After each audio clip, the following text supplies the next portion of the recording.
Amnesty International declared Israel to be an apartheid regime. Don't fucking stop me while I'm cooking, you baboon in a suit! The chef is in! About to give you a fucking Chelsea Green, you donkey! Donkey!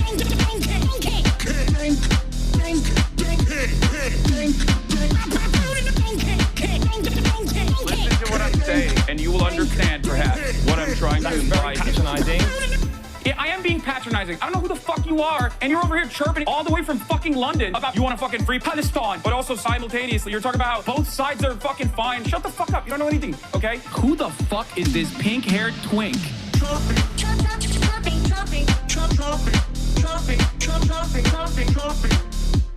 Dissolve the apartheid. So what would you like to see happen, Hasan? Do you not understand the English language? What's going on, everybody? I hope everyone's having a fantastic evening, afternoon, pre-noon, no matter where you are in the world. I'm Hasan Piker, and this is HasanAbi Broadcast coming to you live from, I guess, warm Doha, Qatar.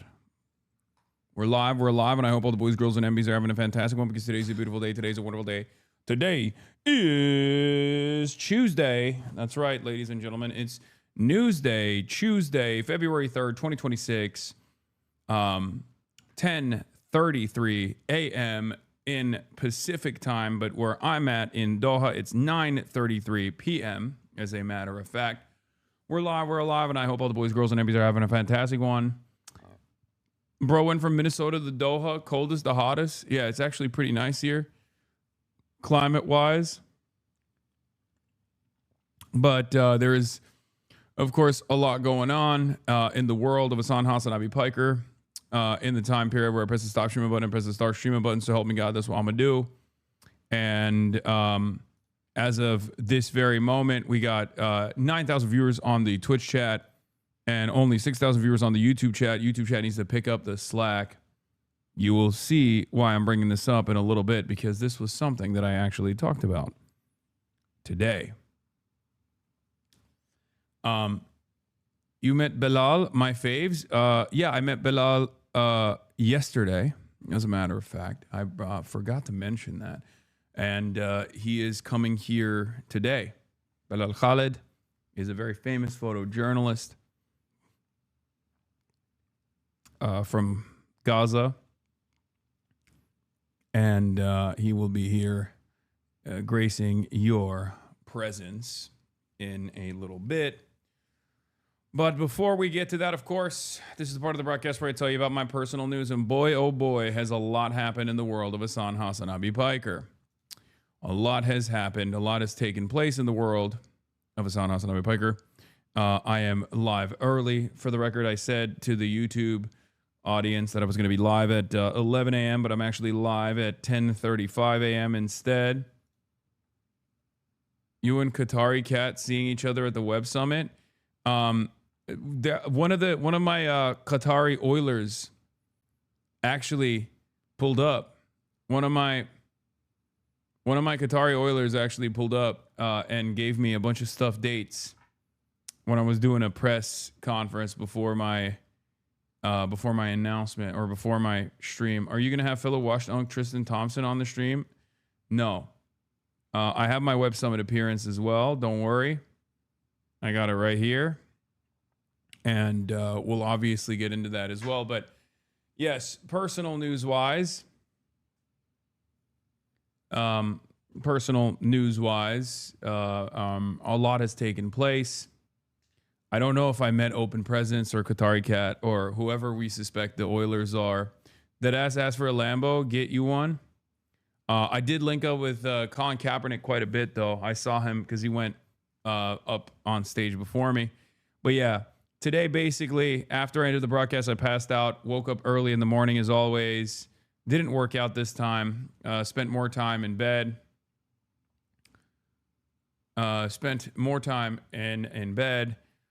Went in and had a conversation with the Financial Times reporter who was who was the journalist who was going to be my host in this dialogue that I was doing. And it was a very interesting conversation. We'll obviously watch that. But it was interesting because it was an interesting conversation because I noticed that he had the same. It was only 20 minutes. Yeah, everyone gets only 20 minutes. But he had the same, like, almost like attitude, I would say, that the Al Jazeera reporter had as well. In my interview, it was like somewhat contentious. And I think it's very interesting that these guys in the old guard of media have this like almost antagonistic relationship with new media. But it was an interesting conversation. The private correspondence that we had before the actual speech was far more contentious. We even debated a little bit about Israel. He even ended up asking me, like, why do you care about Israel so much? And I was like, because Israel is American news, you know? But he's like an old school journalist. And you get a little bit of that, understanding that they don't, they look at like new media as though it's this like disruptive force that's cooking their industry. And it's very interesting because in America, I don't have this kind of like antagonistic relationship with like regular reporters because I'm friends with all of them. But the European press, European news reporters have a much more critical approach, I think, from what they see. And I think they end up looping everyone in together in this like same bracket, as though every single person that is a part of independent news is every single person that's a part of like independent news is like across the board like anti-mainstream media or something like that, when that's not the case. Your interview with Giannis yesterday was one of my faves. He's awesome. Yeah. So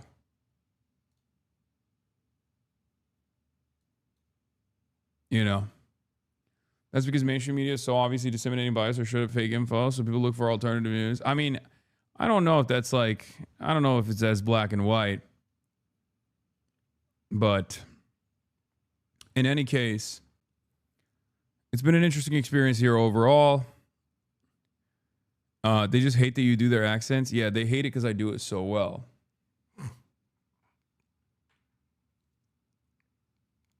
HasanAbi cries when treated like a normal person in Doha. He's 19,456% finished. Yeah. But yeah, that's it. That's I did that. I was supposed to go to dinner tonight. It was supposed to be this like private dinner thrown together by Forbes. I went in for like 5 minutes and immediately went out so I could live stream because I'm an antisocial freak. And I'm so worried that like I'm not wheeling and dealing. And I'm not. What is this? Did you ban this person already? What, this person? He's not even wearing the Nick Fuentes one. He's wearing the straight up Jeffrey Epstein one. That's crazy. But I do worry that like people think I'm a fucking, a douchebag because I'm always working. In any case, there is no IRL today, and I leave Qatar tomorrow. But it's been an interesting experience overall, and that's honestly all I got. That's what I got. Hopefully, inshallah, I will be able to leave Qatar tomorrow, unless. Unless. We have not been able to secure the permits to film in the Palestinian compound. Unfortunately, maybe tomorrow, we shall see. Still working on it nonstop. But other than that, I linked up and I builded with the Diary of a CEO guy and the other dude who's like the handsome. Is he Australian or British? He's like a podcast guy as well. What's his name? I'm forgetting now. But a couple like big centrist apolitical podcasters hung out with Chris Williams, yeah, and then also who else? Also with Colin Kaepernick, obviously, and numerous other people. Oh, also Iman from MS Now, formerly known as MSNBC. I met him today as well. So, you know, I love the chatters that are like, you didn't entertain the Diary of a CEO guy, did you? Of course I did. These guys have massive platforms of apolitical people or people who self-identify as apolitical people. You guys need to be a little bit cooler. But I would say that from my experience, like one of the most interesting things that I noticed, interesting things that I encountered is the way that like an older normie person who is like a media, who's like a reporter who worked for the Times, who now works for Financial Times, like their approach, because he explained to me that he was watching the stream last night and he just could not understand it. He could not understand why I was eating on stream. He thought I had a massive team behind me. He couldn't believe it when I was like, no, this is a one-stop shop. He's like, well, I talked to someone. Like, I talked to your management. And I was like, yeah, they do inbound calls. Like, they handle that kind of stuff on the back end, but they don't touch the production element. And he was trying to get this out of March. He was like looking at March because he was there in the meeting. And he was like, so you give him like information, like videos to pull up and stuff. And I'm like, no. And March is like, no, he does it on his own. And he just could not understand it. And he also said the experience of trying to comprehend chat that was going 1,000 miles a minute made it a horrible experience for him. He just hated it. Also for the YouTube chat, by the way, you might have noticed that the latency is a little bit lower today. So there's actually less delay on the YouTube chat. We're experimenting. I didn't put it in the lowest latency because I think you can still use closed captioning in this latency. Hopefully you'll enjoy it that way. YouTube chat, hit me with the number that you see on screen. Type this when you see the number. Let's see. 5, 6. Okay, it's not 1 to 2 seconds. It's like 4 to 5 seconds, I think. God damn, YouTube chat. Also, while you're in the process of spamming in YouTube chat, please don't forget to like the stream on YouTube as well. It boosts the visibility. And also, please subscribe. Remind YouTube chat to speed up playback 2x, 4x for premium. That too, in order to catch up. But, there's no CC. Depends on the user since you can get even lower latency by fast forwarding, but it may stutter. Yeah.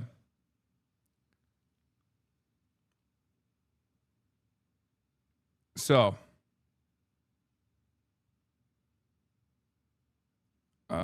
can see your screen of the reflection? I know. I'm aware. I'm familiar. Have you covered Trump pooping yet? I have not, because I don't think I don't really care if he shit himself or not. I mean, we'll look at it in a little bit. But yeah, that's all I got as far as personal news. I'm here. I'm live. Hopefully, I know there was an Iranian drone that was shot near an American vessel in the region. So I'm a little worried about where that might escalate to. Hopefully it doesn't escalate into something more significant, which would lock me into Qatar. I would have to stay here for a little bit. So, that's something that we are cognizant of, and we're monitoring the situation. Not that monitoring the situation really means anything. What the fuck can I do if all hell breaks loose?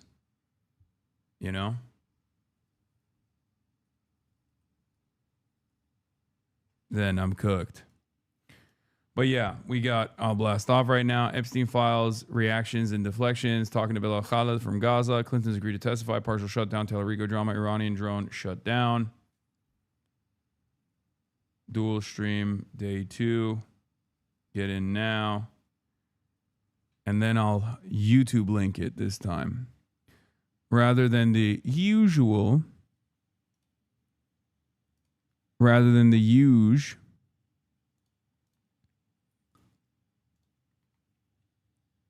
Hold on. Rather.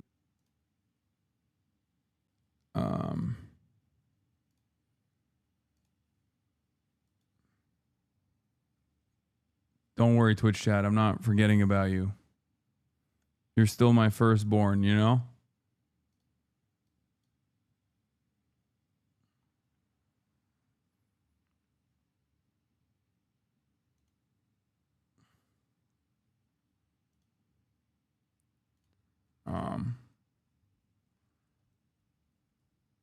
Well,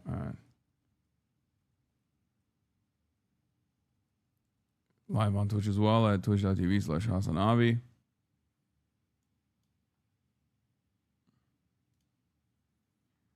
We are the heir to the throne. Stop treating YouTube as a second child. I'm not. I'm treating, even though YouTube is my second child, I'm treating YouTube with more care and attention now. My Instagram blast off meme was directed towards YouTube. And now my Twitch blast off meme also is directed towards YouTube as well.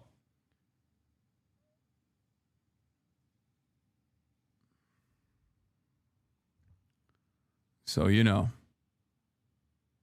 Valkyrie says she told you.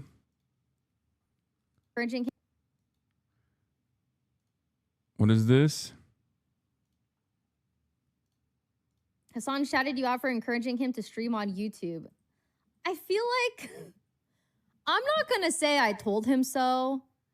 Okay, but that's crazy. I did tell him so. I did. I'm actually surprised it took him getting a 7-day ban on Twitch for him to finally try streaming on YouTube. Because I feel like if anyone should be a multi-streamer, it's probably him. Because of the space that he's in. Yeah, he hit like 150,000 viewers on YouTube. This, I tell you guys all the time, Twitch is a pond. YouTube is an ocean. YouTube is more accessible to people. YouTube is more worldwide. YouTube, it has like higher quality. A lot of people don't have access to Twitch. Hasan shouted you out for encouraging him to stream on YouTube. True. I feel like... Stop going live early. Chatter, I have to go live when I'm out here. I have to go live early when I'm out here because, like, yes, listen to women, okay? First of all, listen to women, all right? That's good advice for everybody. That's good advice for everyone. I should have done it. It's actually kind of surprising that there's a lot of support on Twitter for this decision as well. He got insane support on YouTube. Don't even need Twitch. W Valkyrie, thank God it happened. She's right. It was so due. It was bound to happen for sure. I can't tell if these are bots or not. Yeah, the political category is way bigger on YouTube than it is on Twitch, and YouTube is way more mainstream. His law on YouTube was higher than his viewership on Twitch. The only thing Twitch has over YouTube is community. Google has never attempted to create a community around their tools. But I also think that is becoming less important for streaming. Listen to women, including Hillary? Yes, including Hillary. Hillary Rodham Clinton, which we will be listening to when the Clintons actually end up following through on the subpoena and speak in front of Congress about their affiliations with Jeffrey Epstein. That is when I will absolutely be seated and listening to women. Okay? Let's be real.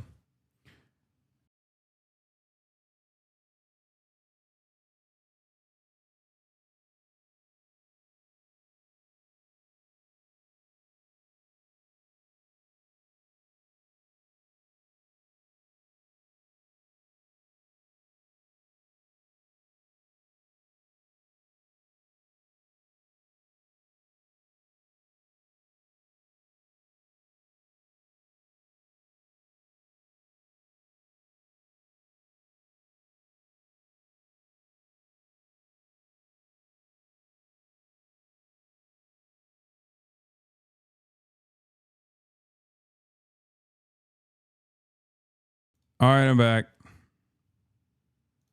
We're back. It's not a big deal. I fixed it very quickly. Okay. It's all good. This happened yesterday as well. I don't know why. It's bound to happen once. It's bound to happen once. It's bound to happen once every stream. It is what it is. Men send their regards. Yeah, I said listen to women and look what happened, okay?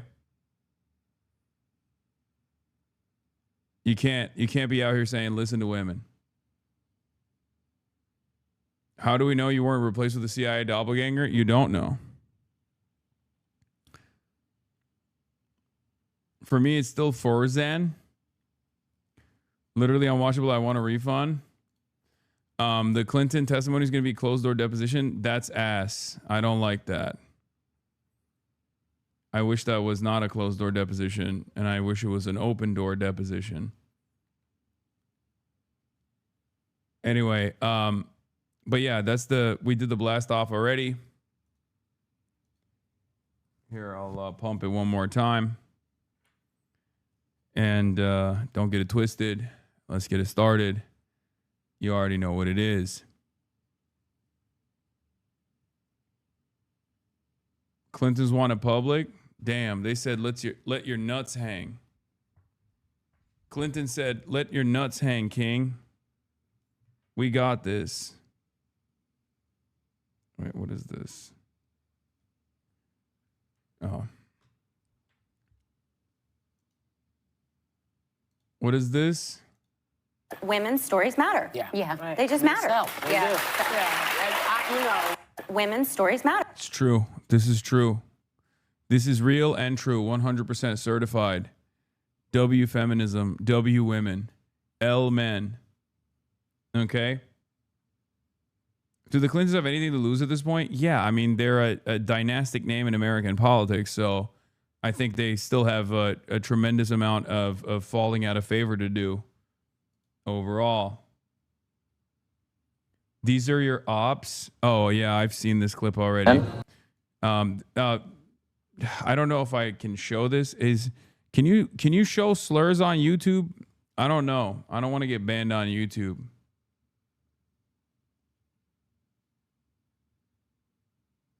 What was with your interview at the Web Summit today? Seems like he was out to get you. I mean, he was fine. It's just a vibe thing that I've seen from. It's just a vibe thing that I have seen. Okay, well, trigger warning slurs. Good stuff. You think we can take a screen photo? Yeah, let's do it, man. I bet. All right, on the count of 3. Nigga, Hail Hitler. 3, 2, 1. Nigga, Hail Hitler. Oh my God. Love you, Kyle. What you have? Bro. Honestly, he wasn't supposed to say that. Oh, he wasn't supposed to say that? Oh, bro, what? You're embarrassed?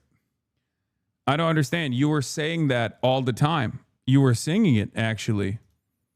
So what happened? Why are you all of a sudden self-conscious about the beast that you have created, the beast that you have cultivated? Oh, it's embarrassing and cringe, huh? That's so strange.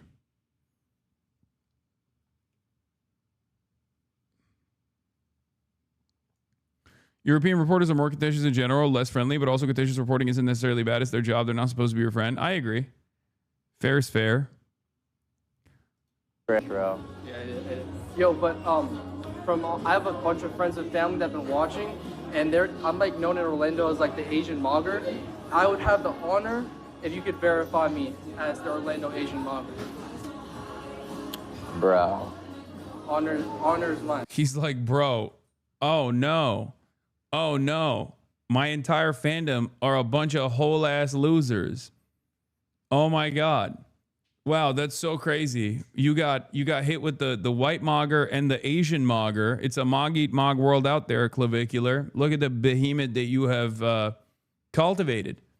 Look at the beast that you've created. Gaze upon its glory. Lay your eyes upon the cringe atom separation here, okay? The nuclear bomb of cringe. Oh, not great. Bro has a lot to think about. He does not have the capacity to think, so he has nothing to think about. Let's be real. Okay? Because his brain is fried from ketamine usage and early steroid abuse as well. So I don't know if he's got anything. Yesterday I gave you super chat to ask you to get Giannis to watch the Greek versus Turk Wow Mao video. You ignored it. And I would like the refund. Thank you. I'm so glad I ignored it. YouTube chatter.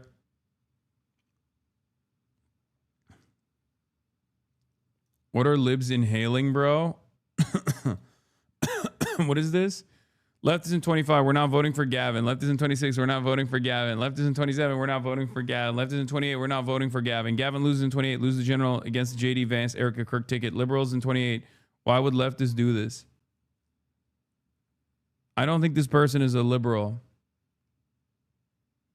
I think this person is a leftist making fun of liberals, saying the left is not going to vote for Gavin Newsom and the liberals are still going to present Gavin Newsom.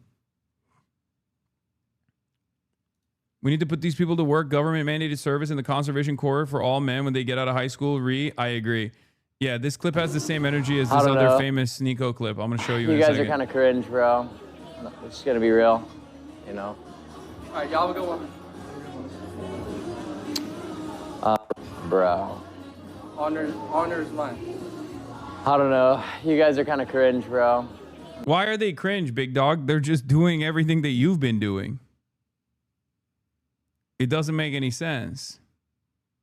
It's just gonna be real, you know? All right, y'all have a good one. Fucking kind of cringe. That was like the most like, gay thing ever. I couldn't even. Yeah, this is the demon that you've created. Yeah, it reminds me of Sneeko meeting his fans. What did you say? Fuck the woman! Fuck the woman! What? No, wait. We love women. We love women. We love women. But not like transgenders. Yes, sir. We love everybody. No. All gays should die. Yeah, merch, preach. What have I done? Yeah, great, fantastic, love that. Okay, fantastic stuff. Yeah, this is it. This is the when you gaze upon your creation, if you despise it, then perhaps this should be a moment of self-reflection. This should be a moment where you look back and go, what the fuck have I actually done? Now, of course, Nico hasn't had that moment, had that revelation at all. He's just working through the motions of like supposedly becoming quote unquote woke, but then going back to not being woke over and over again. Spain is going to ban social media for kids under 16. Yeah. I mean, I see stuff like that and I'm like, maybe that's not the worst idea. How is our timeline? I don't fucking know. I mean, it's just American social media has done maximum damage on the collective psyche of the youngest among us. It's completely cooked. It's completely fried. It already it also one shots older people too, though. It's not even like people under the age of 16 that are getting cooked. Because like, I mean, look at old people. We'll talk about this a little bit. But old people are getting one-shotted on AI and social media as well. Every single day that goes by, I reconsider my stances on absolute social libertarian principles when it comes to freedom of information. Every single day that goes by, I think to myself, maybe China wasn't wrong for implementing a firewall. Every single day that goes by, Jusha is vindicated. That one is actually real, though. Like Kim Jong-un and the Kim dynasty focusing on nuclear arms as opposed to everything else at a time when their people were suffering. Everyone looked at that and said, that's so dumb. Why would you set up artillery barrages on the demilitarized zone that can strike Seoul at a moment's notice and then focus on creating nuclear warheads, and then also focus on the nuclear warhead delivery system, the intercontinental ballistic missile systems, so that you could potentially deliver those nukes all around the world at a moment's notice. Why would you do that? It's so dumb. And then you realize like what America is doing to every country that is in the periphery without nukes. And you realize, yeah, no, this makes sense, actually. This is totally valid. Totally valid. Hasan Piker blames Israel for October 7 at Qatar's Web Summit. The far-left streamer doubled down on his incendiary comments, claiming he has been speaking truth to power and claiming Israel played a significant role in how October 7 took place. Haha. Jewish insider. Keep it up, guys.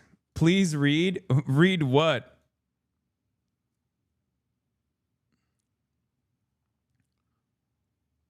Yeah, well, instead of reading that, let's just watch. So, but just as a quick reminder, live audio translation is available on the Web Summit application, so make sure you open that up. This is from my Web Summit introduction. Fragmented news ecosystem with news available from more sources than ever before. However, this brings with it dangers. It can be hard to tell fact from fiction. And here to explore the opportunities and the responsibilities of covering the news in the age of social media, in conversation with Rafael Minder from the Financial Times, is a streamer and creator, Hasan Piker. So please welcome him to the stage.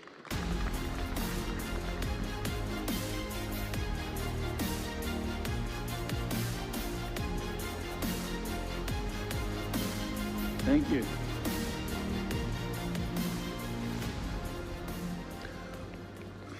All right. All right, Hasan. Thanks so much for joining us. Thank you. Pleasure to be here in Doha, the Web Summit. I've been a full-time journalist now for 33 years. Was Tristan Thompson at this? Yeah, I think so. I will say that I haven't heard myself yet on this, and I felt like I was doing a horrible job. And Rafael and I talked after because there was so much echo that we could hear ourselves like with double audio, and it 120x speed, please. Wait, why are you freaking out and saying 120x speed? Is it because you want to feel the experience of watching a live stream on YouTube? Is that why you're like 120x speed this, please? I want to feel like I can watch a live stream on YouTube for once, even though I'm on Twitch. It's almost as long as you've lived. Yeah, by 1 year. By 1 year, okay. So in a way, I want to start by asking you, I've watched what you've been doing, and there's always this idea that you're a break with... No pyro, Erica Kirk cooked you? That's true. I requested the Erica Kirky treatment, the Charlie Kirky treatment, and they said no. A legacy mainstream media. But then watching you rely heavily on mainstream media. You're not really doing a lot of your own reporting. So how do you see yourself? As an extension of mainstream media, or are you something completely different? I see myself as an extension of mainstream media because I always stress that I wouldn't be able to do what I do if there wasn't real reporting happening out there from legacy publishers and legacy media in general. So I think it's more so a symbiotic relationship. Now, of course, there are a lot of independent content creators out there who are much more antagonistic, I think, towards mainstream media and make a brand out of constantly opposing mainstream resources and mainstream news. But although I do engage in a healthy amount of media criticism, I always stress the importance that these outlets need to exist. Otherwise, I would have no idea what's going on around the world. So, we're here to discuss truth and the search for truth in media coverage. That for me relies on getting the facts right. And it's not just about me getting the facts right. I have a system, we have a system in my newspaper, which means that anything that I write goes through two editors who review it to check, for example, whether I spell Hasan right, but also to get the context right and so on. And then if I'm dealing with allegations and so on, we have an... The fuck? YouTube Shadow says bad answer, shaking my head. The fuck do you mean bad answer, shaking my head? I think it was very good. It was a somewhat hostile. It was contentious. I wouldn't say it was a hostile interview, but it was a contentious interview. It was definitely way more contentious when we talked about it beforehand. We like ended up debating on some stuff too off camera. In-house lawyer who will also review that. And you're an unchecked operator, one-man unchecked operator. So exactly what do you feel is your ability to actually get the facts right? Yeah, so the same pressures that legacy publishers such as Financial Times exist for someone like myself as well. As a matter of fact, I have even a higher level of liability because I don't have the insurance, for example, that a newspaper might have. So in terms of my coverage, if I get something wrong, and there are instances where I get something wrong, we're human after all, I will apologize for it and I'll retract the statement. And there is this constant back and forth that's always taking place that keeps me as honest as possible with the audience. If there's something that I've gotten wrong, they'll immediately be like, this is something that is incorrect. And they'll send additional information. I'll verify it on the spot. And we'll continue with the coverage that way. But as far as the responsibility goes, it's still up to the individual, right? I don't have an editorial team. I don't have fact checkers that are working in real time. And it's just something that I have to make sure I care about. Some independent content creators don't, especially in this new media environment where everyone wants to be first to market. We do see a lot of people that either go along with biased narratives or sometimes refuse to verify the information that's coming out and immediately blurt it out because they want to be first to market. They want to get the maximum amount of attention possible. So it's unfortunately up to the individual, and I don't know what the best possible way of checking all of the independent resources are. And what is your view on, I mean, if you're the first port of call for Gen Z to get the news. You're the most mature guy in the least mature medium. You're like a generational ambassador speaking for the youngs to the olds. Yeah, I try. News. I mean, how much time do you give yourself to fact check this news? I mean, like, you must be constantly wondering, like, I've got to be out there, give my views, but I haven't had time. I'm on my own. I don't know whether the actual report is even correct or not. So how do you deal with that? Well, in many instances, I rely on mainstream reporting. So one of the things I do is I have a policy of not covering breaking news to the best of my ability, but I try to combat the misinformation that's coming out by going to the same resources that you would rely on when like a mass shooting happens, for example. I look at the police reports. I look at the official press conference that's released in the immediate aftermath of the shooting. I try to be as careful as possible because there's always this fog where even the official resources can get something wrong as well on the spot. And I try to be as critical as possible. And the reason why I dive into this kind of stuff is specifically to combat the bias. He doesn't understand streaming, and they're not an extension of mainstream media. You are not an extension of media. It's not symbiotic. They receive nothing from you. Yes, it is symbiotic because they do receive something from me. They receive an audience, a broader audience that gets to see their reporting. And that's precisely the reason why when I go out to these places or when I meet journalists, they are so excited, especially Al Jazeera. Al Jazeera reporters were coming up to me left and right at the event that I was at, talking about how wonderful it is that I highlight their reporting with regular frequency, and they love that there are more eyeballs on that stuff. So if you're a journalist, if you're a reporter, you want as many people as possible to see your reporting, and I play a big role in that. So, you know, there's a reason why other independent news sources created by people that worked in mainstream news in the past, mainstream newsrooms of the past, like Dropsite, Zateo, and many others, will regularly talk about how wonderful it is that I offer a major platform to their reporting. And the same goes for a lot of the regular legacy press as well. That a lot of people engage with nowadays, more so than ever before. I'm sure you've seen, you know, independent outlets and Twitter especially which is a horrible place for this kind of thing, where people will immediately decide that, let's say there's a mass shooting that takes place, people will immediately go, that's a trans person that conducted this mass shooting, with no evidence whatsoever. And in certain instances, especially with the explosion of AI, people will even make up the fake information in order to justify their point of view. So I try to go to real reporting and rely heavily on real reporting and rely heavily on primary sources to the best of my ability to make sure that this information is as accurate as possible. Now, you know, I have to confess, I first heard about you because you got suspended on your platform on Twitch. Yeah. And actually, you recently again got suspended. I think you've been now 7 times, I think, suspended. Yeah. Maybe I've got the tally wrong, but Yeah. near No, enough. it's 7. It's 7. I think. Okay. So, are you wearing these temporary bans as a badge of honor? I mean, is this become part of your ability to say, I talk whatever I want about whatever I want to talk about, I will feel free to talk about it?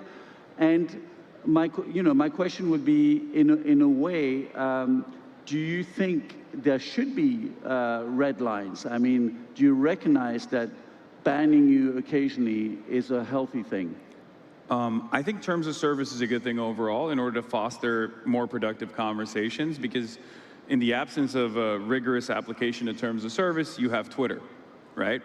Having said that, the existing terms of service can be manipulated. There's a lot of outrage You can kind of see, right? Like there's definitely this like bias almost, where I got that from our initial conversation as well, where he was where he thought, you know, like, oh, you're a little bit of a provocateur, right? And I don't think it's because he doesn't like me or anything like that, but I think it's just the lack of understanding of the space, a lack of understanding of the space in general, and also their the idea that this is like a child's game that has destroyed this career that he has spent his entire life on. That takes place, especially on the right, where I'm seen as like a primary vector of hate and enmity from a lot of right-wing outlets that will constantly try to get me deplatformed, and sometimes they actually reach a level of success.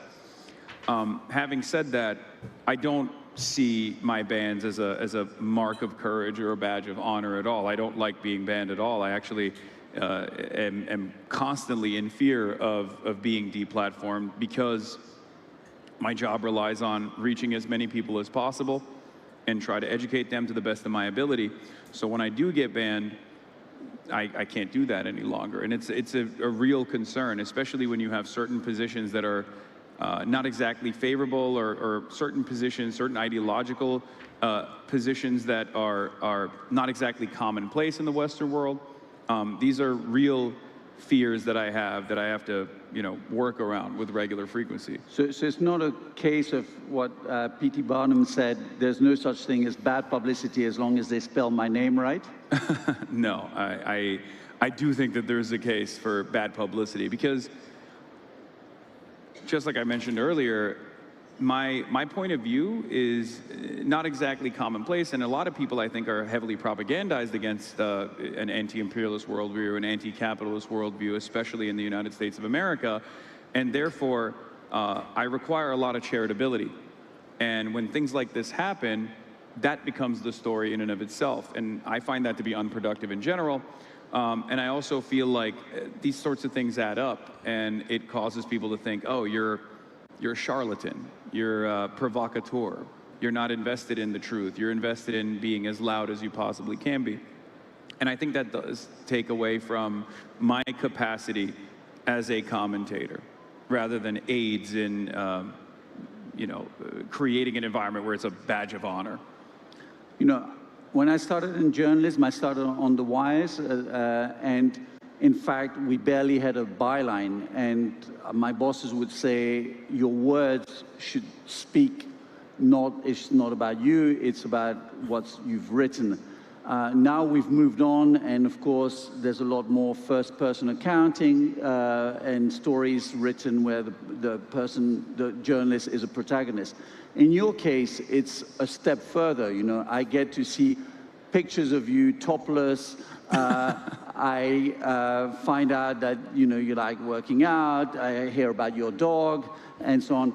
Is this, you think, what connects you to your audience? Is it this feeling that although they don't know you, they have the feeling, I know this dude, you know, he's like me, he has the same left-wing ideology, or what is it that's most important? Is it the ideology, the opinions you have that connects you, or it's just this feeling that you're close to them? I think both play a role in this, for sure. The way I look, the way I carry myself, how personable I come across to people. I think that plays a big role, but I think at the end of the day, it is my commentary that draws the attention. It is my opinions that make people sometimes rethink the way that they've seen the world. Like I said, it's not a worldview that they encounter, but maybe it's something that they feel deep down inside. And then when they hear someone like myself talk about these issues in a way that is agreeable, they go, oh yeah, I thought I was alone. This is the most common thing that I hear from my community is like, I live in a red neighborhood, I live in a red state, and I always felt so lonely about the way that I saw the world until I encountered your commentary, and I realized I'm not alone. There's a massive community out there of like-minded individuals.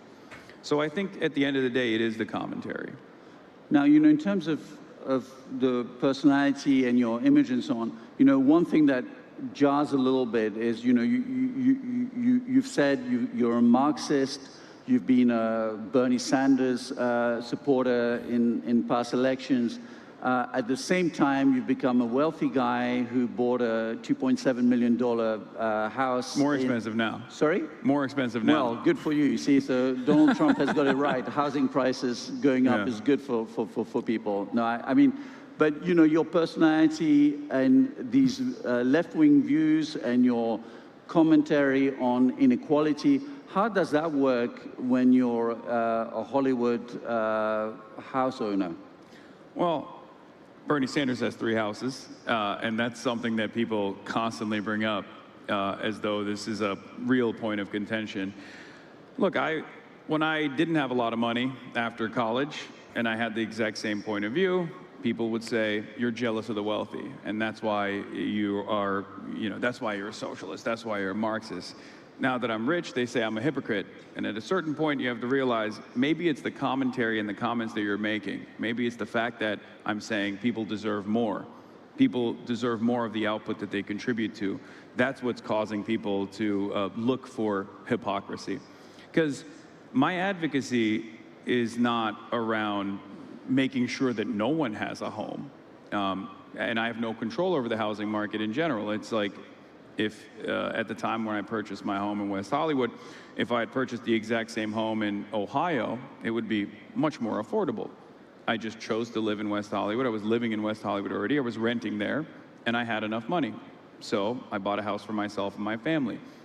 I want everyone to be able to have the same, I want everyone to be able to have that same liberty, to have more autonomy in their workplace, to have more freedom in their lives. And that's what my advocacy revolves around. Your revenues come literally from subscriptions? Yes. So in terms of exploitation, it's inevitable. It's impossible not to engage in hyper-exploitative consumption. I think you were meant to push back on the idea that your job is similar to that of a reporter, is valued only in terms of getting things right. The main area in which new media would ideally succeed where old media fails is not being funded by billionaires, not having editors or owners that tell you not to talk about certain things, having the ability to actually say what everyone is already seeing with their eyes. No, because I do see myself as complimentary to mainstream news, and I do also recognize the real fear that this person represents. He's just misplaced it, or not even misplaced it necessarily against me, but there is a real resentment in old media against new media. But there's also an understandable fear amongst adults that new media also represents this like dangerous, unstable information landscape. And it's something that I fear as well. Okay? It's something that I am very cognizant about. It's something that I'm also worried about. It's something that I spend a good deal of advocacy around, speaking on, right?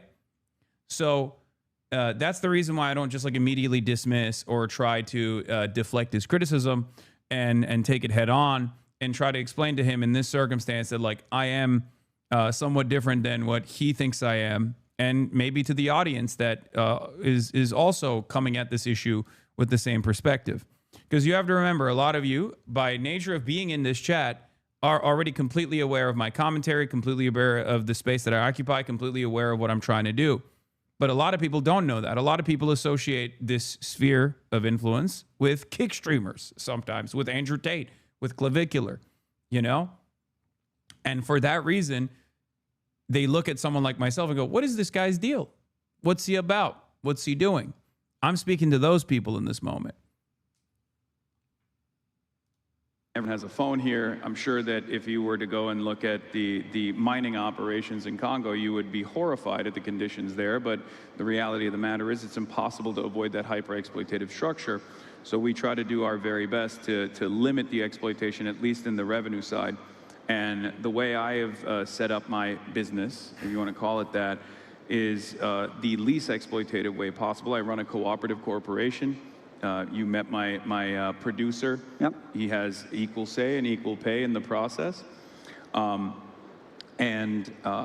of that, the only way that you can fund what I do is through voluntary subscriptions. I don't actually have any sort of limits on what you can and can't see. A subscription just is you saying, I like your commentary, I like what you're doing, I want to fund this operation, I want to keep you going.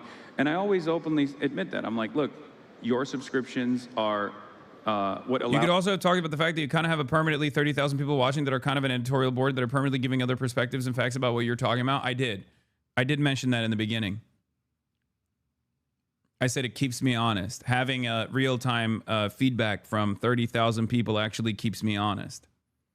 More honest than you know, what other entities might do. Hasan is not a reporter. He's an external editor. Yes. When I'm talking to older people, the way I describe it is like I'm a commentator. I never say I'm a journalist. I don't say I'm an activist. I'm neither of those things, even though other people will constantly say I'm both of those things. I'm not. I'm a political commentator. This already exists in the professional world. This already exists in legacy media. You know, Jake Tapper exists. Anderson Cooper exists. There's also people doing color commentary on the side as well. You know, Van Jones exists. And that's my job. That's the role I see myself as occupying in this sphere. Of course, unlike CNN, I don't have a fuck ton of producers. I don't have fact checkers. And I don't have any editor sitting on top of me saying, you can't cover this. You should cover this in a certain way. There is no editorial control. I am beholden to no one, right? And that's my advantage.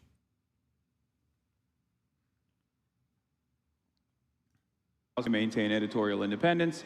If you choose to do so, you can subscribe to me for $5. Now I think it's in the hands of Twitch. So I think they increased the subscription to $7 now. Or you don't have to do that if you don't want to. I just wish you, Brian Tyler Cohen, and others would be more than React Andes. We need outreach. Get to the polls. 33% of U.S. voters don't vote. Thank you for this brilliant assessment, 15-month subscriber that has been in here for 15 months and has decided that the real advocacy actually is about getting people to do voter outreach. Go vote. Yeah, as though we don't do enough get out the vote initiatives in this community, and even include in, I urge everyone here to go and do door knocking and phone banking, especially for a lot of these candidates as well. And yet, here you are, coming back to the real issue on hand. I'm voting. I love voting. I tell people to vote all the time. I come when I vote, okay? I vote so hard all the time. That don't even maintain any sort of control over my IP. So people in my community have created thousands of fan accounts where they will just take videos from the stream, chop it down, edit it, and re-upload it to their own YouTube pages, and then make money off of that as well. And there are a lot of people in my community that have actually been able to pay for their college education through this process. So I try to, like I said, limit the exploitative nature of any sort of providing goods or services to the best of my ability. But of course, there's still going to be people that say that's hypocritical because socialism means you have to be poor. So, I started out in journalism not knowing who was reading my work. There weren't even the tools to monitor the viewership or the readership. Now we're in a different age, and in fact, I was surprised to see you last night commenting on the Grammy Awards and then suddenly saying, I've got 34,000 followers at the moment on Twitch, 20,000 on YouTube. So does that influence even what you're talking about? You're so close to the monitoring of who's listening and on what? So the reason why I was talking about that in a lighthearted way was because I had just gotten banned, and in the aftermath of being banned off Twitch, I went and live streamed on YouTube for the first time ever, and saw tremendous success on this alternative platform, at least for me. And so now that I'm unbanned on Twitch, I actually... W. March, incredible work capturing all these camera angles as a one-man team. Here's a coffee for you. W. March in the chat. Yeah, he did all of that. It's crazy. Hasan, if possible, you should do a meetup tomorrow, a web summit for your community here. We're happy to have seen you in person and wish you safe journey back. I don't know if I'll have time to do that, chatter. Actually live streamed on both YouTube and Twitch at the same time. I dual streamed for the first time ever, so we were monitoring it and having a little bit of light back and forth between the two different communities. But as far as like my care and consideration for my viewership and my numbers goes, at the end of the day, what I care about is maintaining my editorial independence and speaking truth to power. And the example I always go back to is in the aftermath of October 7, when my audience actually halved because a lot of people were not ready, especially in the Western audiences, were not ready for someone to say that Israel played a significant role in the in how October 7 took place. A lot of people were understandably horrified by the images that they were seeing on their screens, and they said, "This is not for me. I've enjoyed your commentary up until this point," and they left. But I did not. If I cared about viewership, I would have stopped right then and there, and maybe even reconfigured my commentary. I didn't do that. I stuck to my guns, and I knew what the truth was, and I kept covering what was going on in Gaza every single day for 2 years, and eventually the audience came back. Well, Hasan, unfortunately, we're running out of time. Yeah. I wish you all the best. Stick to your guns, and I'm sure your viewers will stick with you as well. Yeah. Thank you so much. Thank you. Thank you.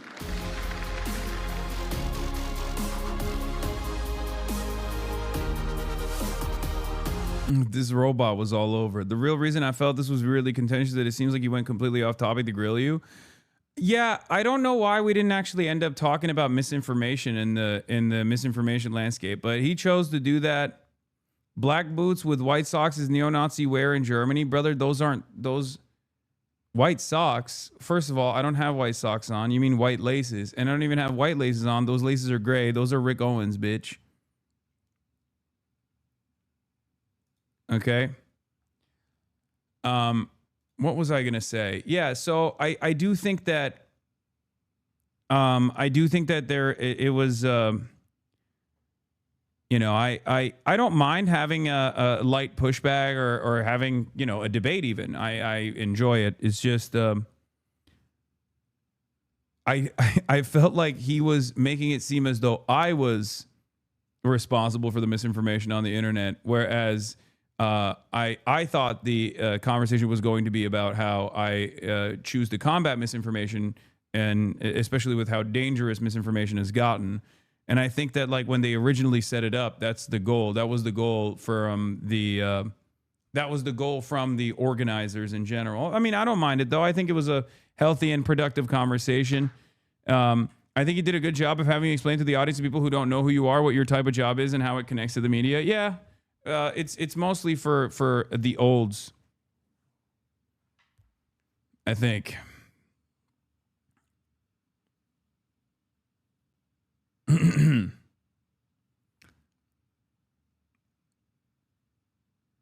But I thought it was fun. I thought it was a fun event in general. I thought it was a good conversation in general. He got more comfortable towards the end. I think your approach is helpful in getting real life actors across in a digestible way. Yeah, and apparently Jewish Insider caught wind of the speech. I guess they were following closely. So let's take a look at what their takeaway from this was. Once again, at this point, I feel like Jewish Insider has no motion whatsoever.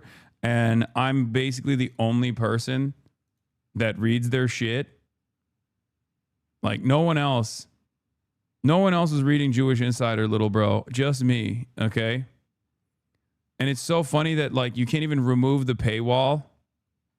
Like it literally doesn't even let you. Like they have some of the most... Jewish Insider has the most aggressive paywall that removepaywall.com doesn't even work on.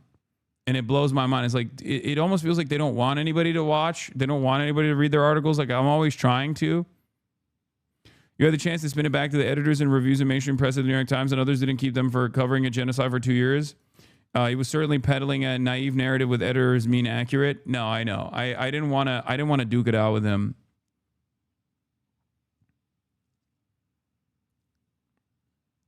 I do feel like if they didn't paywall their stuff so aggressively. Oh wait, I guess this one you can kind of see. You can kind of read it. It seems.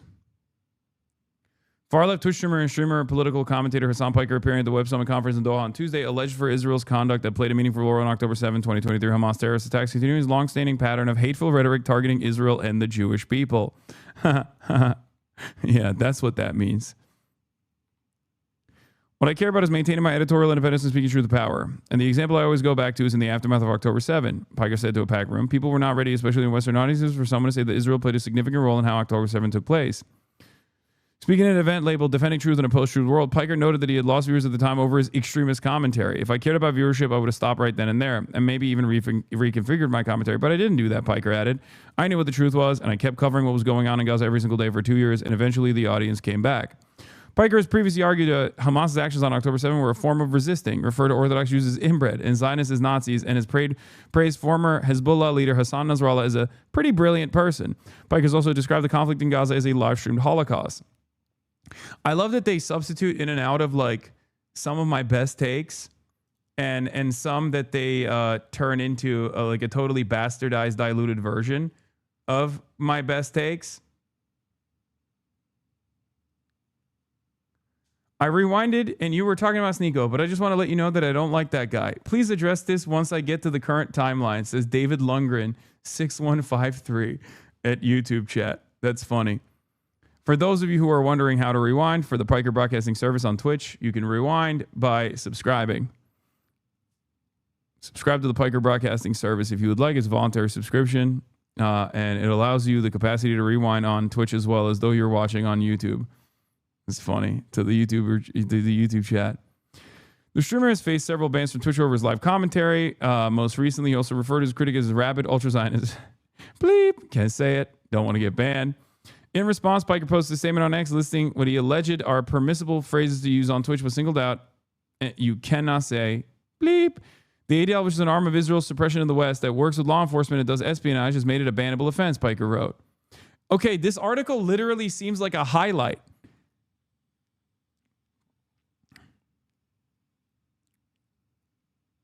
Is a highlight reel. It's so funny. They come at this from the perspective of an old world that they wish they still lived in. They have no capacity to read the room. Like, obviously, their readership is, Jewish Insider's readership is going to be people that are already super pro-Israel, right? So they don't realize that this doesn't break away to the audiences that they would like to market to. When you cover all of this stuff, when you put all this stuff together, people who already have negative opinions on Israel, which is the majority of readership across the board, not the majority of readership at Jewish Insider, but the majority of readership in general, they don't look at this and immediately think, oh, wow, how horrifying. They think, oh, I've seen this show before. This guy very clearly is anti-Israel, as am I, and they're either bastardizing some of his takes or actually repeating some of his takes that I also personally consider to be inoffensive. This is a major problem with a lot of these outlets. A lot of Zionist outlets, a lot of pro-Israel outlets don't realize that the audience that they are speaking to have completely left them behind. Okay? Yeah, you need to stop giving them tips for propaganda, dude. Lol. That's true. I should probably stop doing that. Well, I can't stop myself. Okay? I can't stop myself, but it is interesting how their propaganda is failing, partially because they're so echo chambered that they do not recognize.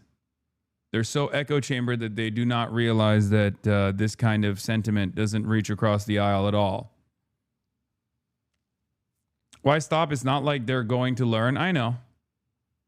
Ironically enough, they will not change their behavior at all, I don't think. It's telling that they had to twist the meaning of your inbred comment and leave out that you were directing it at violent settlers destroying aid drops. We'll quote you directly on Nasrallah. Yeah.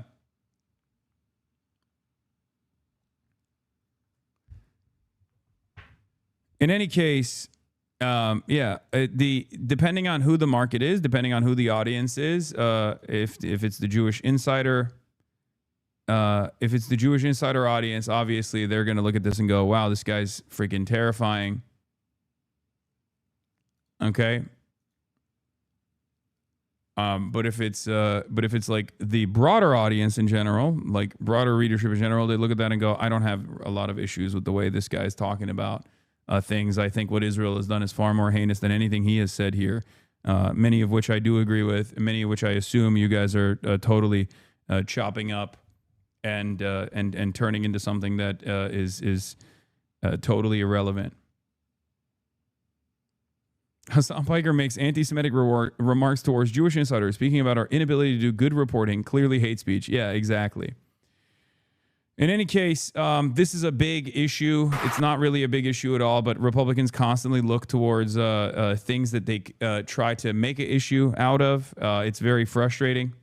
But Billie Eilish at the Grammys said no one is illegal on stolen land, and every single person, like all of the dumbest individuals, all of the medically stupids that are roaming around the internet have taken to the classic angles of attack, going, oh, well, don't you think the government is just like having your own home for yourself and your family?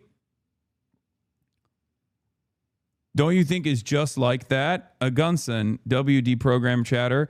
Thank God Hasan is a leftist commentator. I got into politics through Steven Crowder and was an Asman viewer since Nullstalrius.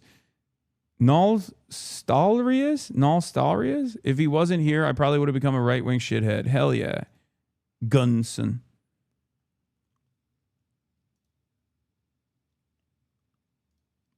Yeah, and my stupidest op of all time, Drew Pavlov, is at it again with his shenanigans.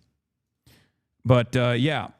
New Tongva tribe has confirmed that Billie Eilish's home is situated on its ancestral land. Says she has not yet reached out to them regarding her home. We appreciate the opportunity to provide clarity regarding the recent comments made by Billie Eilish, the tribe said. As the first people of the greater Los Angeles basin, we do understand that her home is situated in our ancestral land, they told the Daily Mail. Eilish has not contacted our tribe directly regarding her property. Wow, what are you waiting for, Billie Eilish? This is one of the most annoying things that they do. They'll go and like find one person. They'll go and find one person that like half the time isn't even like actually affiliated with the tribe or whatever, and just simply claiming it. And their goal here is to do propaganda in general, or sometimes they will just like mischaracterize the quotes that are coming from the people, the tribal, the Native Americans that they're speaking to. Like, I don't think a lot of these people understand what like land bag as a movement is, right? It doesn't mean land bag doesn't mean like take the remaining Tongva population and like give them everyone's homes. Like that's not what this is about at all. And yet, conservatives love cynically framing this for the dumbest possible audience. It's no different than saying socialism means you have to be broke. Okay. No one is illegal on stolen land. And yeah, it's just really hard to know what to say and what to do right now. And I feel really hopeful in this room, and I feel like we just need to keep fighting and speaking up and protesting, and our voices really do matter. And Yo, it goes so hard though. I mean, look, the more the more the size, frequency, and number of stupids rise up, the harder this hits for the medically stupids, right? You said no one's illegal on stolen land. Well, you have a house on stolen land. It's like, okay, brother, that's right. You're so fucking right. You're so goated. You're right. That's what it means. That means like you have to go and find a place that you are. If someone is advocating to allow freedom of entry and ease of access into this country, that means they have to leave the country and go and find where they would technically be indigenous. No, that's not what that means at all. Okay, that's not what that means at all. And an even dumber version of this is, of course, people saying stuff like this. Billie Eilish granted a 5-year restraining order against fan who broke into her house to profess his love. Billie, I thought you said no one is illegal on stolen land. Of course, the dumber people get, the more they lean into this kind of commentary. Oh, you think that people that have been living here and working here should have an easier go at it. That means someone should come to your house and harass you. Okay. Oh, you don't like borders? Well, guess what? No more borders on the pisser. When you're taking a poop, I should be able to go and watch you take a shit. Sorry. That's what that means. No privacy, no personal space whatsoever. That's how it works. No, you're just being intentionally obtuse, or you are the absolute dumbest person on the planet. And I think it's a little bit of both. Okay. No, the government is not the same as your family. The economy of a government is not the same as like your family budget. And no, the nation's boundaries and the nation's borders are also not the same as your personal home. Okay?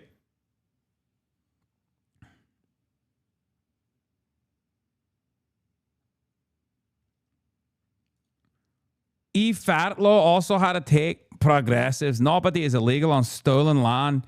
Also, progressives. Israel is an illegal settler ethno state. Eve, this is really stupid tweet, and I'm a right-wing Zionist. Those two statements are not contradictory in the progressive worldview. Nobody is illegal on stolen land means a state founded on colonized land has no moral right to kick people out of that land. Oh my God.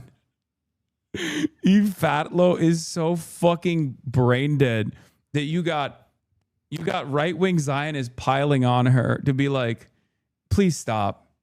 You're hurting the movement, okay? They started a campaign against Sabrina too, I assume, because she nodded along. Yeah, there's just like unlimited hatred towards anyone and everyone that speaks out of turn.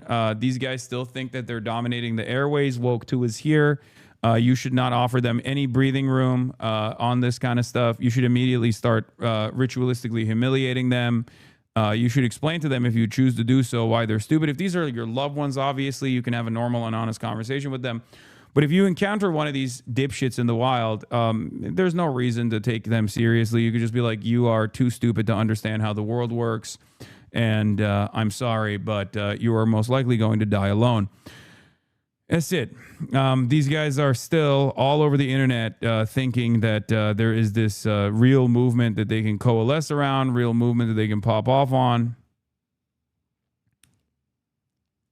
What is this? Kira won't miss how to take as well. We as a society have to stop taking celebrities seriously. They're so performative and out of touch. This bitch posts Billie Eilish pics to get interactions from porn addicts for a living, and now he wants to talk about politics and pretend to have morals. Please fuck off. Thank you.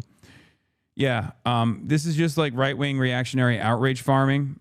You see it all the time with anyone and everyone that tries to speak on the ongoing atrocities. These are not issues at odds with one another, okay? It's perfectly normal to want to live in your own home and have privacy in your own home, and also recognize that the government could be doing a lot better by all these people that have come here, okay? a lot of right-wingers don't understand this concept because they're stupid. And there's not really any other, there's not really anything else you can say about this, okay? Sorry, they're too stupid to understand. Indigenous professor and historian here, land back to us, is the resurgence of indigenous sovereignty in life and is the protection of our inherent human rights as defined by UN DRIP, United Declaration of Rights for Indigenous Peoples. Wait a minute, indigenous professor and historian? I thought that meant seizing by force Billie Eilish's home and you know, turning it into your home. I don't understand. That's so confusing because all of these other right-wing reactionary shitheads are telling me that's what it's supposed to be. So I'm a little bit confused about the concept of land back now. I just thought that meant you know, violently overthrowing Billie Eilish. Only Billie Eilish, really. And no one else.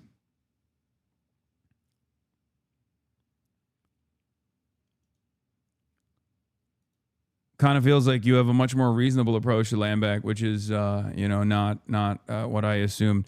When I want to learn about indigenous movements and mobilization, I go to Fox News, the number one outlet for land back movement understanders. Okay, don't ever come in here with your position of authority. Look at me, I'm woke. I'm a Native American. I'm an indigenous professor of indigenous studies. Boo. You know who you need to, you know what? End wokeness is talking, okay? How about you sit and you learn for once about what this movement actually means? Listen up, Native Americans. A real woke is talking, okay?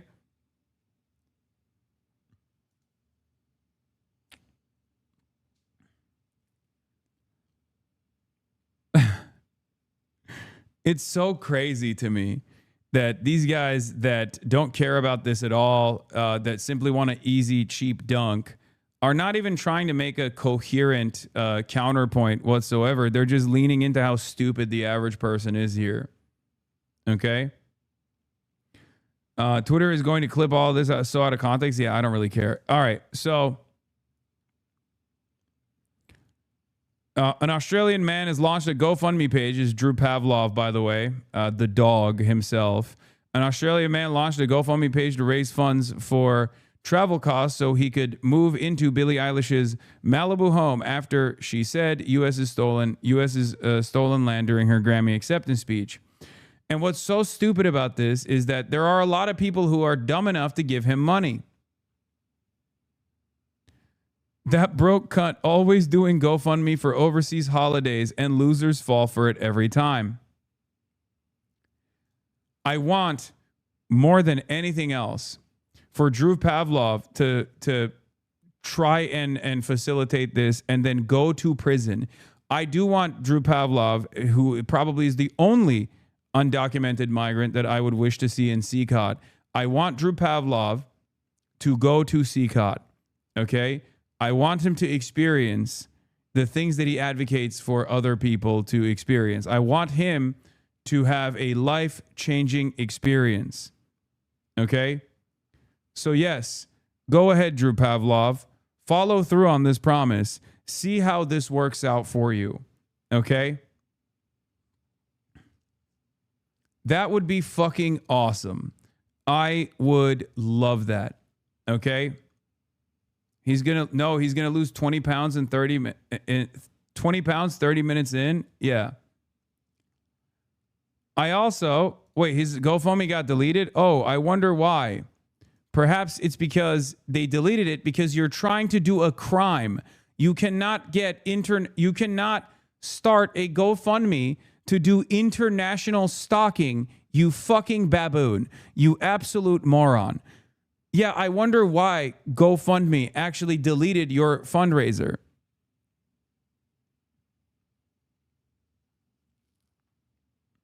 Perhaps it is because it's a fucking scam.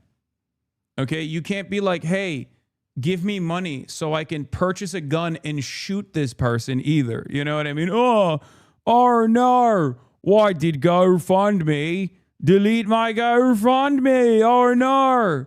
I simply wanted to buy a gun. Like, unfair. Arnar, it's unfair. A big part of the conservatism is just basing your arguments on tacit assumptions. They know that the land is stolen. They think they owe their houses on that fact. And instead of arguing with that, they argue with the perceived hypocrisy. You benefit from it too, so you don't ruin it for everyone else is tacit. I mean, I don't even think this is a tacit acknowledgement of reality, because that's not what's supposed to happen here. Okay, what's supposed to happen is the same for like even the indigenous population in Gaza. Like, my advocacy for Gaza revolves around giving Palestinians the rights and the same freedoms that Israelis afford themselves.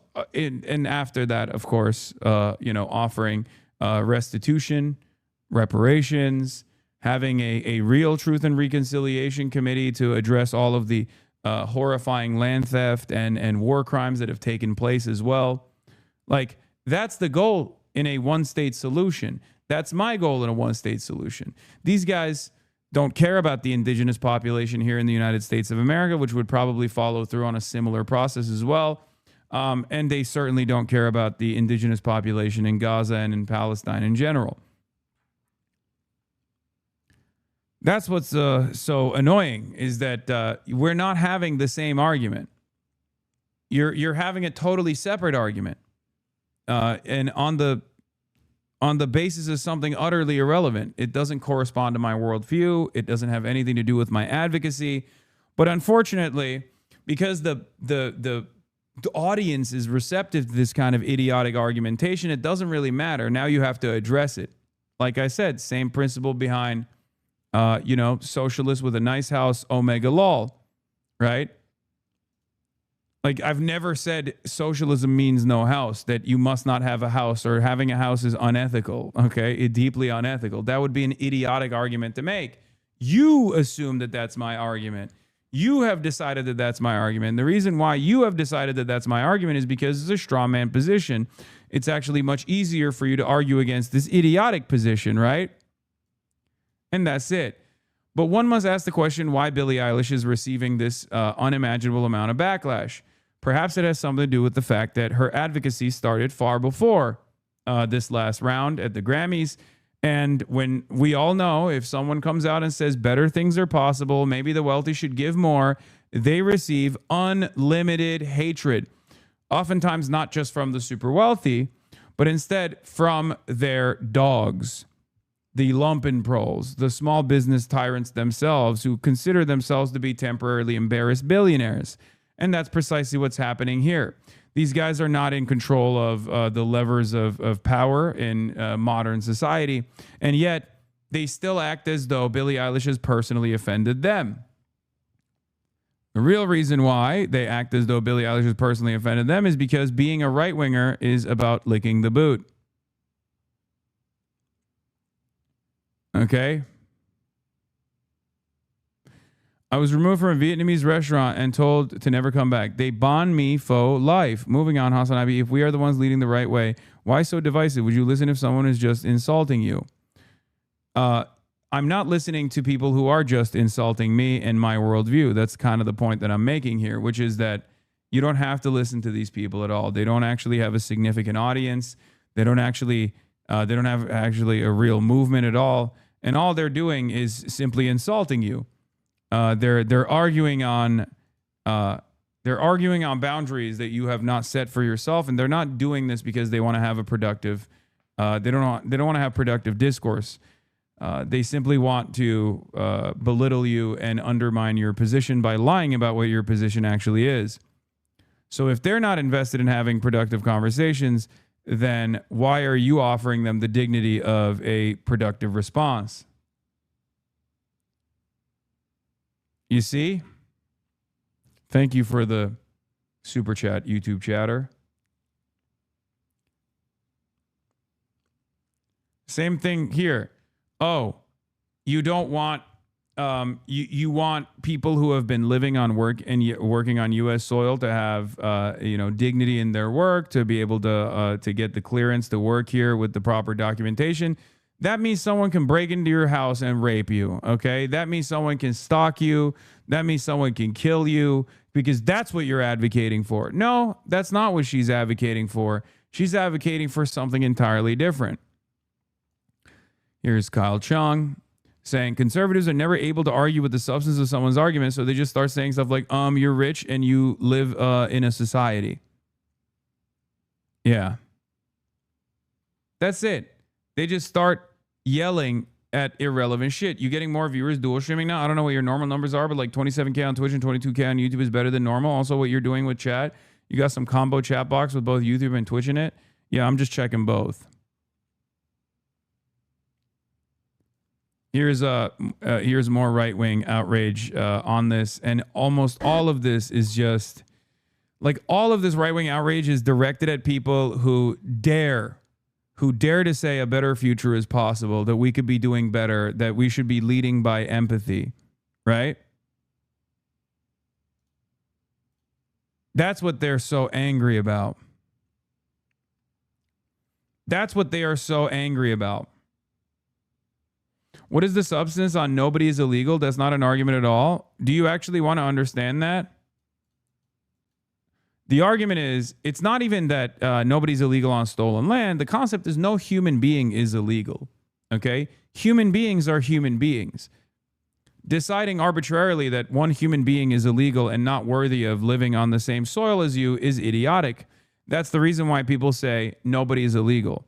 The reason why they add on stolen land is to highlight the hypocrisy that we came in, our ancestors came here and actually conducted a genocide on the indigenous population, and now they have decided to enclose the same areas that we actually dominated through war and destruction, and refuse others the same opportunity that our ancestors also took advantage of initially when they came here, even if they did not participate in the ethnic cleansing of the indigenous population. And that's what that argument is. It shouldn't actually require you to sit down and really, really reconsider what this simple message looks like. But the main point here is that nobody's illegal. It's that simple. The concept of illegality around a human being over another is completely arbitrary, completely made up. People are just people. All of these undocumented migrants are living on U.S. soil and have similar dreams to yourself and your family and your neighbors. Many of them are your neighbors. They contribute to the productive forces.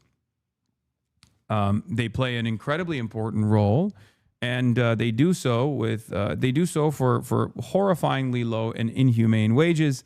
And I believe the real solution here is to make sure that they get the proper documentation and also help them engage in the proper advocacy, organize in their workplaces, so they can take a larger share of the output that they put out there.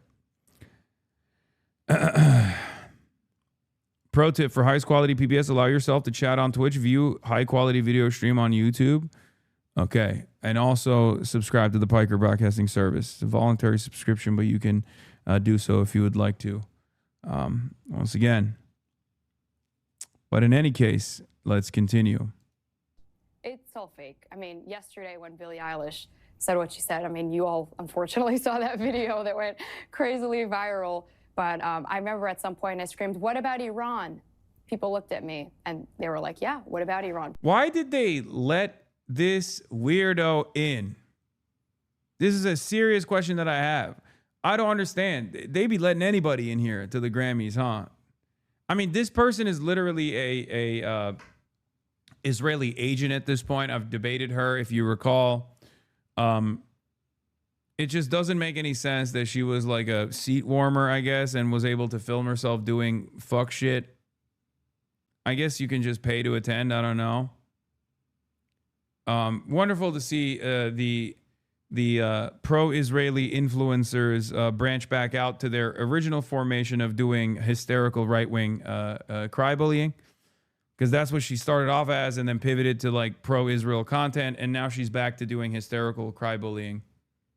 Now that the pro-Israeli side of things is not as fashionable.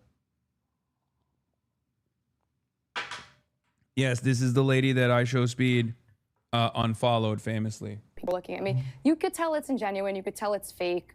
They didn't even have any context to add. It's just F ICE. Meanwhile, everyone knows that they're living in their mansions. Yeah. Okay. Good luck. Good job. Brilliant. All right. Let's hear what this psycho had to say. Megyn Kelly. And I got to go pee. Who might be the most depressed person in America. I mean, I like all of her music is like. She shows up and she's ready to talk about ICE with her disgusting outfit. Truly, she was one of the worst dressed. But here she was with a message, just like her fellow artists for ICE in SOT 8. No one is illegal on stolen land.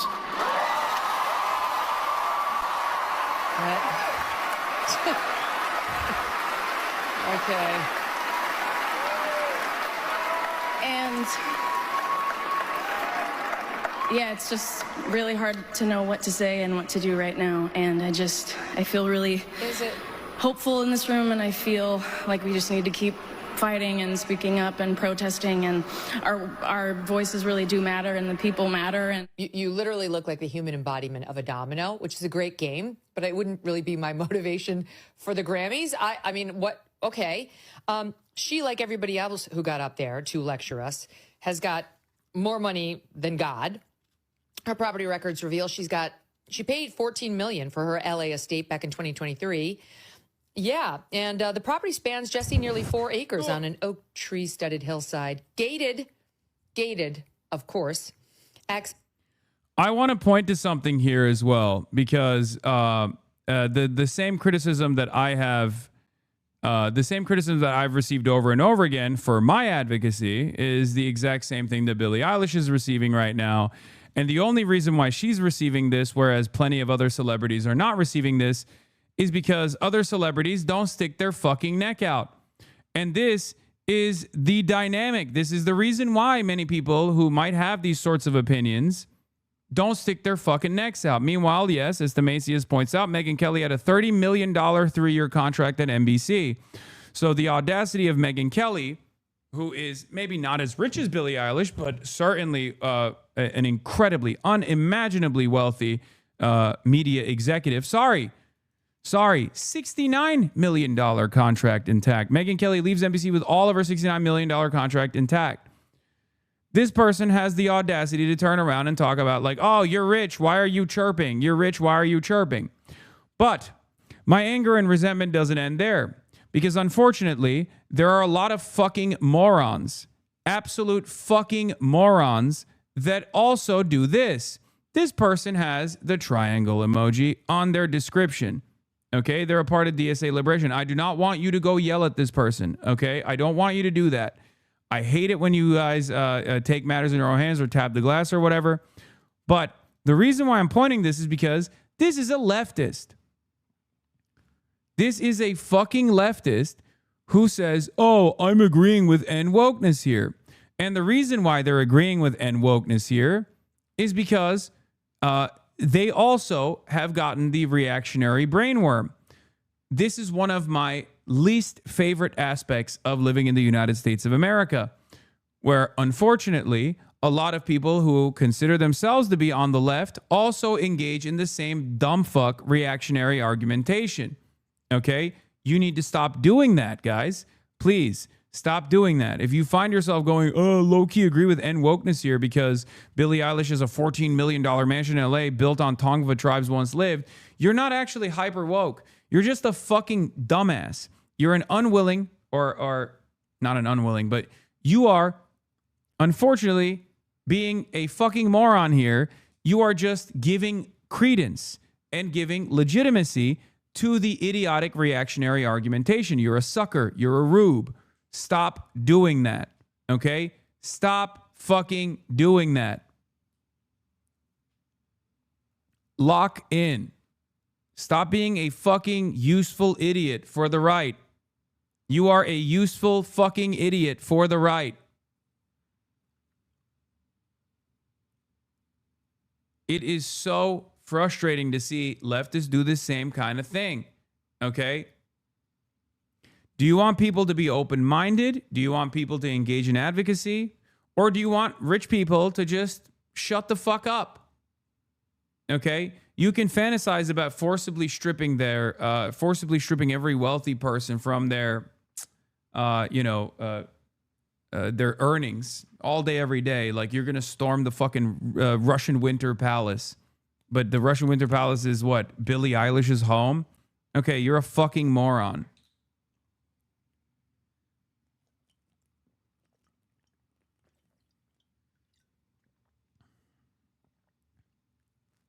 Not all red triangle Twitter people are leftists. There are many that just co-opted to signal their anti-Israel stance, but not in a principled way. No, that person is, I think, a person of the Liberation Caucus. They're a Maoist. Marxist-Leninist Maoist in the DSA. I'm sure they're going to chirp nonstop because I brought them up, and they'll get a couple comments, even though I am urging you not to say anything to this person. Don't be a fucking asshole.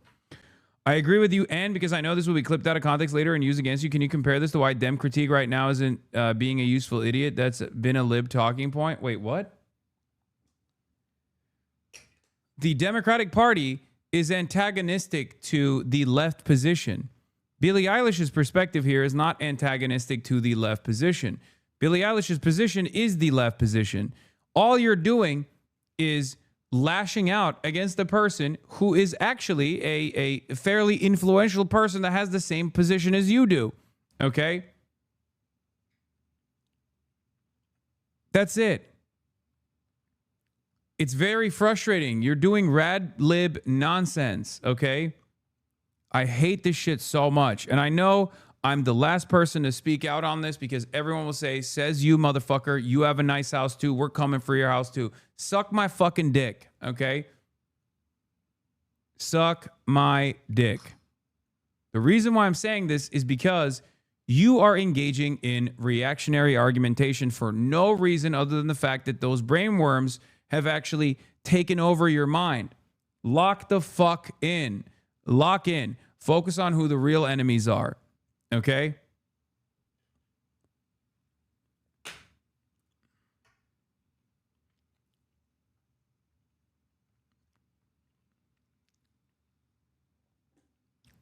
It's one of the dumbest forms of argumentation, one that I receive with regular frequency, so obviously I have a personal connection here as well. Stop trying to punish people for sticking their neck out if you are a leftist. Okay? What the fuck is wrong with you? Like, what is the goal here? I mean, Billie Eilish could just as easily shut the fuck up and never say anything ever again, take her millions, put them in the market, not give back, and just keep making music, and you'll consume that shit, and you'll never think about it twice. Okay? Leftists, they're online, bro. They're online more than being a leftist. I want more rich class traders. They're terminally online more than being a Maoist. She's openly becoming a class trader, and your motherfuckers are gatekeeping that because they're trying to be moral losers. Yeah. All of this shit is just an extension of socialist yet house hypocrite. I know. People think someone with $1 million is the same enemy as someone with 1 billion or 100 billion. I know. They're stupid. They don't understand. And it's not even necessarily your net worth that is the problem here, even though obviously that level of wealth accumulation implies that you are, it's virtually impossible to get to that level of wealth accumulation without doing incredibly unethical things, right? I mean, you have to engage in hyper exploitation. Having said that, however, it's not the net worth that's the problem. It's how you have developed that net worth that is the problem. If you're a Marxist, you should stick to that. And not only that, but also you should welcome people that are actually coming to our side. You should welcome them instead of also leaning into the dumbass right-wing narratives only so you can get as much fucking, as many likes as you possibly can. It's very, very frustrating. Yeah, this was the same shit that took place when she was attacking billionaires, and a lot of people were very mad at her for that reason too. What is this? Loud, because I think that enough people are reaching this conclusion, enough people are saying it, and that I don't matter enough that I can say it without really being afraid. Yeah, this was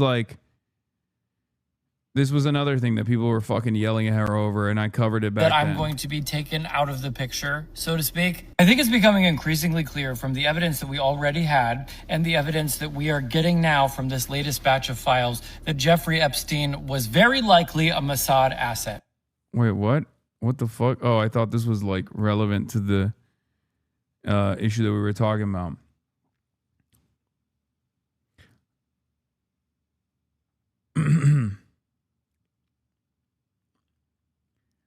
Also, if you keep moving the bar, then only people who have been homeless can talk about anything. Guess what? Y'all ain't lived in the streets and no one can say anything. Let me fay out. Yes. Hypothetically, if someone was a wealthy class trader, what would be some charities or programs you think are worth supporting, especially if they pay people's medical bills? I mean, I don't know. I'd have to think about it. But the point is that when you see someone with a fuck ton of power, when you see someone with a lot of influence, use that influence for good. Argue on your behalf. Your first reaction should not be to go, oh, fuck this person. Like, I've never understood.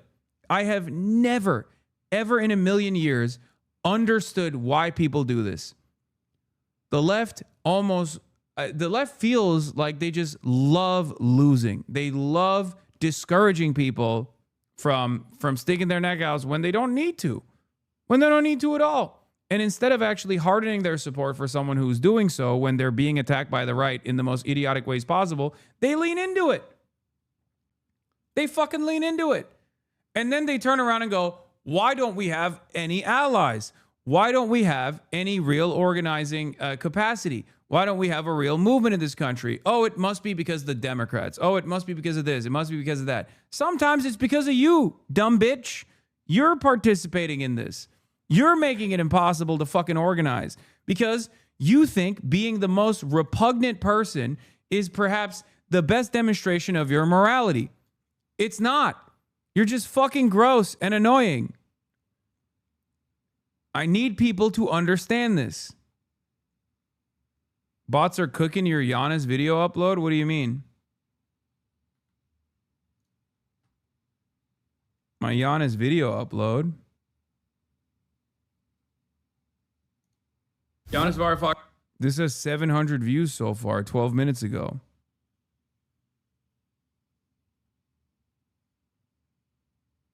Where is the bots?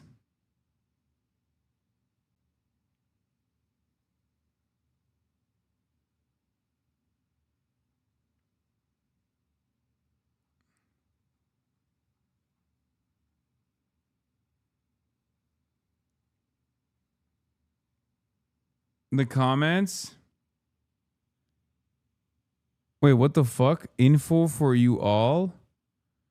Long live Prince Kapodkin. Oh my God. It's just one guy. I don't think this person is a bot. I think they're just writing an essay. I think this is a person that's just like kind of crazy, you know? That'd be a very long, sinuously winding driveway. No part of the house itself is visible from the street, but it's quite large. 6 bedrooms, 7 baths, nearly 7,000 square feet. It's located on the ancestral, unceded land of the Tongva people. Wait a minute, Billy. It's on ancestral land. The county of Los Angeles formally recognizes that it occupies land originally and still inhabited and cared for by the Tongva, along with other indigenous groups. She has a net worth. Like, can you imagine if Palestinians in Gaza would turn around and be like, wait a minute, you're advocating for us in our time of need? How fucking dare you? You're living in the imperial core. Do you understand how fucking stupid that shit is? Like, it's just, this is just things that only dumbass Westerners cook up. Living in the lap of luxury, in unlimited privilege in comparison to those who have less than they do. Because in this circumstance, Billie Eilish is sticking her neck out and defending people who are more vulnerable than the average Twitter Maoist LARPer. Okay? That's it. That's what she's doing. And the entirety of the right-wing media ecosystem is coming down on her in an effort to tell people to shut the fuck up. Okay? In an effort to get people to shut the fuck up, to stigmatize having an empathetic position. And if you don't understand that, I'm sorry, it's very hard for you to understand anything. Okay? Mao was also from an affluent upbringing. No, the fuck he wasn't. Okay? No, he wasn't. There was very few people in China at the time that were quote unquote affluent. his family was better off overall because his father actually had like modest land ownership, but it wasn't like they were cooking. Are you kidding me? That dude was dirt poor, wore the same fucking outfit for many, many years. And in numerous instances had no money whatsoever and had to resort to begging or rely on the kindness of strangers. So no, Mao, contrary to many other revolutionary figures like Che Guevara is a much better example of this, did not come from an affluent family. Fidel Castro is from a more affluent family. Che Guevara is from a more affluent family. Engels literally owned a factory. Mao Zedong is not from an affluent background. There were others in the early formation of the communist movement in the Communist Party that were actually from affluent backgrounds. There's always been plenty of people from affluent beginnings that have supported communist movements and were communists themselves, but Mao Zedong is not one of them. Actually, I would say he is the exception and not the rule. The rule is usually the thinkers have the time the organizers oftentimes have the time to build a movement.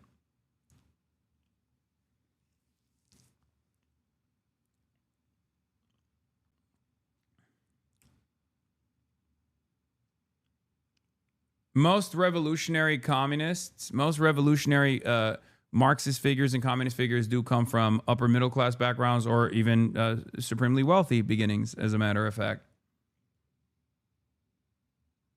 Mao Zedong is unusual in that regard.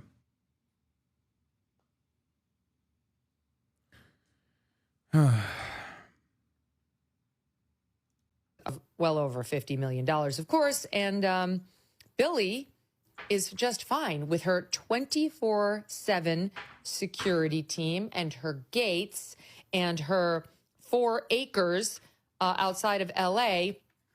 But the rest of us need to live ungated, unprotected, without all the acreage, and just deal with the murderous, raping, Yes, I already mentioned his dad was a landlord, but his dad's land ownership was not what you think it is, okay?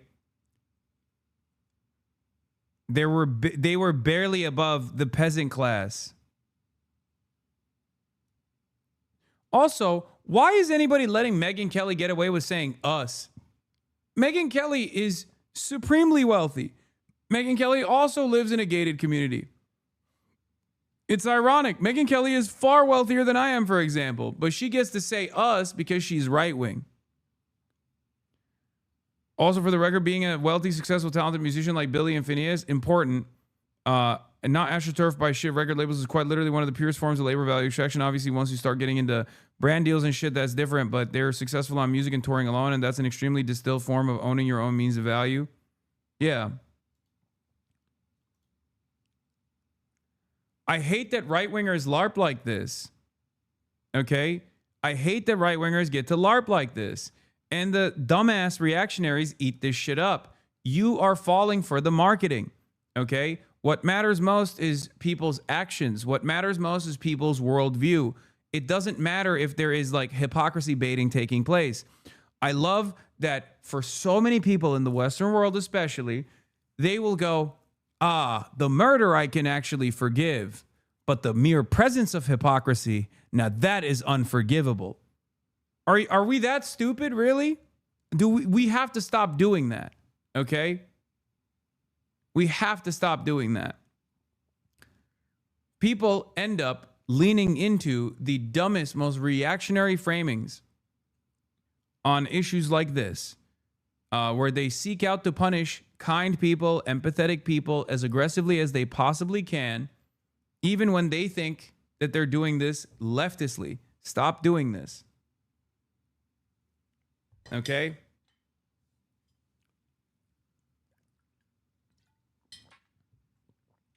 Yes, this chatter is repeating one of my classic takes. It comes from a place of powerlessness. You are totally aware of your powerlessness in the face of these unshakable systems, so you try to focus your efforts and focus your advocacy on those who are closest to you. It's also such a hilarious contradiction that the same people doing the socialist but house argument are the same ones that defend billionaires with their lies. Yeah, that's why I've realized one thing I've had to reflect on after finding you is the propensity for me as a lower class leftist to say fuck rich people. For example, the Palisades fires, it was easy for me to dismiss the pain of the rich. But it wasn't even just the rich that were losing shit in the Palisades fire anyway. But my point always is, don't just fucking go after people that are your closest allies in this situation just because they're in a better position than you overall, when the goal here is to change the fucking system. Okay?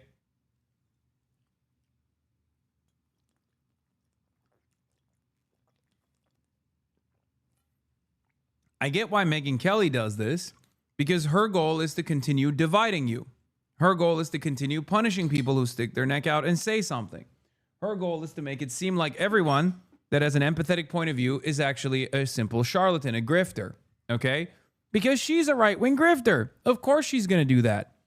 But why are you, as a kind, thoughtful, leftist person, engaging in the same advocacy? You must not do this. Okay? You must not do this at all. It's unproductive. It's idiotic. It's poison for organizing in general. And her 4 acres outside of LA. But the rest of us need to live ungated, unprotected, without all the acreage, and just deal with the murderous, raping illegals that she wants sicked on us, or we're bad people.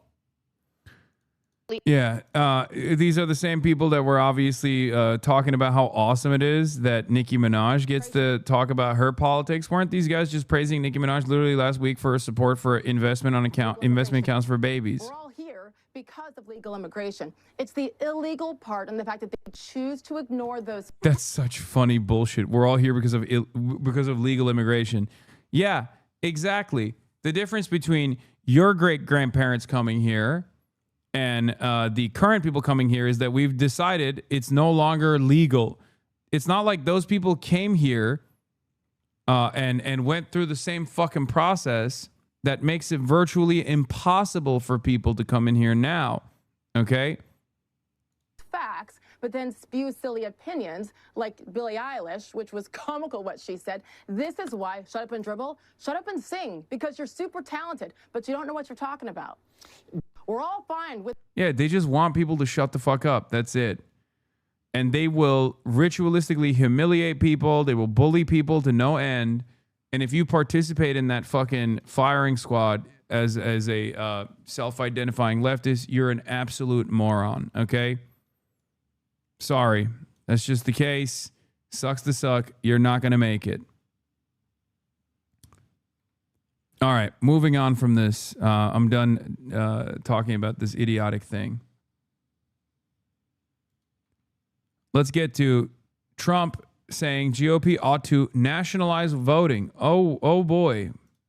This morning, with President Trump still refusing to accept his defeat in the 2020 election, he's now trying to exert more control over the nation's elections, saying they should be nationalized and that Republicans should, quote, take over the voting. The Republicans should say, we want to take over. We should take over the voting in at least 15 places. The Republicans ought to nationalize the voting. The Constitution gives states the power to run elections, not the federal government. Does Donald Trump need a copy of the Constitution? Oh. What he's saying is outlandish. Oh, boy. Chuck's got it, everybody. Chuck's on it. Does Donald Trump need a copy of the Constitution? Fucking got him, dude. You are a goddamn dynamo, Chuck.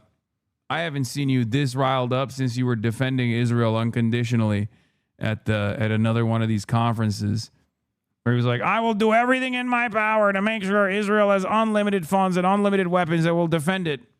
Outlandishly illegal. Trump's latest threat, part of a series of actions aimed at undermining public trust in U.S. elections, pressing at least 24 states to turn over voter data. Attorney General Pam Bondi urging Minnesota to do exactly that if the state wants federal immigration. Every time I hear Chuck, I go, hold up, his writing was this fire? Authorities to get out. And last March, Trump signed a wide-ranging executive order which included major election changes. A federal judge last week blocking provisions requiring proof of citizenship to register to vote. And Trump continues to use the power of the Justice Department to investigate his false and previously debunked claim that he won the state of Georgia in the 2020 race. This morning, ABC News learning details of an extraordinary phone call between the president and FBI agents who raided the election office in Fulton County, Georgia last week. According to multiple sources, the president on speakerphone telling those agents who removed 700 boxes containing ballots and other materials related to the 2020 election that they were doing great work in searching and investigating Georgia's elections. The president talks to law enforcement all week long. And so the fact that he talked with agents that are working hard doesn't surprise me. And actually, I love it. It's great. Dude, it's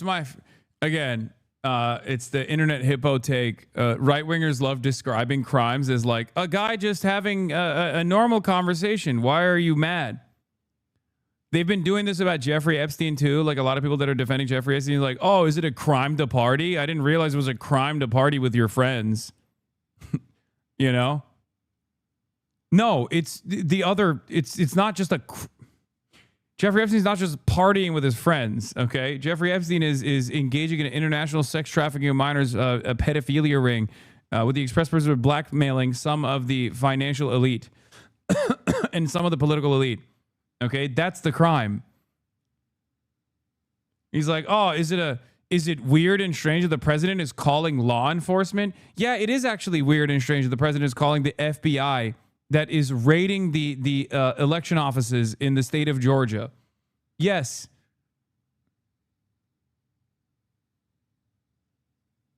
But torturing your dog is okay? No, it's not, which is precisely the reason why I think Kristi Noem should no longer be the Department of Homeland Security Secretary. And she didn't just torture her dog, she actually killed her dog. But it is highly unusual for the president You must have to speak mistaken to me. agents about an ongoing You must have thought I was Department of Homeland Security Secretary Kristi Noem for a second. criminal investigation, I'm Hasan Piker. especially one that involves his own failed presidential race. The call was arranged by Director of National Intelligence Tulsi Gabbard, who was spotted at the scene of the search.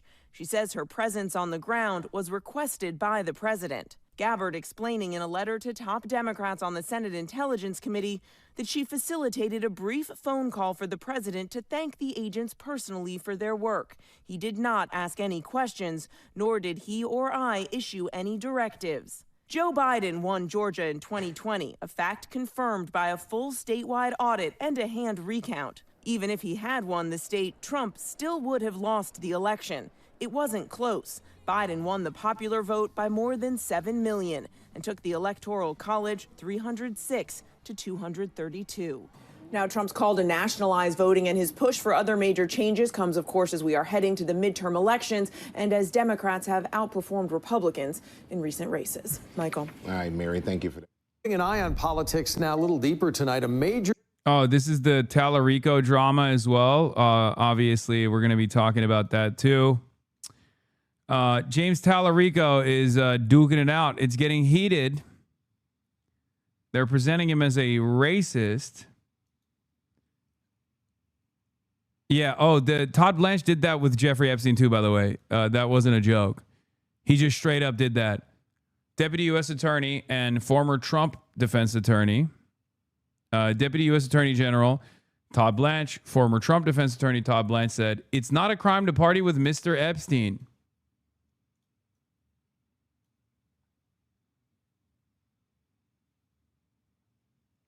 Yeah, that's what the problem is.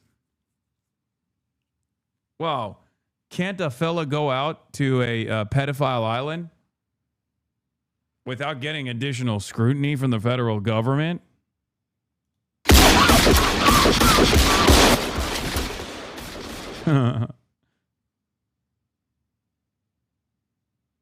Anyway.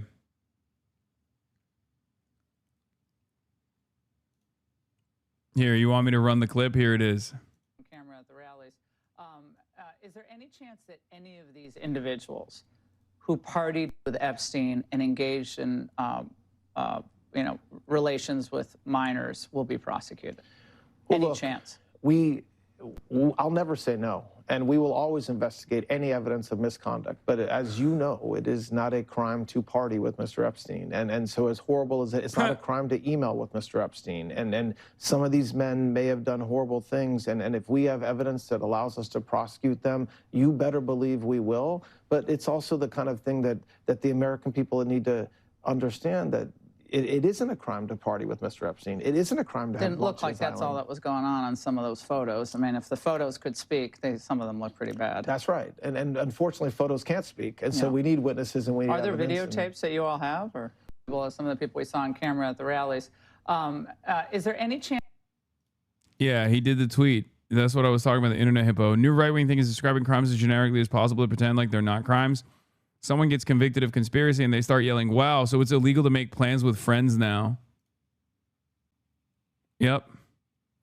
Oh, wow, I didn't know that it was illegal to just hang out with your homies. It's really fucked up. The left doesn't want you to hang out with the homies.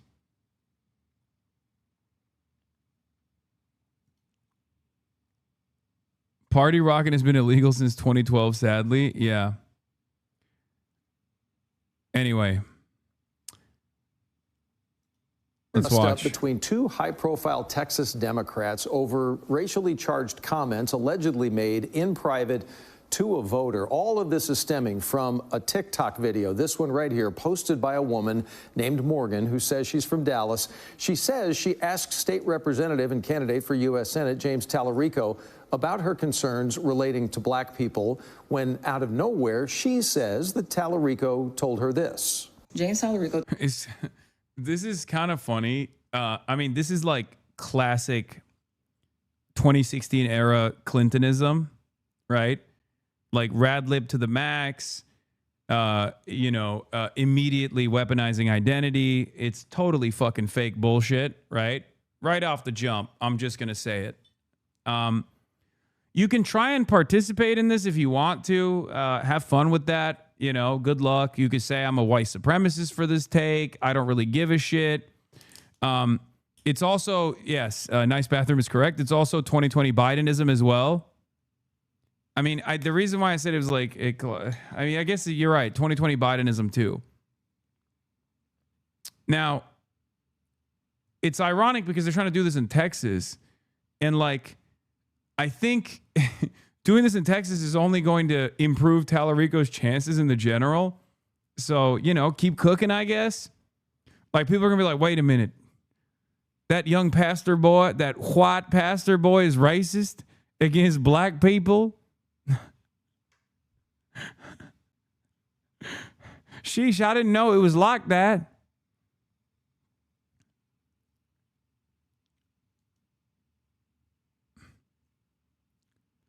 If you thought this was based on something Talarico said in an interview or at a campaign event or a debate, you'd be mistaken. No, it's entirely based on someone on TikTok claimed she heard him saying.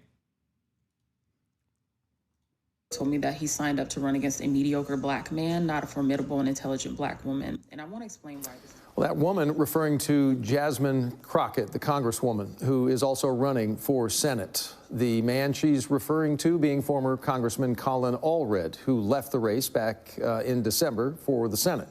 Well, tonight, Allred criticized Talarico on X. First of all, let me just give you some free advice, James. If you want to compliment black women, just do it. Just do it. Don't do it while also tearing down a black man, okay? We've seen that play before. We're sick and tired of it. We're tired of folks using praise for black women to mask criticism for black men. That's not good for our country. So that was the first volley. Then Talarico responded to all of this saying, quote, "This is a mischaracterization of a private conversation. In my praise of Congresswoman Crockett, I described Congressman Allred's method of campaigning as mediocre, but his life and service are not. I would never attack him on the basis of race." We did reach out, by the way, to Thompson for comment, but have not heard back as of yet. Yeah, where's the Talarico quote? Here, let's watch. Morning, everybody. It's cold out here, and I got some steam coming off my head because I'm, just finished my workout. Got some steam coming out of my ears, too. I understand. He is actually steaming. That's crazy. Check your phone. Wait, why? The fuck? Oh, I just got a phone call. Wait, hold on.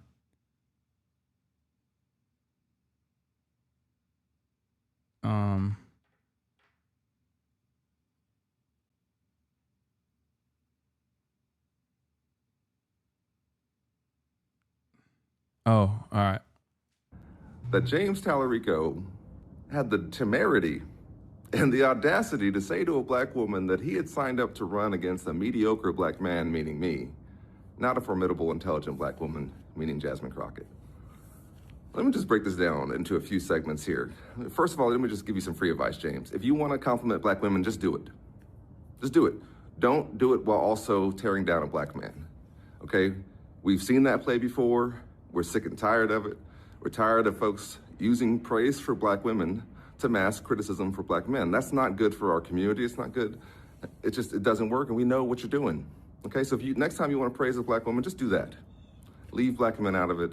Just leave a lot of things out of it. Second of all, did you ever have a coach or somebody, a leader in your life tell you that when you make an accusation, you often have a bit of confession in it? Maybe you use the word mediocre because there's something creeping into your mind about yourself.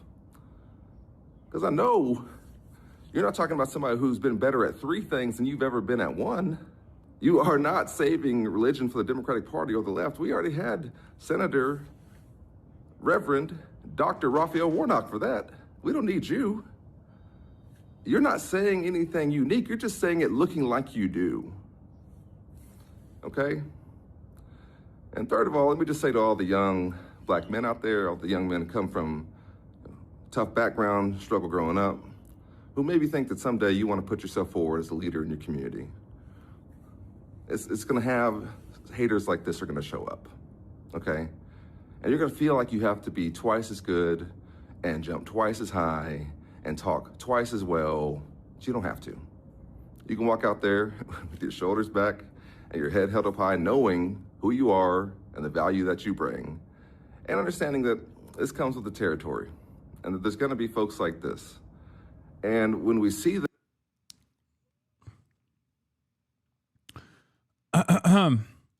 I've never heard someone praise a black woman and put down a black man. I usually hear a racist. They're just racist towards both genders. I've never heard such a weak argument. Yeah, I don't understand it at all.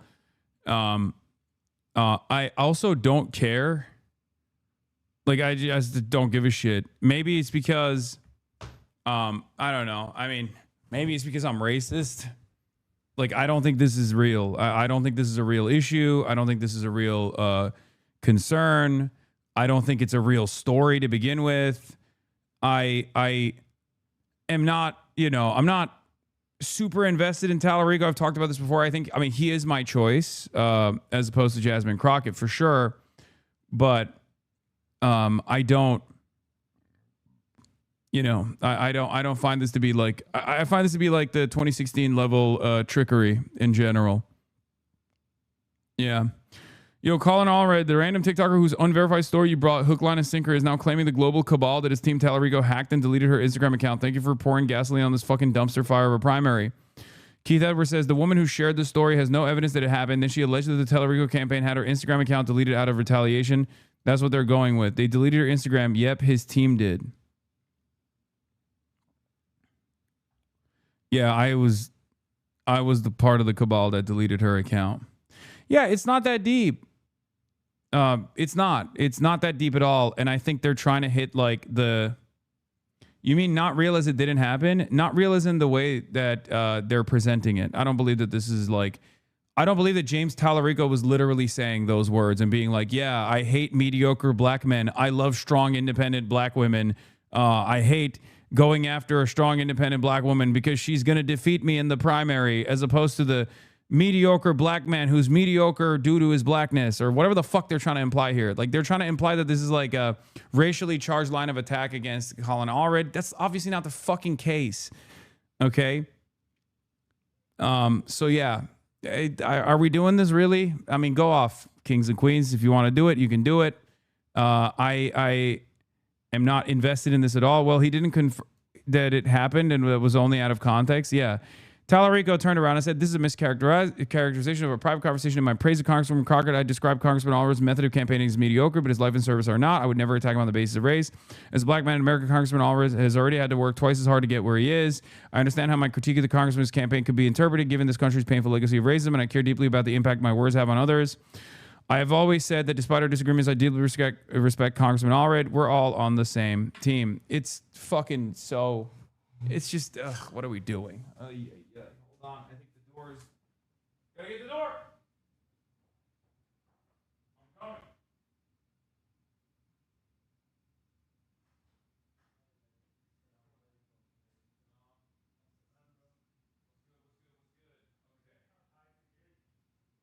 Yeah, I don't know why they're like that. They didn't do that. Oh, because Giannis stays here. I was gonna say they didn't do that to Giannis last night, but that's because he's a guest at the hotel. All right. Wait, actually, I'm gonna pull it up on this side. But here, come through here. Okay. You want to show some photos of mine? Yes. Here, you get on this side. Thank you. Yeah. Okay. Belal Khaled is in the building, everybody. Famous photojournalist extraordinaire. I am going to fix the microphone real quick. And yeah, we're gonna talk about your experiences. Please no buzz again. I'm gonna make sure that there's no buzz this time, okay? Actually, I'm kidding. I'm gonna make sure that there's extra buzz. Okay. Noise gate is deactivated. Is there a big buzz, chat? Are you seeing a big buzz? Are you hearing a big buzz? Wait, also, you want to speak into the microphone real quick, or like speak in general so I can get the audio levels? Test mic. Assalamu alaikum, everyone. Yeah, you can yell a little bit more as well. Okay. Hi, everyone. Assalamu alaikum. Alaikum salam. All right. Alhamdulillah. Do you have a compression? Your Arabic pronunciation is so Turkish law. I know, isn't it? It's bad. But he speaks Turkish. My man speaks Turkish. Evet, biraz Türkçe konuşuyor. Yeah. It's awesome. Thank you. Belal's the man. He is... hold on, I'm going to butcher this when I say this. Ghazawi, exactly. Ghazawi. Yeah. You're born and raised in Gaza. Yeah. And he is a famous photojournalist. Worked for Al Jazeera. Worked for you did Anadolu Ajans too. Yeah, I used to work for Anadolu Ajans since 2013, and I used also to cover the genocide for Anadolu Agency, AFP, and multi agencies also. Yeah. And I worked for TRT Arabi, also TRT. Wow, TRT, the Turkish state broadcaster as well. Yeah, he's a legend. I'm honored to have you here. Thank you for everything you've done, and also thank you for coming on the broadcast. I brought you on today because, well, one of the reasons why I brought you on is because I wanted to see if we could potentially go and see the Palestinian complex that exists here in Gaza. In Qatar, in Doha, where a lot of people that have left Gaza, have escaped Gaza, have found a home here, found shelter here, and then they're getting hospital treatment here. And then I wanted you to maybe speak on the conditions and your personal experiences as being a photojournalist who escaped Gaza as well. Mm-hmm. So first of all, I want to just clear a point. No one left Gaza. No one escaped from Gaza with his choice, actually. Yeah. We found ourselves, all of the people, they don't have the luxury of the choices, because if you stayed there, you're gonna die. If you also left Gaza, also your soul it's gonna die, because you took it from the body. Our body, it's the homeland. Our body, it's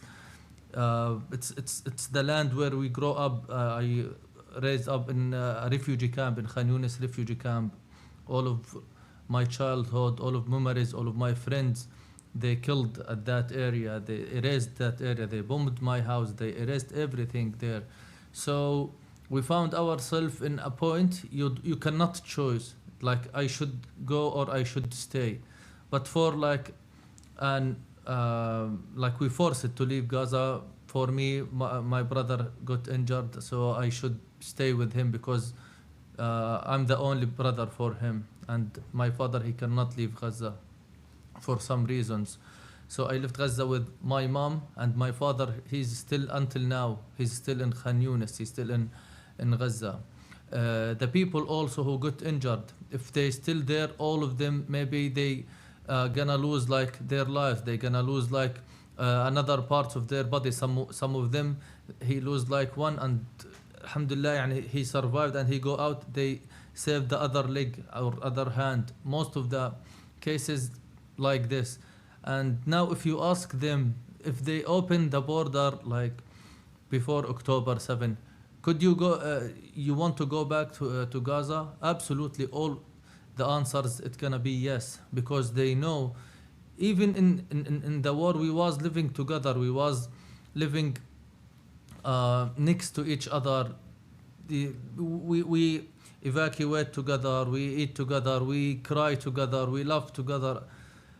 So here outside, even if you are like, alhamdulillah, we are here in Qatar. Qatar, it's the best place for the Palestinian outside, and the Qatari government, they paid for education, for treatment for them. They give them like nice houses. They keep them secure all the time, alhamdulillah. But even though, no one like the homeland, of course. Yeah. Yeah, everyone wants to, of course, return eventually. And yeah, that's been made endlessly difficult by the way that Israel and America has designed the situation. While the rest of the world is under the assumption that there's a ceasefire going on. Do you want to talk about that a little bit as well? Actually, it's a big lie. This ceasefire, they do it like just to take a picture and just to go and say like USA and Israel, it's finally they are like calling for the peace and they do the ceasefire. Since the ceasefire is starting, each day we have attack against Gaza. Each day we have a people killed in Gaza. Each day we have people suffering from like closing the border. They didn't open the border as the agreement say. We don't live like the same numbers of killed in before the ceasefire, but until now, if they killed like 1 or 2 or 10, they break the agreement, and this is a big lie. Also, they didn't allow to the people to return to their destroyed houses like Rafah. Rafah now it's very empty. And after the agreement, the agreement said the people they should go to that area after the agreement. And until now, no one can go to Rafah there. All of that, 2 days ago, they killed like 30 persons in 1 day. Most of them, they are children, they are civilians. And if each day they like shoot the people, they attack them by airstrike, they keep even the rebuilding. They didn't allow to the materials, they didn't allow to the machines, they didn't allow to people to rebuild their houses. So people now still suffering in this cold weather. More than 15 kids, they dying from the cold. We are living in the year of, we didn't hear about like somebody who died from starvation, somebody who died from the cold. But in Gaza there is, and the people they are saw it, and the people they are know that there is a kids who are freezing until the death, but nobody can enter like a blanket. No one can like make him warm. No one can save him, because it's order from US, it's order from Israel, and all of the world they are scared like to say no, or to say why you do this for them. Yeah. I do feel like the entire design of the so-called ceasefire, the fake ceasefire, was specifically so that they would respond not necessarily to the pushback that they were receiving from the resistance front, but instead to silence the protests that were taking place in the Western world, because it had gotten to a point where it was completely untenable. And you saw European leaders come out and offer a tepid response, too little, too late, and it was definitely a day late and a dollar short. It was a response that was, conditional recognition of statehood, things that are objectively offensive on its face when you consider it. Having said that, that was enough for I think Trump to also recalculate how much he was allowing Israel to continue punishing Gaza, to continue killing Palestinians, and that's the reason why they implemented the ceasefire, a fake ceasefire. Exactly. So that we here in the West would stop paying attention to it and move on to other things. Yeah, and unfortunately they success a little bit to like make the movement smaller than before, because most of the people now, they say the Rafah border it's opening yesterday, but unfortunately 5 people they go out from Gaza, just 5 injured people, they let them go out from Gaza, and 12 people they let them go to enter to Gaza. And when you hear the woman who entered to Gaza, they said like they arrest us, and all of the women they arrest them, they took them by the bus to an Israeli checkpoint. They set for investigation there. They asked them a lot of questions. They took money from them. They took their phones. They didn't allow them to carry even the food. They didn't allow them to carry even like a blanket. They told them like just a small bag and just $600. That's it. You cannot like enter more than $600. But if they save the money and they want to bring it to their families they didn't have income like since that 2 or 3 years. So this is it's like everything it's engineering by US and Israel, like to make to make Gaza empty, but in another way, by the increasing the number of who going back. And the condition is when they open, there is another condition: no one left Gaza before October 7 have a right to return. So this is a new Nakba. It's like when happened in 1948, the Palestinian people who live in US, who live in Chile, in Europe, they didn't have their right to go back. And now we are like from the second Nakba, when they said no one left Gaza before October 7 have the right to come back.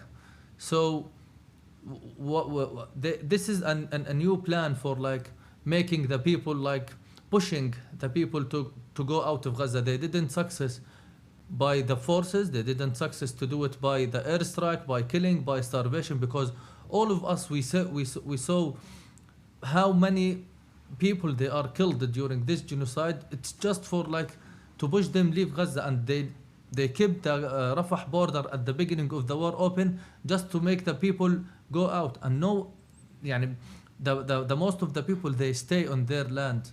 Yeah, and there's endless punishment for the people that stayed, and they pushed everyone out of the Rafah crossing to the best of their ability, and now they're not even letting people come back into the Gaza Strip, and they're limiting people. You're saying that left before October 7, they're not even allowed to come back into the Gaza Strip. All of this is, of course, illegal. What do you, as a Palestinian from Gaza, feel about the international rule-based order? Yeah, well, what should I say? Like now, the Palestinians, they don't believe of anything actually, because during like 2 years of killing, 2 years of like suffering, we heard like the international court they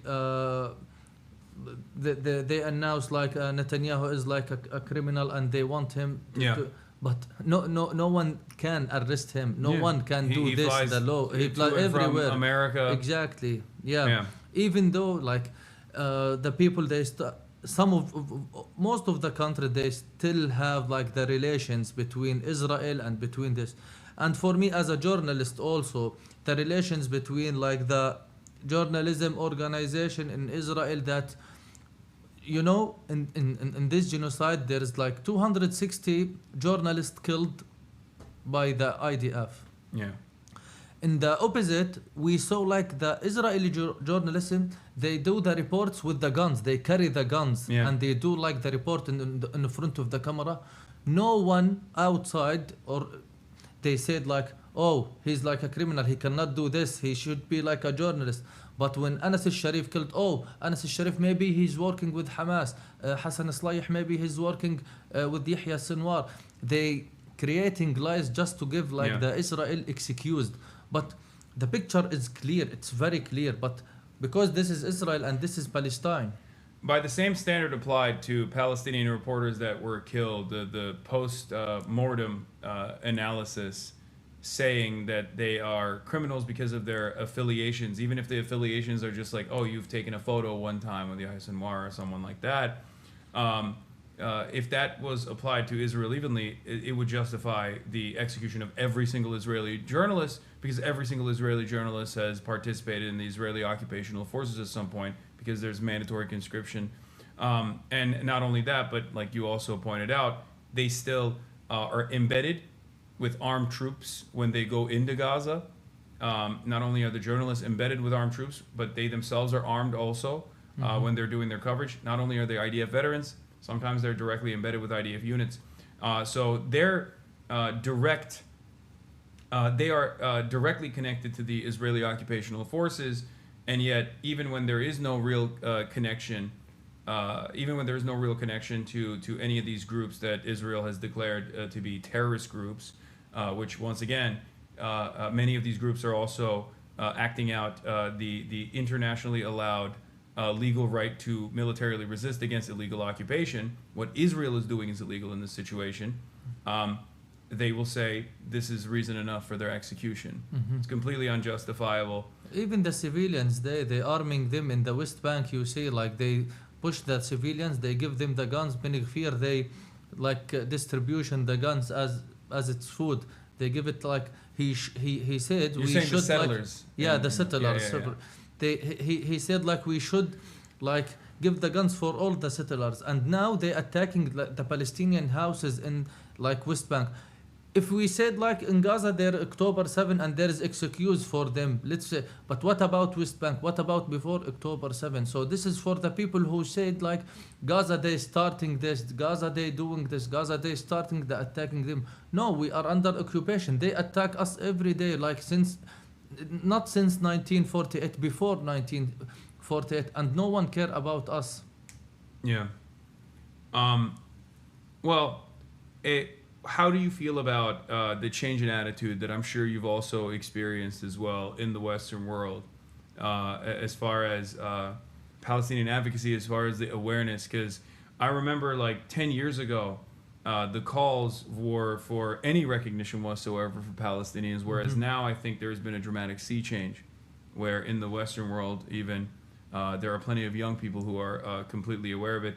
And I feel like a decade ago you would get punished endlessly in the Western world for even saying Free Palestine.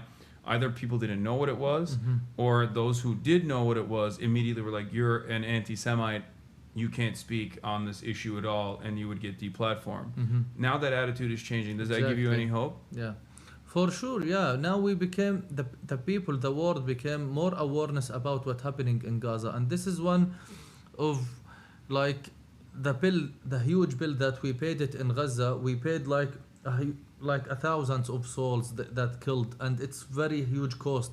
But we hope it's not be for nothing. We hope like vain. Exactly just to change the world for better, just to make the world know the truth. Even if like the governments, they are like controlled by US, by Israel, and they cannot say it, but the real people, the freedoms people who protesting, who like boycotting, who going in the universities, who do any actions like to support Palestine, they became awareness about what's happening there. Now, like the Holocaust propaganda, it's vanished, and even also the anti-Semitism. Now the people, they have like a courage to say like free Palestine, from the river to the sea, Palestine will be free, because they know the real story. Before social media, and this is like another point, before the social media, there was all of the Israeli and the Zionist propaganda, they was feeding the people through their media, because all of it's controlled by US and them. But now in the social media, they cannot do this. We saw like many of influencers like you, Hasan, who like spending like hours, spending their lives just to tell the people the truth. And maybe you can like hating speech, you reach a hating speech through your social media from like the Zionists or like another people. They lose their jobs in Google and Microsoft because they talking about Palestine or because they are supporting Palestine, but they didn't stop them. They continue because you didn't have anything to lose when you see like the people they losing their lives there just to deliver the truth for you, like the journalists. So this is make you like, I'm gonna lose my job, I'm gonna lose like some hundreds of books. So no, it's not like this. You keeping your movement because you know the people they need justice, and you are like one reasons of the change. No, absolutely. I think that's something that I stress to my audience as well, which is like there's real fear when you go out and you protest and you get arrested. There's real fear about getting deplatformed, losing your job, but all of that is I think inconsequential in comparison to the atrocities that are unfolding that we have to let other people know about and to demand change over. This is why, like, I sometimes bring it up, but only when asked about viewership numbers or whatever, when like people left my community in the aftermath of October 7 because of my advocacy. I always stress that this is not that is nothing in comparison to the overall goal of engaging in steadfast advocacy for the Palestinians, so that their deaths are not in vain. So I hope people understand that, and I hope people keep pushing that as well, regardless of what the penalties are. But we'll move into something a little bit more fun right here. I want to show you some. I want to show you someone. Do you know I Show Speed? Are you familiar with this guy? I heard about the Speed, that guy who making like a video on TikTok or something. Yeah. Here, let's take a look at this.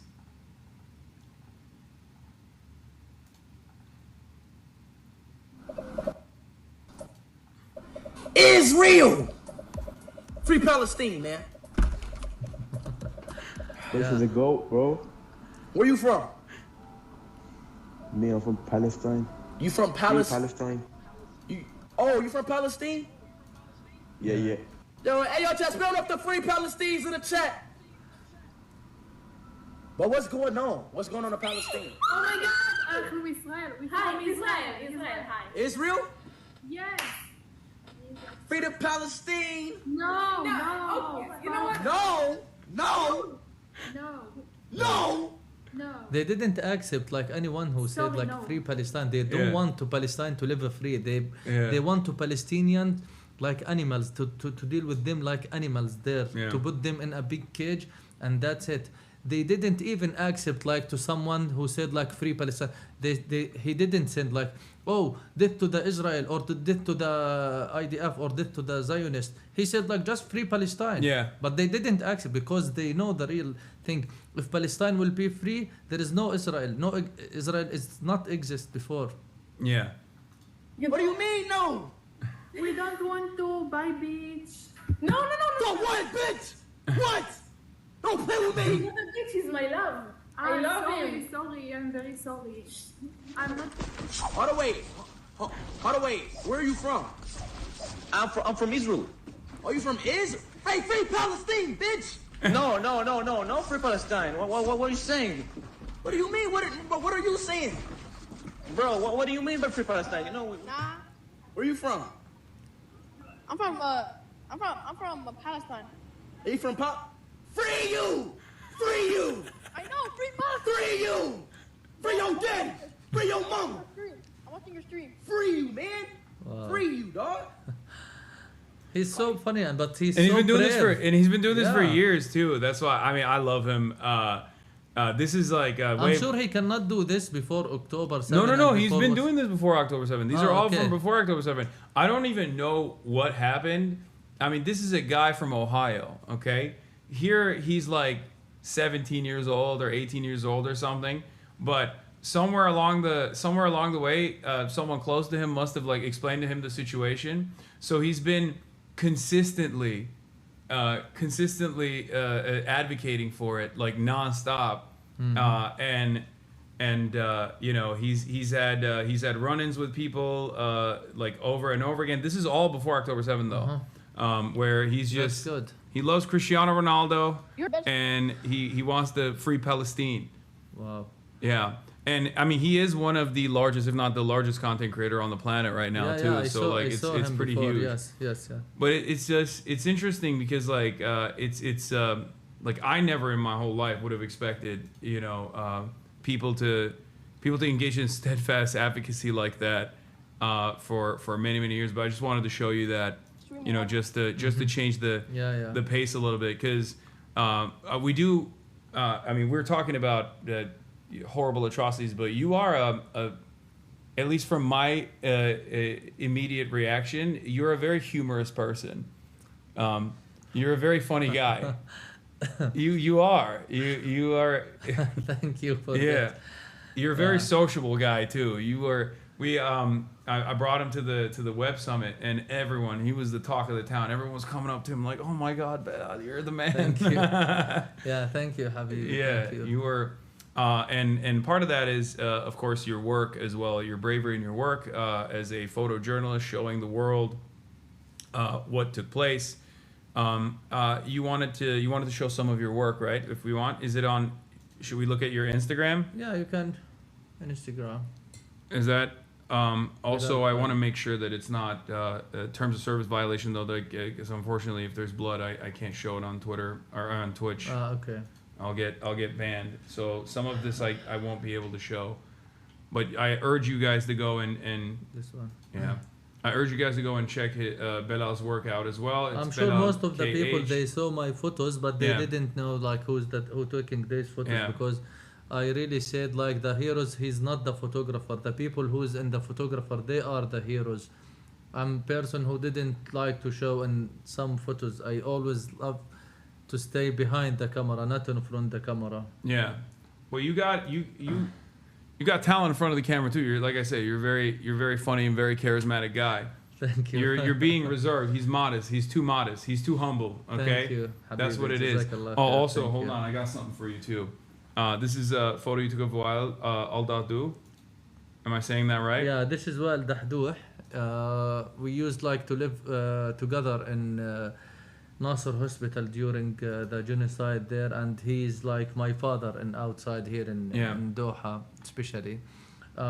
He teach us a lot about like how to be a real journalist, and also even what happened for you, you need like to keep your message delivered for people. When he like bury her family, and after an hour he stand in front of the camera and kept his working, continue the coverage.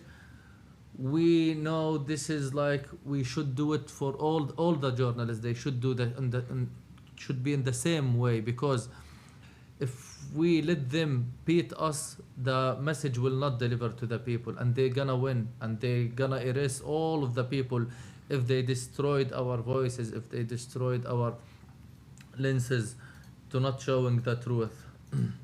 Yeah. Let's get in some another photos that we can also This is beautiful about. too. Yeah. Because I think you also show, like, in spite of everything that's going on, you also show a different side as well that is oftentimes overlooked as well. Because, like,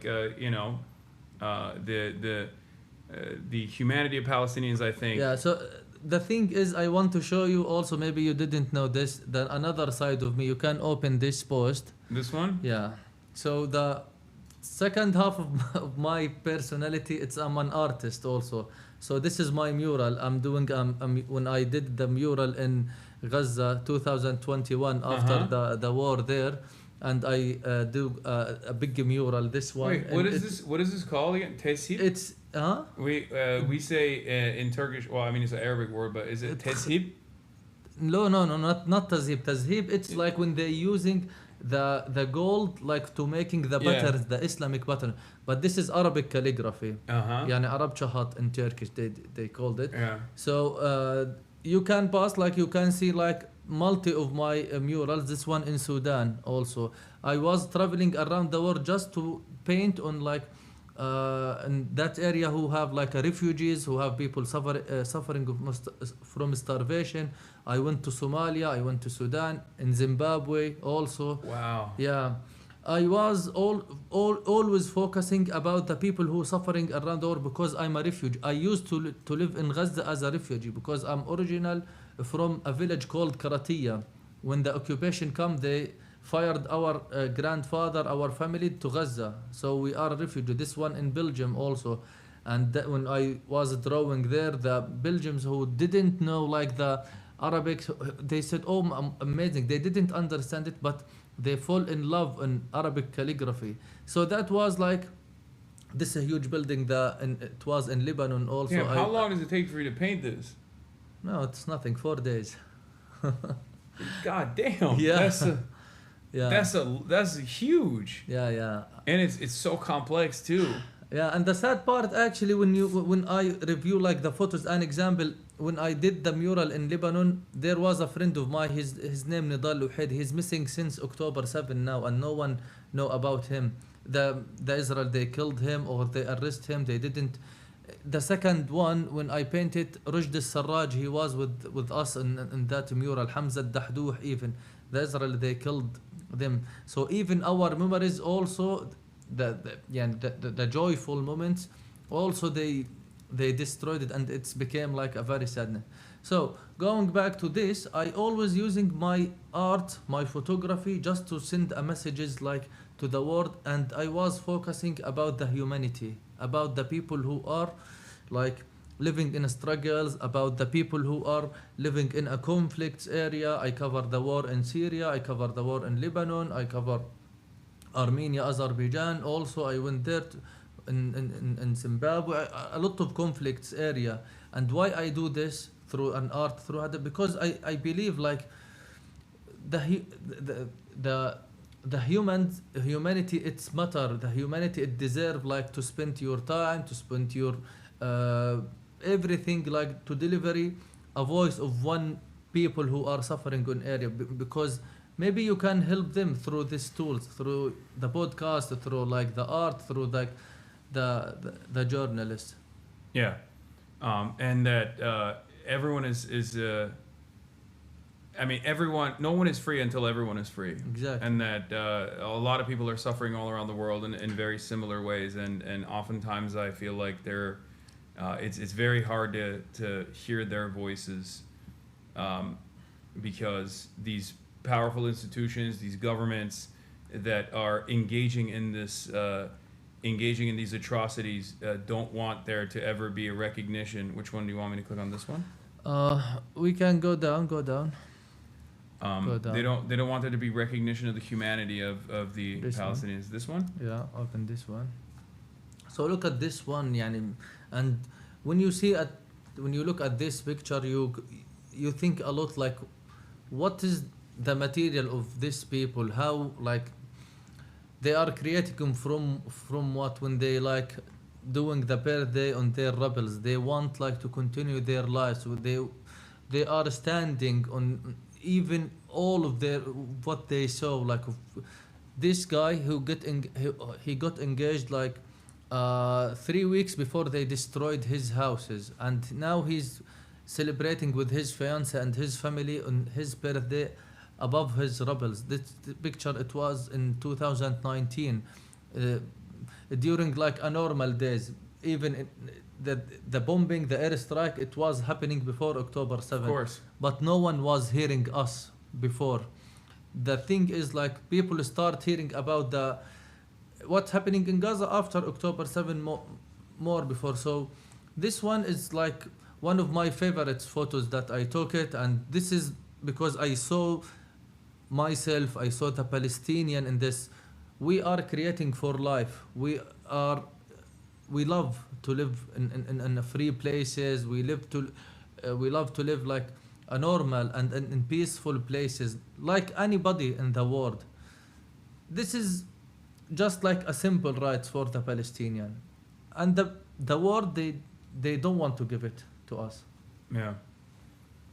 Israel. I mean, that's why Palestinians always say like our existence is resistance, where the occupation's goal is to obviously rid the land of the indigenous population of the Palestinians.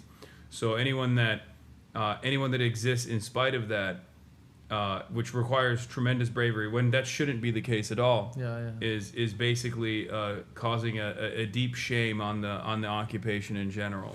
Go down. I want to also to talk about some stories that I took took Mhm. it. Maybe down. This is the people who live in Al Tumama complex, the one that you want to Yeah. visit it. So this is the injured people who live in Al Tumama complex. More than thousands families they live there. Yeah. Most of them like who are lost one of their parts. So this is Eid al-Fitr prayers. يعني after Eid, you know, they praying namaz at that moment. Yeah. So you can scroll also the photos and show like. So this is actually one of the like, from our perspective in the Western world, we look at numbers to understand the totality of the cruelty. But I think this also gets lost in those numbers, because there's a lot of back and forth about what the number of total dead is. And you know, Israel has only recently actually recognized the Palestinian Health Ministry's numbers as an official confirmation, which of course means that the true death count is most likely infinitely higher than that. And having said that, the consideration for the wounded is not even brought up in this conversation when this back and forth is happening on whether or not the Palestinian Health Ministry's numbers are accurate or not. But there's a deliberate wounding in the way that Israel engages in these sort of strikes, or even with sniper fire as well, right? That's like so many of the Palestinian I wish youth. you one day you can come and visit there and hear like the stories from the people who who was there. Each not each floor, not each building, each flat, they have like a very complicated disaster, and they have like a multi also the different disaster. You can see like, look at this guy, how he got injured. He lost one leg, and the other leg like he lost like one of his toes also.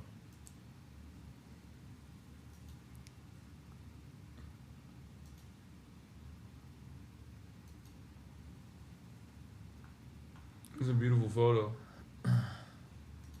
It's beautiful, but it's also carrying a lot of painfuls. Is there this might be too tough of a question to ask, but is there a feeling of almost guilt of survival? Of course.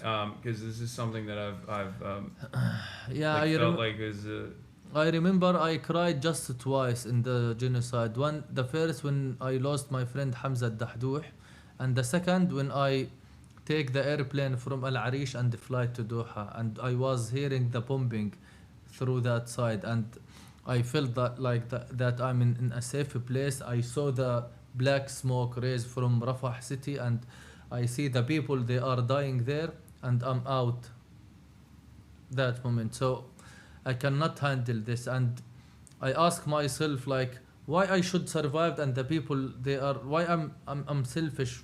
Is it like it's a guilt like to do this? But if I want to return, who should be like with my brother? If I bring my brother with me, maybe he will lose his life also.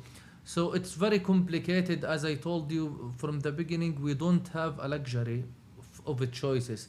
You cannot like sit and I can stay because this is the benefits, or this is like I can be like in safe area, or like I should live. No, in both you are like losing your souls.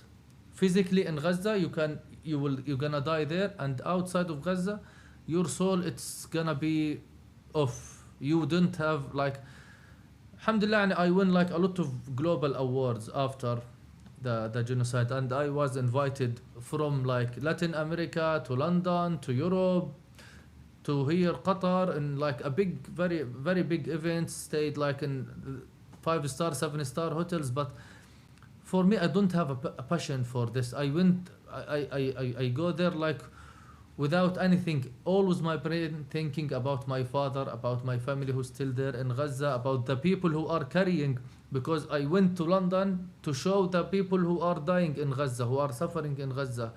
I had an exhibition called Hands Tell a Story. So I'm standing in the front like the victims, and I know that they are still suffering, and I'm here. So what is what's the joyful in this moment? So that's why we don't have any passion outside of Gaza. We still have a hope. One day we're gonna return, inshallah. Yeah, inshallah. All right. What are some the other photos that you wanted to show me? Go down, down, down, down.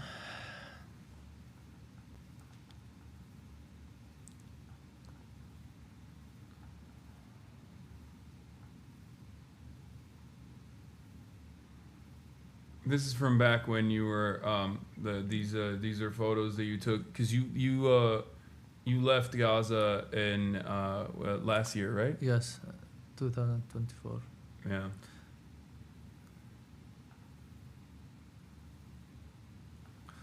So we can also talk about this. So this mural, it's called the Dreams. I wrote like Ahlam. It's meaning dreams in English, and I did it during the genocide when we was moving from Khan Yunis to Rafah. I felt like I need to recharge my soul. So I always when I want to do this, I go through art. And at that moment, the genocide was still happening. There was no ceasefire or something. So I took my paints and I was looking around the destroyed city in Rafah, and I found this wall. I bring the kids from the area and we wrote the dreams. And why I do this? Because I sit with the kids there and I always asking them, what's your dreams? What do you want? And all of them, the first answer was we want this war finished. We want to return to our schools. We want to stay safe. We want to. So this one, we draw it in a house that the dream is vanish from it also, because around 10 people was killing in this airstrike in this house. So we're talking about the dreams that vanish and the dreams that also carry it with the kids who painting with me. So you scroll, you can see the faces of children, how they are very happy also, and they was very excited to do something entertainment through this. Yeah.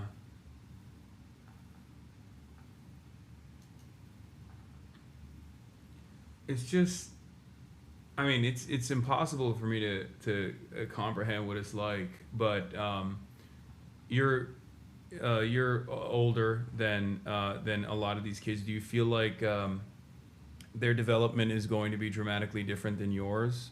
I mean, obviously there's always been incursions in the past, sieges upon Gaza, bombing campaigns and whatnot, but the intensity of this this genocide since October 7, do you feel like this is permanently altered the way that the next generation of Palestinians are going to be existing? So during the genocide, we can see the child, they are doing what the old men doing. They carrying the water. They standing to getting the foods. They carrying blankets. When they evacuate, they walk for 10 kilometers to evacuate from northern to southern of Gaza.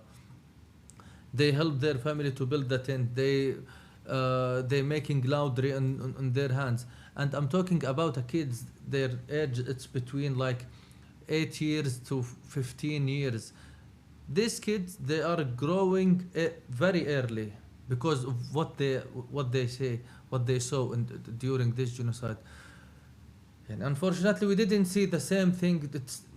Nothing happened to Palestinians like what happening after October 7.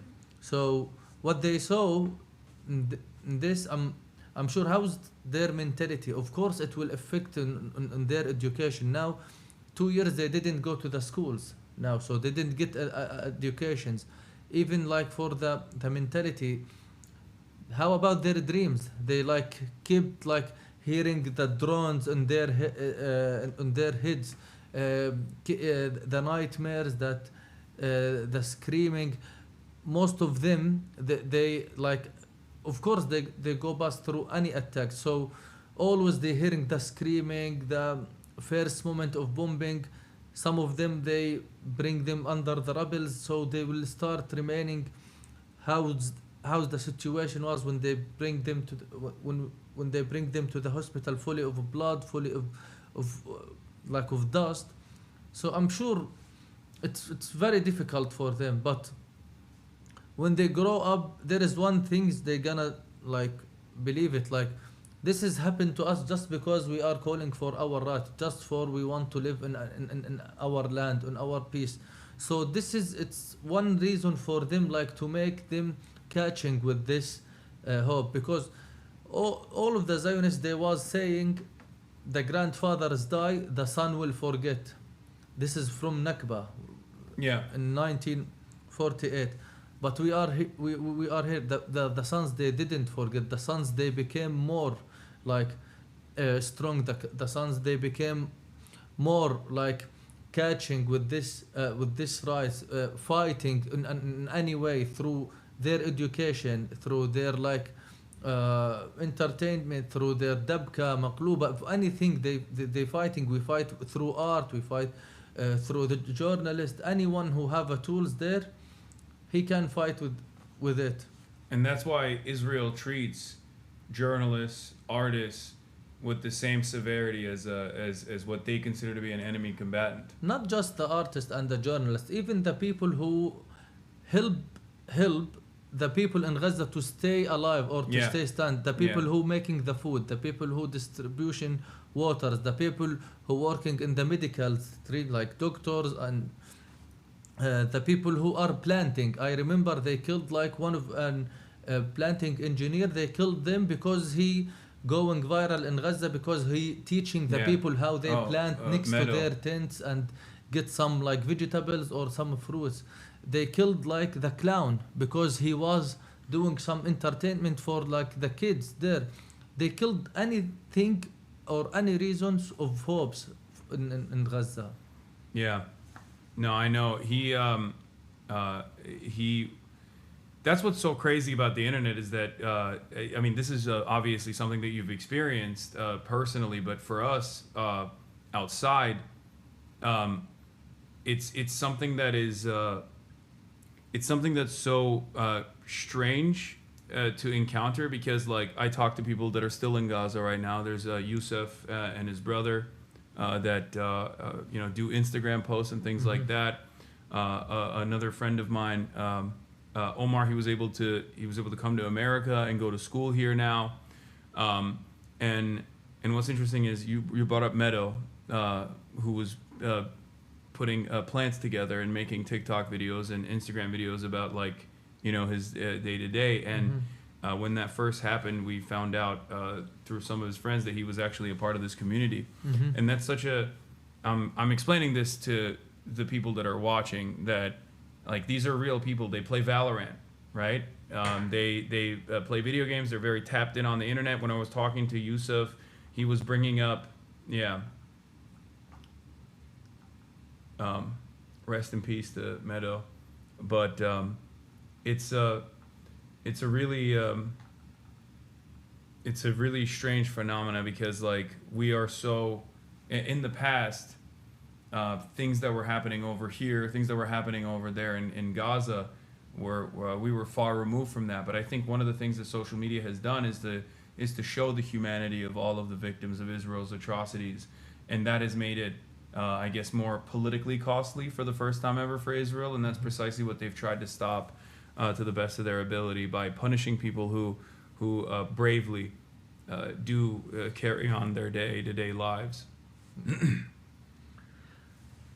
So I hope that the world, like, they didn't count the victims in Gaza as a numbers, and they remember them, their names, their lives. As you said, like Mido, he had like a dreams, he had a life, he had everything, and like him, there is like 100,000. Yeah. Is there anything else you want to show me? There is a lot, like we don't have much of time to talk because each photos it's have like a lot of stories, but people can visit my Instagram, and actually unfortunately I'm shadow banned there. My post and my photos, it cannot reach to the even to my followers, and if you search Belal KH you will find my photos there. You can read the stories about the people there.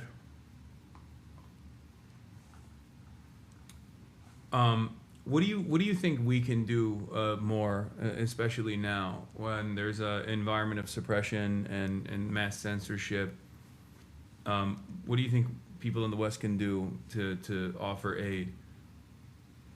I think we need like to push more like for the government, for like through media, through like the political, through the diplomatic lines.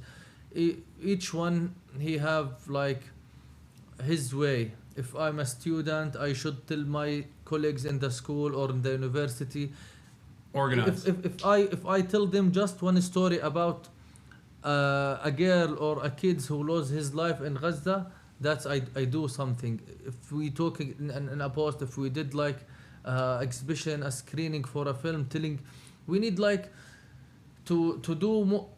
Not just protesting of course matter, but now we need like something to help like to rebuild the souls of Gazans people, to open the ways. Anyone who have a chance like to get to hire some people from Gaza, I'm sure like there is like a lot of creative people, and Gazans people, they are very creative. They know how to make anything from the scratch, as you saw.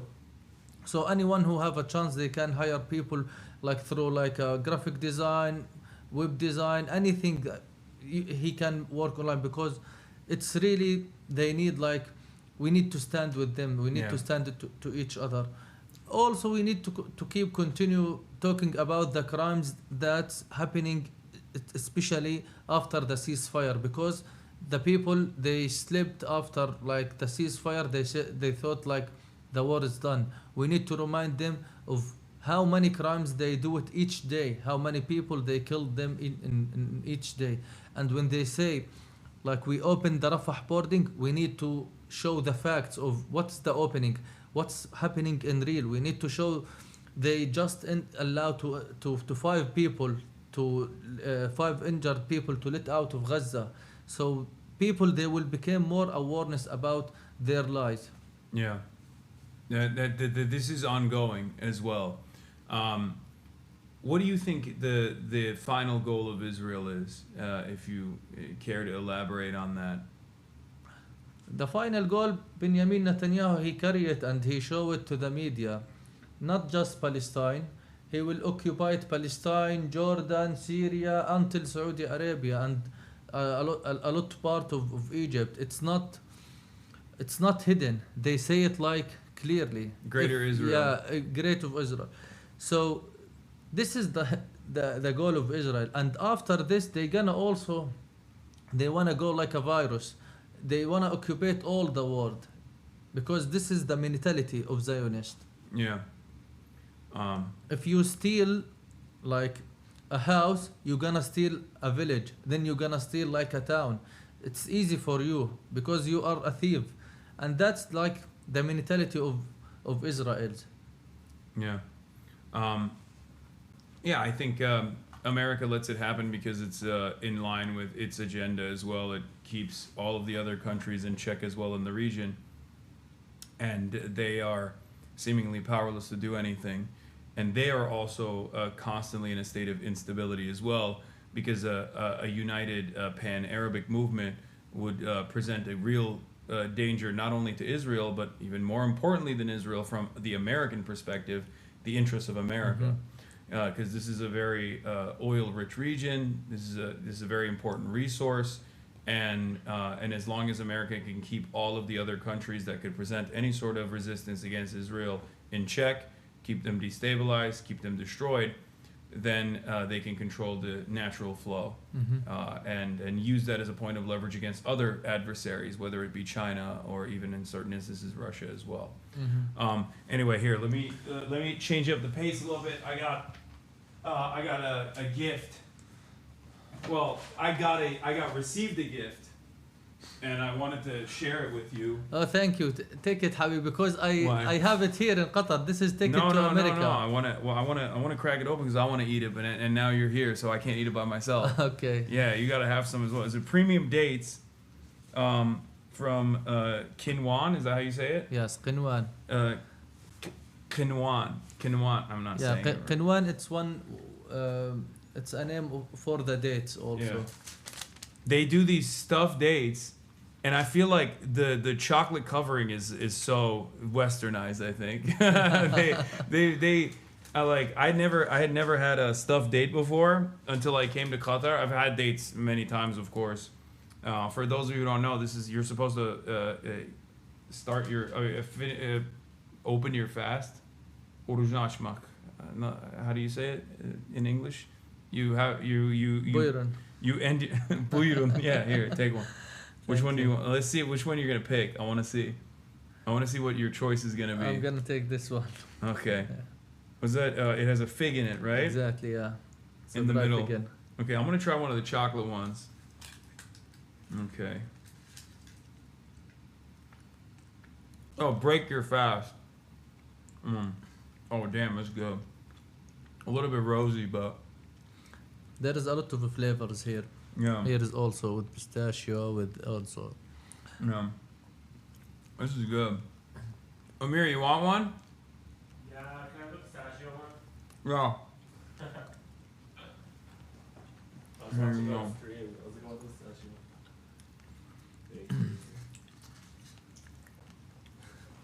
This is good as hell. God damn. Even the chocolate one's good. Yeah. I didn't expect it. Okay, I'm gonna have another one. Here. Oh, خلاص, thank you. That's enough for me. Alhamdulillah, la, alhamdulillah. Oh, I have it in my home. No, I have it in my figure? Is that what it is? No. I have it in my home, and we always buy stuff. Damn, that's good as hell. Shouts out to the chatter that gave this to me earlier today. Before I did my speech, someone came up and said, this is from one of your Qatari Oilers. We call them Oilers. Well, like there's this idea in America that if you speak out against Israel, you're paid for by Qatar. So, damn, this has peanut butter in it. Afiyat olsun. Crack me up every time we speak Turkish. It freaks me out. It's good. Yes. You can speak Turkish. I can, yeah. By the way, the Turkish, it's similar to Arabic language. It's easy for the one who speaks Arabic. Yeah, there is 7,000 words similar between Turkish and Arabic. Oh, I didn't know it was 7,000. Yeah, no, there is. Oh my God. Yeah. Damn. So I think I need to go now. Thank you for hosting me, and thank you guys for. They are like 16,000, I think. Yeah. How many people do they saw? There's 24,000 on Twitch and 16,000 on YouTube. Okay, thank you guys. Thank you guys, all of you. I had a lot of messages. You have a lot of fans before I came with you. That like you're gonna show with Hasan. So, yeah. Yeah. He had no idea who I was beforehand. Okay, don't listen to him. He's lying. So it's nice, pleasure to meet you, Hasan. Pleasure to meet you here. And are you gonna come to America anytime soon? After Trump gone, inshallah. Yeah, inshallah. Yeah. And maybe the Americans, they're gonna like come here. Yeah. No one knows. Americans are here already. No, I mean as the refugees. Oh. Like Ukraine or maybe. Well, no one knows. Yeah. You know, that's actually interesting. This is something that I connect before you leave. I know you're trying to go right now. It's late as hell here, but this is something that I try to connect to Americans as well all the time, because now there's a lot of ICE protests that are happening. Yes, ICE is this immigration force that is, they're masked. They use Israeli surveillance technology. They get trained by Israel, and they have a very similar construct to the way in which the Israeli occupational forces operate as a constant presence in the West Bank, like constantly bullying people, constantly harassing people, killing them, kidnapping them, hurting them, and the resistance that has started in the United States of America, in some ways, has reminded me of what I have covered for years and years about. Palestinians in general, from the first Intifada all the way to what has evolved into the Palestinian resistance now. And there was a guy. I was in Minneapolis. It was minus 35 degrees or minus 35 degrees Fahrenheit. So minus 30 Celsius. It's freezing. It's beyond freezing. Your fingertips start going numb after like 2-3 minutes, even if you have gloves on. And there was this guy who came up to me, and he had a Palestinian flag at the protest, at the anti-ICE protest. And he asked, I felt a little embarrassed to bring this to this protest because I thought, maybe this is not relevant. Maybe this is not, about what's going on here. And I tried to explain to him and everyone else that was listening at the time that these issues are united. These issues are actually quite similar to one another, both the tactics of the occupational forces, but also the atrocities that will only continue to grow. And what I mean by that is not just the imperial boomerang that Gaza is used as a laboratory for experiments of heinous war crimes that will then inevitably be used on the domestic front, but also that Minneapolis is a line of defense against other states, and Palestinians are actually a line of defense against colonial powers behaving in this way. So when Palestinians are fighting for their lives, fighting for their existence, they're not just fighting for themselves, but they're fighting for everybody else as well. For everybody, exactly. Yeah. And that's what they're saying from the beginning of the. If they attack us now, they're gonna attack you later, and it's happened. They attack Syria, they attack Lebanon, they attack Yemen, they attack Qatar also. Yeah. Yani Qatar, who was like making the negotiation between they attack it. So Gaza and Palestine, they are like the wall who are always like keep protecting all of the area around fighting it. for humanity. Yeah, if this wall fallen, all of the castles around it, it's gonna fall. Yeah. No, absolutely. Well, thank you so much for coming on. Thank you. Belal, you're incredible. I'm honored to meet you, and I'm honored that you graced our presence on the broadcast. All right. Thank you, Amir. See you. What? Selfie. Oh, you want to take a selfie? Yeah, with this setup in the back. It's so funny. Yeah, okay, bye. All right, bye, guys.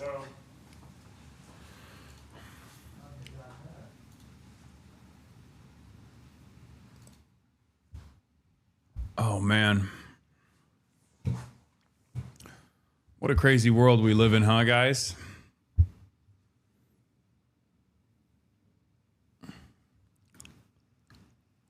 What a crazy world we live in. All right, we're going to move back to my regular news coverage after that. It's kind of strange to make this pivot back, but I was trying to do my very best to keep it sometimes light as well, while also simultaneously talking about like some very serious issues too.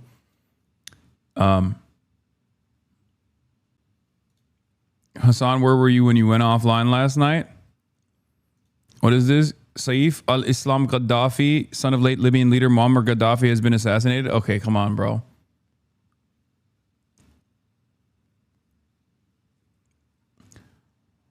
Imagine knowing the world would be like this when we were teenagers. Lol, I'd like it to stop. I know. It's pretty fucking devastating. Just days before. All right. Now we're going to talk about the Epstein files, which I didn't get to. But the Clintons, they're whistleblowers blowing the whistle on themselves. Iran just launched Hellfire missiles towards bases in Qatar. Okay, bro, are you fucking joking? Are you being fucking serious? Don't joke like that, okay? Come on. I'm right here, motherfucker.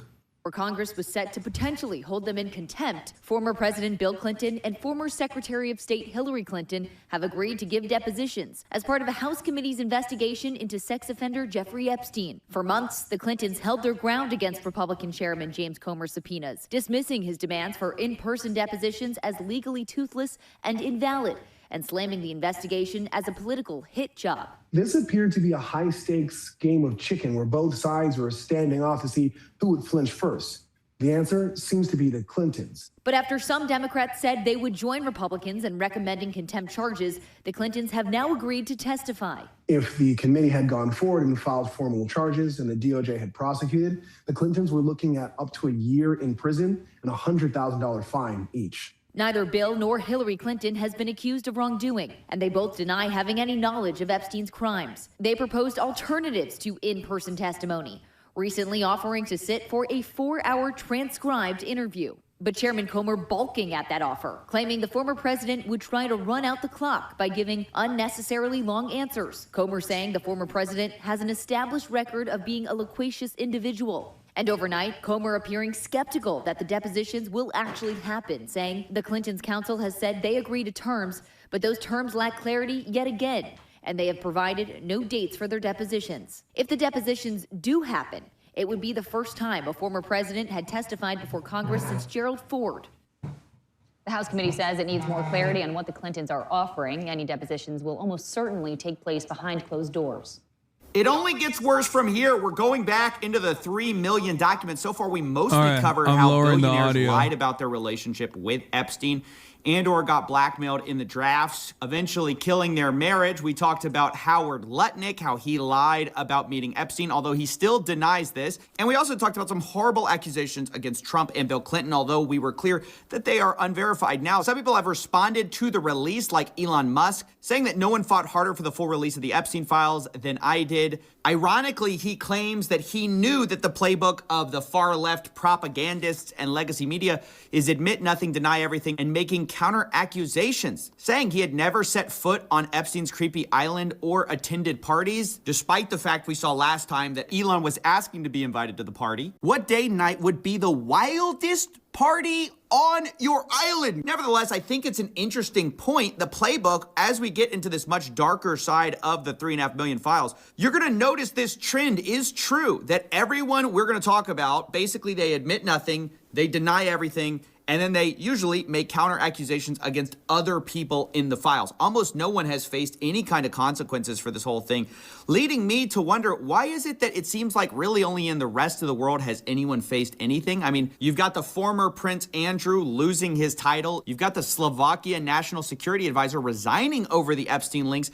But in America, I'm really hard-pressed to think of anyone who has actually faced any kind of accountability. I think Larry Summers stepped back voluntarily. But other than that, it's hard to think of anyone who's faced any kind of justice. In fact, arguably, Ghislaine Maxwell's life is better than it was previously since these Epstein files have dropped. And what's crazy about this is that we know that the government story is false. Remember, the FBI documents showed they had 10 co-conspirators they were investigating. We also got an old draft of an indictment where they had several co-defendants with Epstein. Now, of course, we know these were never ultimately charged. This was back in 2005, but just imagine all the way back in 2005, where these charges are from, we already had evidence that Epstein was not working alone, and of course he's not. But now we're gonna talk a little bit about how the scheme operated. Now, to be clear, we're gonna talk in a second about the laundering of Epstein's reputation, the people who protected him this whole time.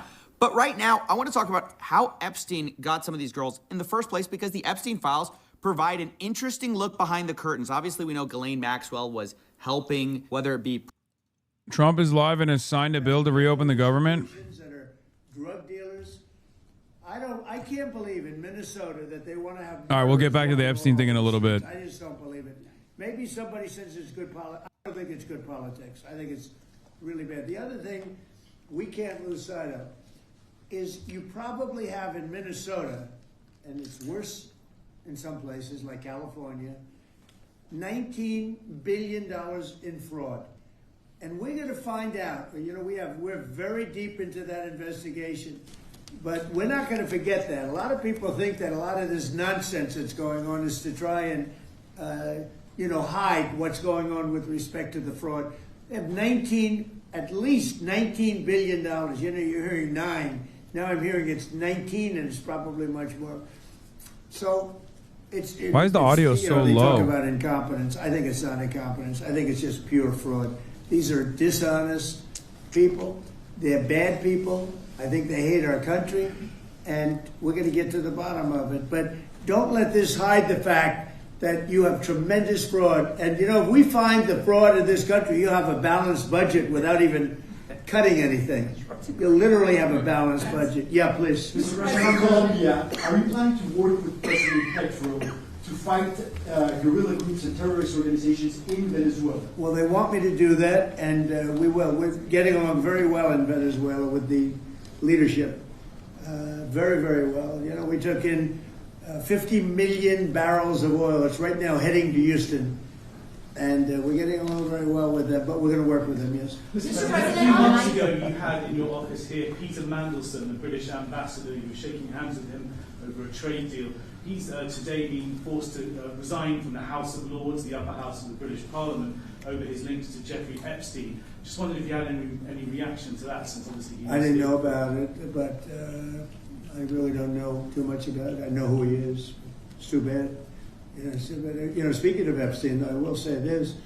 A reporter named Wolf and Epstein conspired. This just came out yesterday in the millions of pages of documents, how crazy this is. Conspired against me in order to fight like hell to make sure I lose the election. That's the only thing that was mentioned about me. Now, about them. Yeah, the audio is low because the noise gate is off on Trump's side because he's not near a microphone. So when he farts, we can all hear it, and it can become an international incident. And Epstein conspired against me. Did you know that, Mr. Senator? Did you know that? They conspired against me. Did you know that, Mr. Senator? So that takes care of Epstein as far as Trump is concerned. But you got a lot of Democrats out there that are very much involved with Epstein. But I'll be honest with you, you got to get back to running the country, too. Did you millions and millions every week.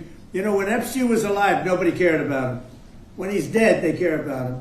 But it's really a Democrat problem. It's not a Republican, it's a Democrat problem. The only problem Republicans have is that we have to get back to, number one, running our country, and then number two, very importantly, letting the public know what a great job we're doing. We have the greatest economy in the history of the world. We have $18 trillion being spent. The record was $3 trillion many years ago, not by us, by another country. I won't say the country. Yeah, please. Did you read those new files, Mr. President, that came out? Have you been briefed on Savannah Guthrie's mom missing in Arizona? I think it's terrible. Would you commit to more federal agents, like helping out on the search? Sure, I would. I'm going to call her later on. I think it's a terrible thing. I always got along very good with Savannah. Very unusual situation. What if you weren't? Have you heard anything? What if you didn't? Democrats who were in there. Elon Musk was also in there, and so was your Commerce Secretary Howard Lutnick, and correspondence that he had with him. Did you read those new files that were published by the Department of Justice? I didn't. I have a lot of things I'm doing. A lot of things I'm doing. I don't know. You mentioned 2 names. I'm sure they're fine. I'm sure they're fine. Otherwise, it would have been major headlines. A lot of women who are survivors of Epstein's are unhappy with those redactions that came out. Some of them, entire witness interviews are totally blacked out. Do you think that they should be more transparent? That they thought they released too much. I heard that, and you tell me something else. No, I think it's really time for the country to get onto something else. Now that nothing came out about me, other than there was a conspiracy against me, literally, by Epstein and other people.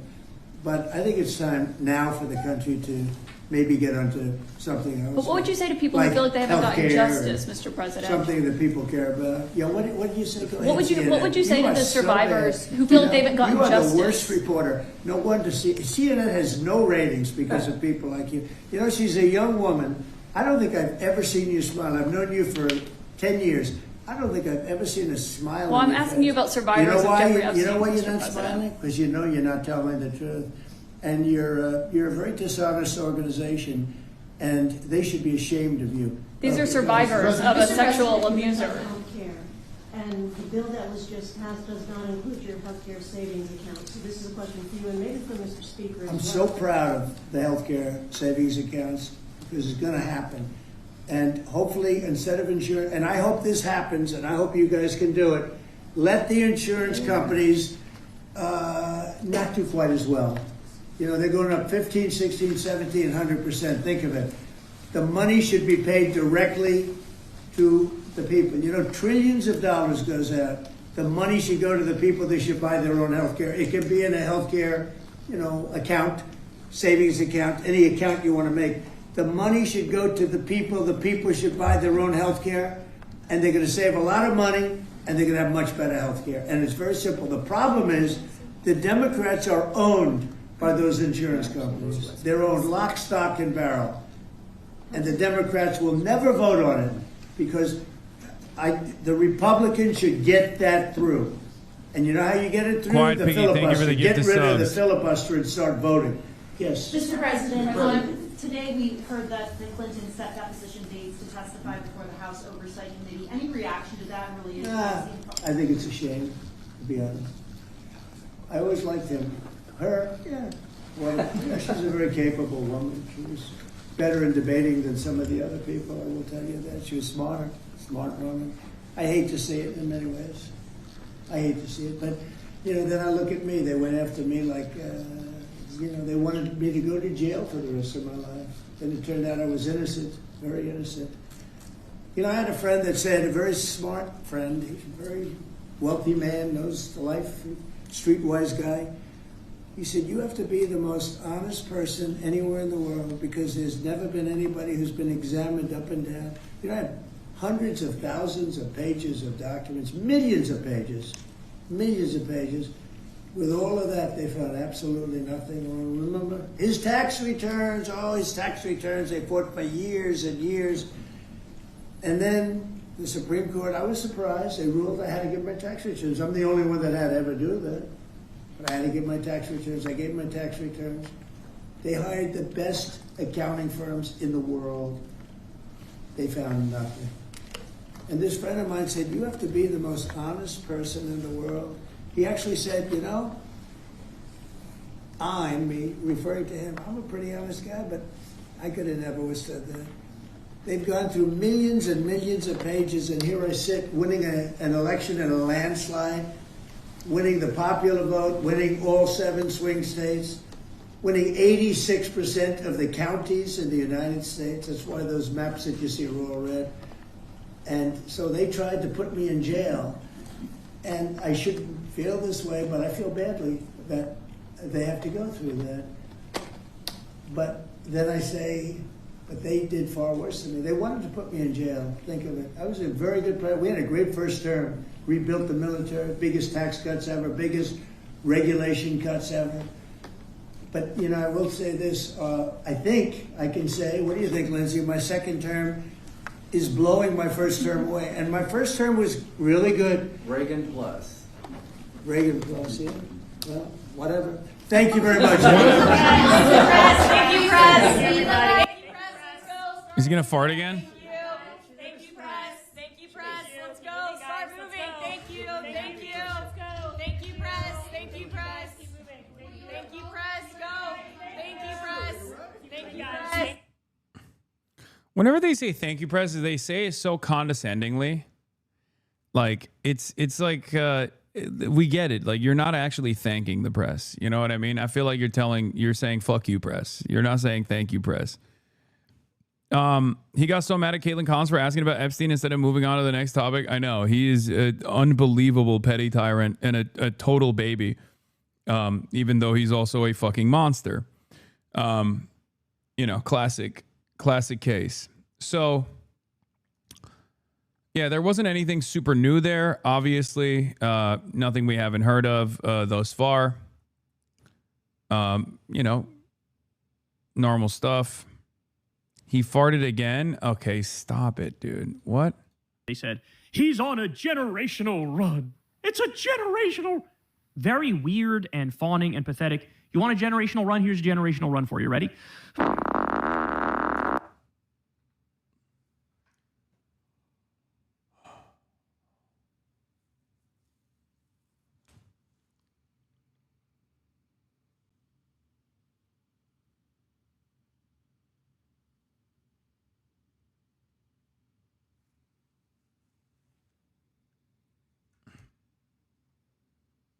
Get farted on, idiot. I just did. I just got dookied on. For sure the girls talk them into stuff. But now we have emails of a different side of the scheme. It says, yesterday I spoke to Daniel Syed, who Jean-Luc Brunel describes as a scout or recruiter of girls or women for Jeffrey Epstein. Attached to this incoming email from Brunel is the contact information he has for Syed. And then they blacked out his number and email. But digging into Jeffrey's emails with Daniel shows that he was constantly sending him links to girls. It shows Jeffrey Epstein paying Daniel 3,000 euros, which, to be clear, was the amount that was agreed to by Jean-Luc Brunel. Quote, Dominique, we will pay him 3,000 euros each month for scouting for a 6-month period.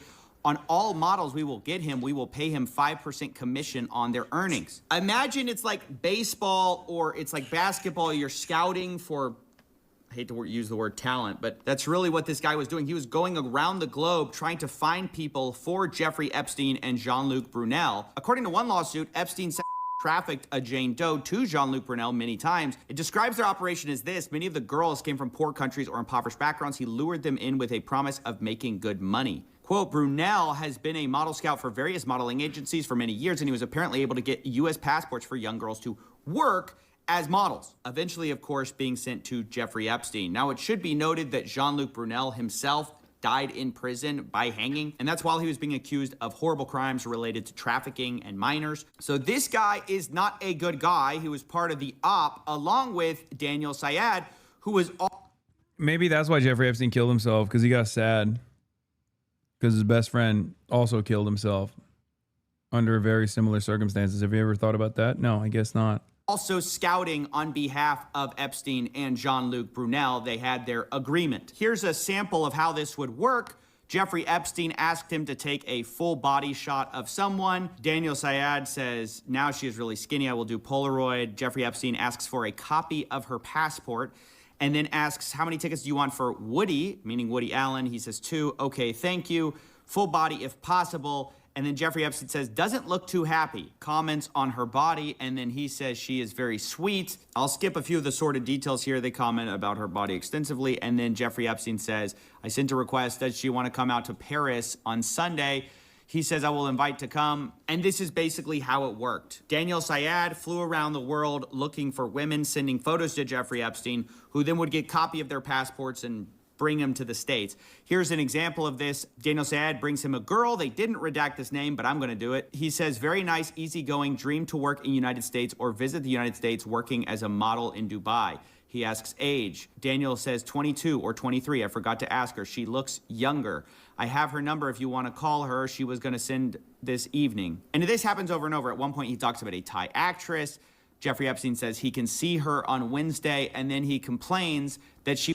It's pretty wild that so many people try to keep up the facade that Jeffrey Epstein was, you know, either like a sex criminal in his own might and had nothing to do with the you know, client list or the social elite that he was consistently surrounding himself with, or even my favorite take. And I did not know this, but there's a Destiny take out there who is, you know, because he's consistently wrong. He's on the wrong side of every fucking argument for some goddamn reason. He also apparently talked about the Epstein stuff back in the day on the Iced Coffee podcast, where he quite literally said, oh, it's whatever. It's just like a rub and tug. Like Jeffrey Epstein was like maybe getting rub and tugs for his friends, and it's not that big of a deal. Overwhelming majority are of age. Some might have been like a little bit underage. And is not the end of the world. Like something along those lines, which is insane. He wants to meet in a restaurant. I don't do that in New York. And then says she didn't even respond. Not nice. The point is, a lot of these girls were looking to come to the United States for one reason or another, for some kind of dream. They would ask for passports or visas, and then ultimately get sent here by this network of people who would later be accused of trafficking or other abuses. Now, to be clear, there have not been charges against Daniel Syed, and the government, remember, says they have no evidence to go even predicate an investigation against uncharged third parties. So it's a little bit bizarre to be reading about this scouting operation for Jeffrey Epstein, the way he recruited girls, and then be told, yeah, nothing to see here. Yeah, one of the scouts was like this, like, who himself in jail. But yeah, no, there's no one else here, even though there's definitely guys floating around. Even though we literally have redacted defendants in our old draft of an indictment. We have nothing to do. We can't possibly imagine. No co-conspirators. No co-conspirators. Come on, stop. Don't look into that. Todd Blanche said it's not a crime to party with Jeffrey Epstein, when it quite literally is. Okay, it is. Oh, this is the old Matt Iglesias. Actually, it's a Phoebophilia defense.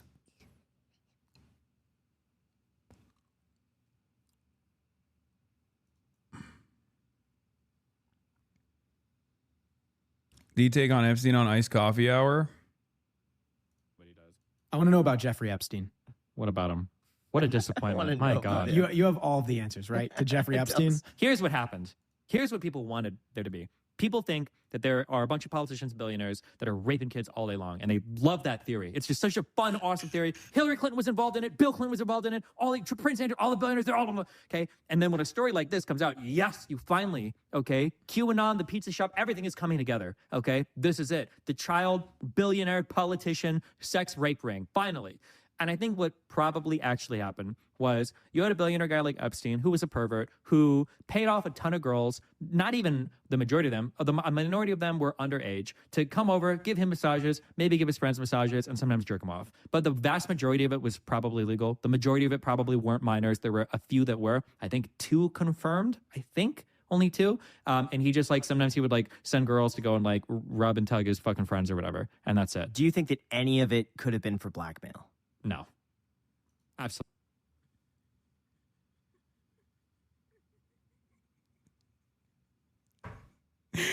How is this man? First of all, only 2 child rapes or whatever is a crazy argument. Okay? Just a little bit of child rape on the side. Only 2. Great. Great argument. Okay? But overall, it is quite remarkable how he is so consistently on the fucking wrong side. Like, he is notoriously wrong. I don't understand it. I don't know what it is. Is it the contrarian brain or whatever? I don't know what's going on. I don't know if it's because he's, like, constantly presenting himself as, like, in opposition to whatever I'm presenting. And then he, unfortunately for him, ends up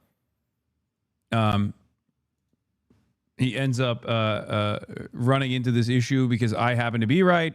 And then he, by definition, happens to be wrong. It's just pretty funny. This is from a couple of years prior, by the way. I just saw a clip of this. I won't say absolutely not, but right now there is 0 evidence whatsoever of that at all. And the idea... This is bullshit. I wonder if his position has evolved since then, but it's just very, very interesting. Let's get back to it. Anything. And that brings me to one of the frustrating parts of these whole files is the redactions. I mean, I know I've been over this, but it's a different thing. In the past, the files were sort of overly redacted to protect people. The problem this time is not only are a lot of people still being protected, like literally the names of the people they were going to charge, you couldn't argue those are victims, but the work with Ethan Klein on Piers Morgan? Shut the fuck up. Are you joking? We're here to... What if went to storm a synagogue? Benny Johnson versus Ethan Klein on Don Lemon? Epstein and Ice? Wait. Please don't tell me that Ethan Klein got dunked on by fucking Benny Johnson. My heart can't stand that. That's too much. Ain't no fucking way. I hope he was able to put together a decent argument here.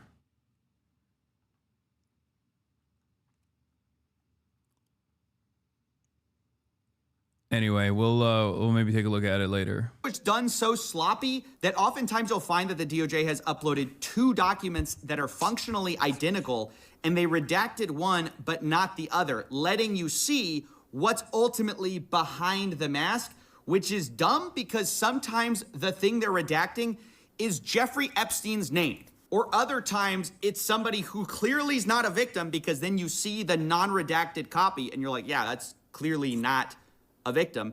So it's a little strange what they seem to have done here. Let me give you a for instance. So we have this message from somebody whose name is blacked out, and we see participants, and then we see Jeffrey Epstein is involved, right? And it says, we need to work around your 38. We need to push back on the lies, then crush the pedo trafficking narrative, then rebuild your image as a philanthropist. Now, I want to know who's doing that. Who's trying to rebuild Jeffrey Epstein's image? Steve Bannon, even in certain instances, might have even Noam Chomsky as well, who said something similar to that. Maybe not under those certain terms, but something along those lines. It was pretty fucking devastating to see and read that.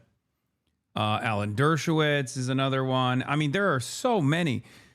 Jeffrey Epstein was surrounded by people who are fairly aware of his sex crimes and were totally on board with it and took it to lengths that you wouldn't believe. They wanted to defend it. They normalized, justified, and defended it. And yeah, just a monstrous group of individuals. Well, we go ahead, we scroll down, and we see that Jeffrey Epstein sends something. He says, in any bar where drinking age is 18, and you see the participant is once again blacked out. But underneath it, in a separate file, we see Steve Bannon, a famous political figure, is in here, and he's saying the same thing. He says, first, we need to push back on the lies, then crush the trafficking narrative, then rebuild your image as a philanthropist. Guys, why did you censor out his name? Or, like, why was that censored at all? I don't understand. And I certainly don't understand why Jeffrey Epstein's name in this one is censored. So, Jeffrey's not censored in this one, but Bannon is, and then... You see, you don't understand. He's a victim. That's what it is. How are they so incompetent, bro? They literally did not redact some of the victims' names. I cannot believe it. It is unbelievable. They did not redact some of the victims' names, and then they ended up redacting, once again, the names of Steve Bannon and numerous other people who are very clearly co-conspirators. It's just, half of it is fuck-ups, half of it must be by design. I do think that, like, the lack of redactions for some of the victims is almost to, like, punish the victims, I assume. I don't know. It don't make no sense. Is not censored in this one, and Epstein is. And sometimes this creates the bizarre impression that they are censoring for victim names or for some like kind of victim status or for some reason. And then you see the other file and you're like, wait, why did you do this? It's just very poorly done throughout. That's just something I wanted to comment on, is not only did they once again not fully redact things because they were sloppy, but also like victims' names got stuck in this. Like girls' names appear sometimes, and like I'm not sure, are they supposed to be redacted? Because they're redacted over here, they're not over here. I can kind of figure out who it is. It's just kind of a mess. I needed to point that out. You know, other times we have things like this, like Brock Pierce, a co-founder of Tether, also known as the biggest stable coin in the world. He sent a message to Jeffrey Epstein with the subject line Anastasia, and then it's just a bunch of redacted stuff with a few untitled JPEGs in here. And so, you know, you're thinking to yourself, what is this? Is he sending some illicit media? Like, what is this? Well, then we have this page where it wasn't redacted. I put that little dark square that I didn't know if this should have been redacted or not. But it's like a bunch of JPEGs. Now, does that contain victims? Is Brock Pierce sending photos of victims? I don't know because of the way the government did this. But underneath, it says, the Ukraine is now my favorite country, smiley face, Brock Pierce, with the subject line Anastasia. I don't know what to make of that. I'm just saying the redactions, like the way they did this is not good. But now let's... We've brought this up already, but it is truly remarkable that like, at least in European countries, the people that are involved with Jeffrey Epstein in any capacity are actually unironically getting punished right now. Maybe not the super wealthy, but at least like the politicians are. And you know for a fucking fact that not a single American politician can be touched. Not a single. Turn to Steve Bannon and his "we're gonna crush the trafficking" narrative, because this guy, oh boy, has been revealed in the files to being like Jeffrey's right-hand PR man. I mean, this guy was filming basically a documentary about Jeffrey Epstein in order to rehabilitate his image. And some of it has actually leaked to the public. It's been interesting to watch how that's been received But the funny thing is that originally Jeffrey Epstein's plan was to just do a YouTube video, like an apology, like a old school 2016, turn on the camera for authenticity. And Respect. Yeah, that'll do it. Totally. That'll fucking do it. Bust out the ukulele, baby. Fuck it. You know, he says, do you think... Let's be real, dude. If Jeffrey Epstein didn't fucking die when he did, and if he just held out for a little bit longer, he could have become a legend in the right. I mean, post-mortem, there is this legendary status that he is arriving at for some weird fucking reason amongst the pedophilic neo-Nazi right now. But if he was alive right now and he was like, I hate woke, I hate the wokes, I'm Mr. Anti-Woke, he 100% would have his image rehabilitated, and people would talk about how fucking based he is. People would be talking about how awesome he is and how it's dope to do sex crimes to children. Okay? Jeffrey Epstein's biggest failure was that he died before he could have just done a right-wing pivot. Straight up. I mean, look at Andrew Tate. Andrew Tate is like small fry Jeffrey Epstein.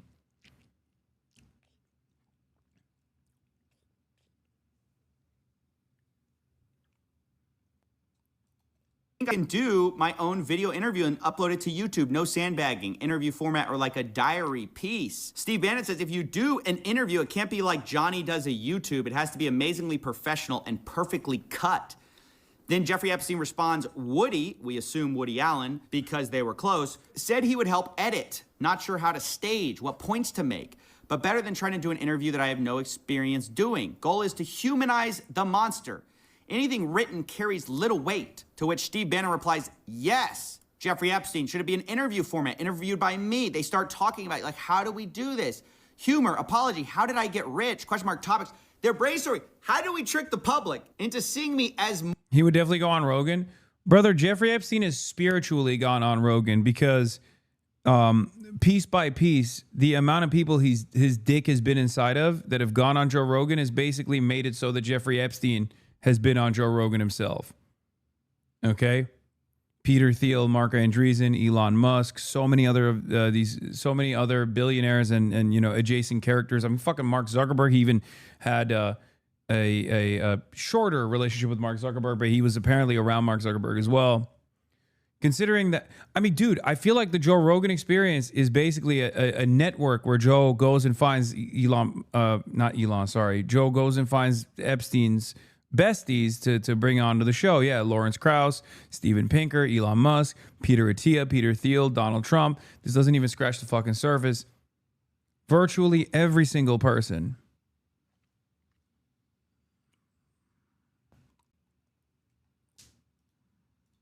More than a monster. Now, funny enough, right before this, Jeffrey Epstein asks about a dinner with Woody, and then he says, or too many pedos in one place. And you gotta love the self-awareness there. Now, I don't know what he meant by that. To be clear, I'm not making that accusation against Woody Allen. We'll talk about him in a second. That's Jeffrey Epstein saying that. I think what's interesting to point out, though, is how all these rich and powerful people are circling the wagons to try to protect Jeffrey Epstein's reputation, right? This is a guy who at this point has been known for years to have pled guilty to these 2008 charges. This was an open secret. And so Steve Bannon goes along though anyways, and he films this documentary. Now what's interesting is he starts talking about the documentary and he starts saying, I'm watching our second hour now. Guys were blown away. I didn't think it was strong at the time, but I was wrong. Need huge part about threat of AI versus reality, threat of climate change. And this is where the notes start going back and forth of how can we get you to think of other things? So part of the conceit of this big interview of Jeffrey Epstein was to try to humanize him and actually present him as this genius, everyman, quirky guy with a... Yeah, this was the express purpose of Steve Bannon's quote-unquote deposition, which he changed after the fact, post-mortem. It was to gear him up and do PR for Jeffrey Epstein when they knew that the international sex trafficker stuff was coming back to light. few flaws, right? They knew they couldn't run away from the crimes. To quote, in Bannon's words, yes, yes, yes, of course, but we must counter rapists who traffics in female children to be raped by world's most powerful, richest men. That can't be redeemed. Can't redeem the unredeemable. You are a lot of things which we will show, but you are not that. Bannon is aware that, like, they can't fully embrace the Epstein thing. They have to kind of make it about more than that. And if you see the YouTube clip going around, that's what that is. And it's been so interesting to watch the reaction because you see, even for people who've been prepped with the idea that this is basically propaganda, some of them still fall for it. They post things like, you know, oh, cat. Yes. Yes. Talking about the Rockefellers over and over again. I listened to the interview. I listened to big parts of the interview this morning. And people are picking apart bits and pieces of it, but it is, you know how I say money has never been more fake than it is at this point in time? Humans have never been more cattle than at this point in time. Okay. I swear to God, a fucking medieval peasant is less cattle than the average American person. We are maxed out on being cattle. Is casually confirming the world's conspiracies because he's talking about 2008. But guys, that's the whole deception. They're like trying to be like, hey, this guy, this horrible monster, he's going to tell you the secrets of the inside club. So you think more, that's the whole thing. That's how they're getting away with this. It's not some kind of, oh, he happened to want to talk about this. This is all premeditated. This has gone through revisions. They even called Jeffrey Epstein the smartest guy in the room. Look, you're the smartest guy in the room, right? You know that. It's honestly ridiculous anyone believes the false conceit of, you're obviously the smartest man in the room. You could tell. Jeffrey Epstein, and I say this sincerely, is not the smartest guy in any room, okay? There are points in this interview where he is so up his own fucking asshole that he says, unironically, yeah, you know what? Plato and Socrates never actually wrote. Writing is actually bad. It's bad for your brain. It causes you to narrow your focus. He said that because he's fucking illiterate and he's coping.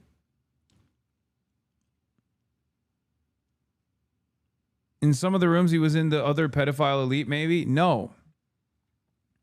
He's an exceptionally dumb person.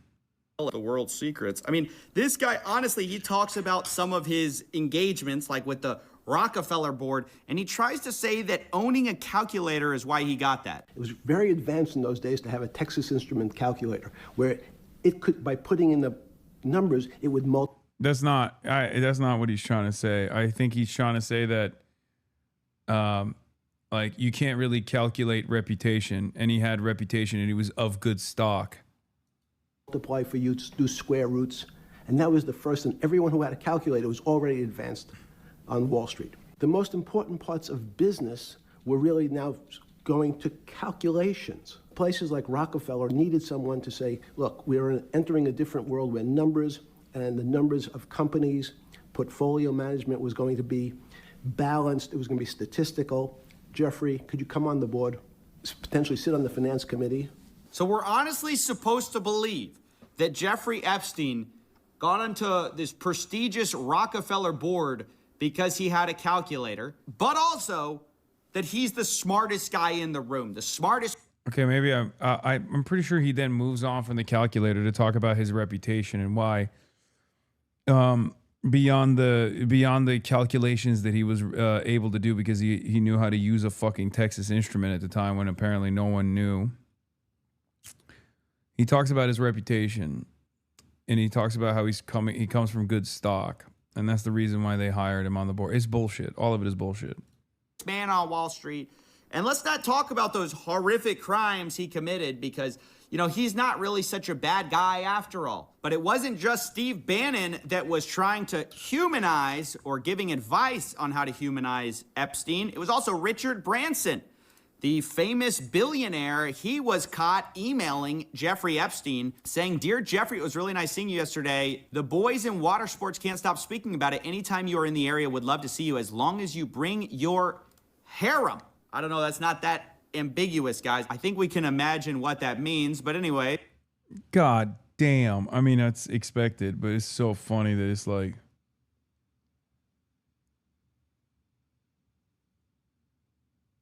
God damn, dude. He says, one, I think if Bill Gates was willing to say that you've been a brilliant advisor to him, that you slipped up many years ago by sleeping with a 17-and-a-half-year-old and were punished for it, that you've more than learned your lesson and have done nothing that's against the law since. And yes, as a single man, you have a penchant for women, but there's nothing wrong with that. Anyway, something along those lines. He's giving him PR advice.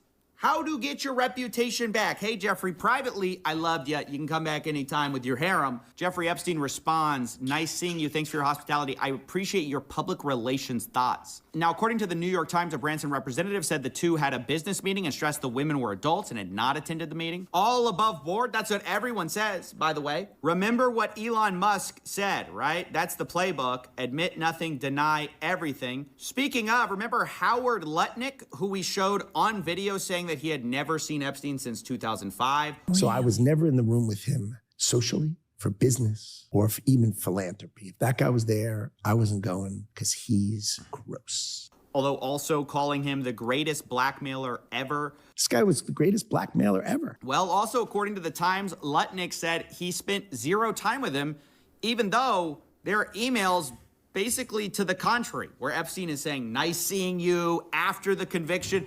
I mean, these people, not only are they lying, they won't even admit when they've been caught lying. But now let's talk about Prince Andrew, too, who was caught lying over a woman at some kind of a party. I mean, just not a good, this is not doing you any favors, you know. I know Prince Andrew soon will probably be on the comeback tour. It's going to be a bunch of highly paid PR execs. Maybe Steve Bannon can jump in, shoot another 5-hour podcast trying to rehabilitate him. Like, Prince Andrew, what's the secret behind the royal family? Look, you're the smartest guy in the room. But again, has he admitted anything? Has he denied? Okay, I'm going to admit something. In a room where Jeffrey Epstein and Prince Andrew are together, that's the one room where Jeffrey Epstein is the smartest guy in the room. I take it back. We found a room. If there's one guy who's just as pedophilic, but even fucking dumber than Jeffrey Epstein, it's Prince Andrew. Everything. Now, we should also probably talk about Noam Chomsky as well, the guy behind the book Manufacturing Consent, which in hindsight, maybe we should have suspected something. But either way, he also... No. Look. I need everyone to fucking take a deep breath here. Okay? Because I've been seeing some people that I have a lot of respect for say crazy stuff on the timeline. I'm not going to name names, but I've seen people say crazy shit on the timeline. First of all, there's the Parenti-Chomsky rivalry, right? The MLs who hate Chomsky, who are like, I told you so, pure vindication. You guys are ridiculous. Okay, calm down. Then there's also the other side of the story where people are kind of defending old Noam. Okay? Saying like, I forgive him. Things like that. Which is even wilder because no, this is like unforgivable. Having said that, I think his work still stands on its own.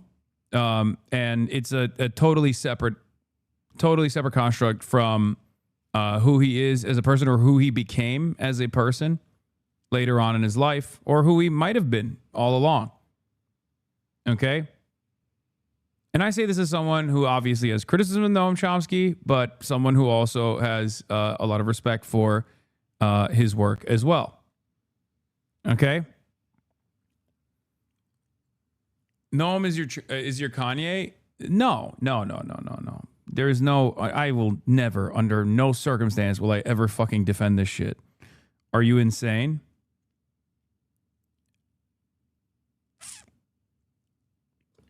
Like guys, one of the worst aspects of this, aside from the fact that he had a deep embedded relationship with Jeffrey Epstein, was that he also had a deep relationship with Steve Bannon, seemingly, which was fucking insane.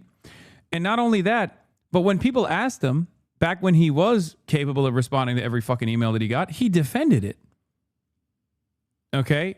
It's irredeemable through and fucking through.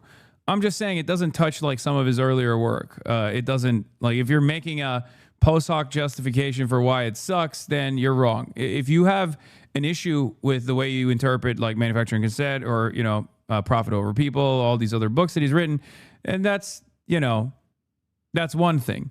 But if you're saying like, oh, well, he's a pedophile, so all of his previous work is like completely irrelevant, well, then no, you're wrong on that.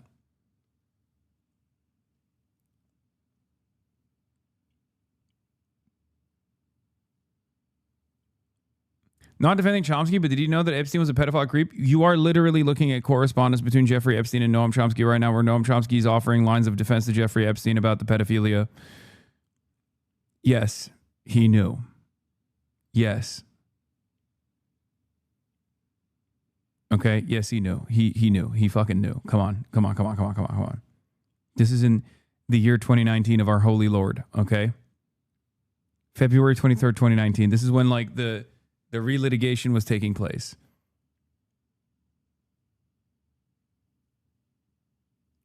Come on.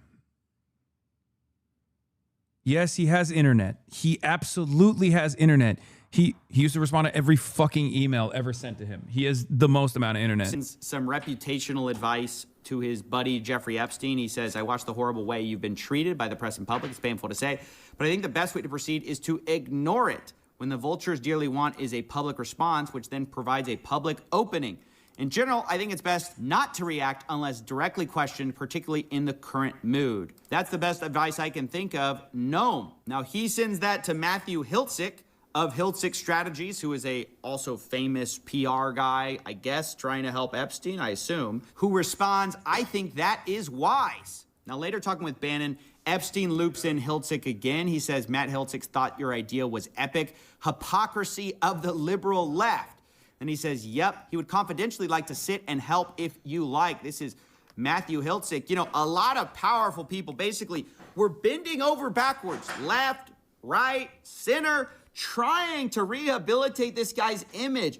And the question is, why? Why were all these guys so interested in their precious Jeffrey Epstein if they had no involvement? I mean, that's the part I can't figure out it, because all of them deny it. All of them don't admit anything. And so what exactly is the problem? But now it's time to talk about Elon Musk's brother, Kimball Musk.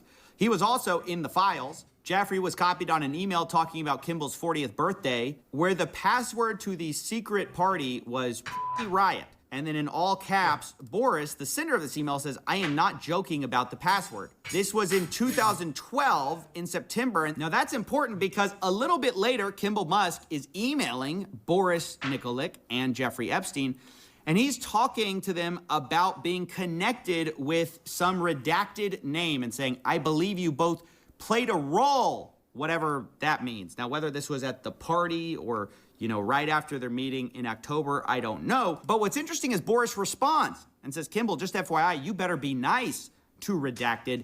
Jeffrey goes crazy when someone mistreats his girls/friends, so better be very nice to her. Kimball Musk responds, message received, wide and clear. Then he says, seriously, I'm very happy with my time so far with Jennifer. She's great. Now, again, was that supposed to be a redacted name we just read? Like, I don't know. They've been redacting it in earlier emails. Then all of a sudden you just get Jennifer.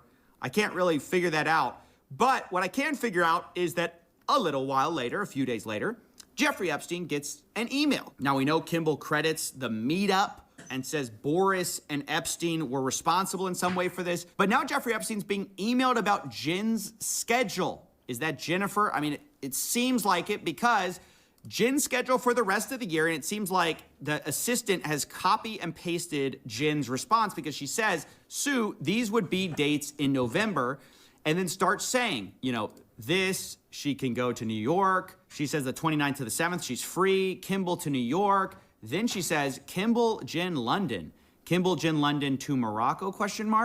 Then she has a break, and then it's Jen, Kimball, St. Bart's. Assuming we're not sick of each other by the end of November. Now, I can't figure out why is she running this schedule about when she's hanging out with Kimball, who Jeffrey set her up with.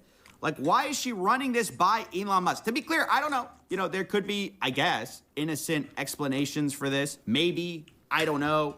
But all I see are constant, powerful people either being introed to girls, talking about the harem, talking about beautiful ladies, and the FBI, they can't figure it out. They have no...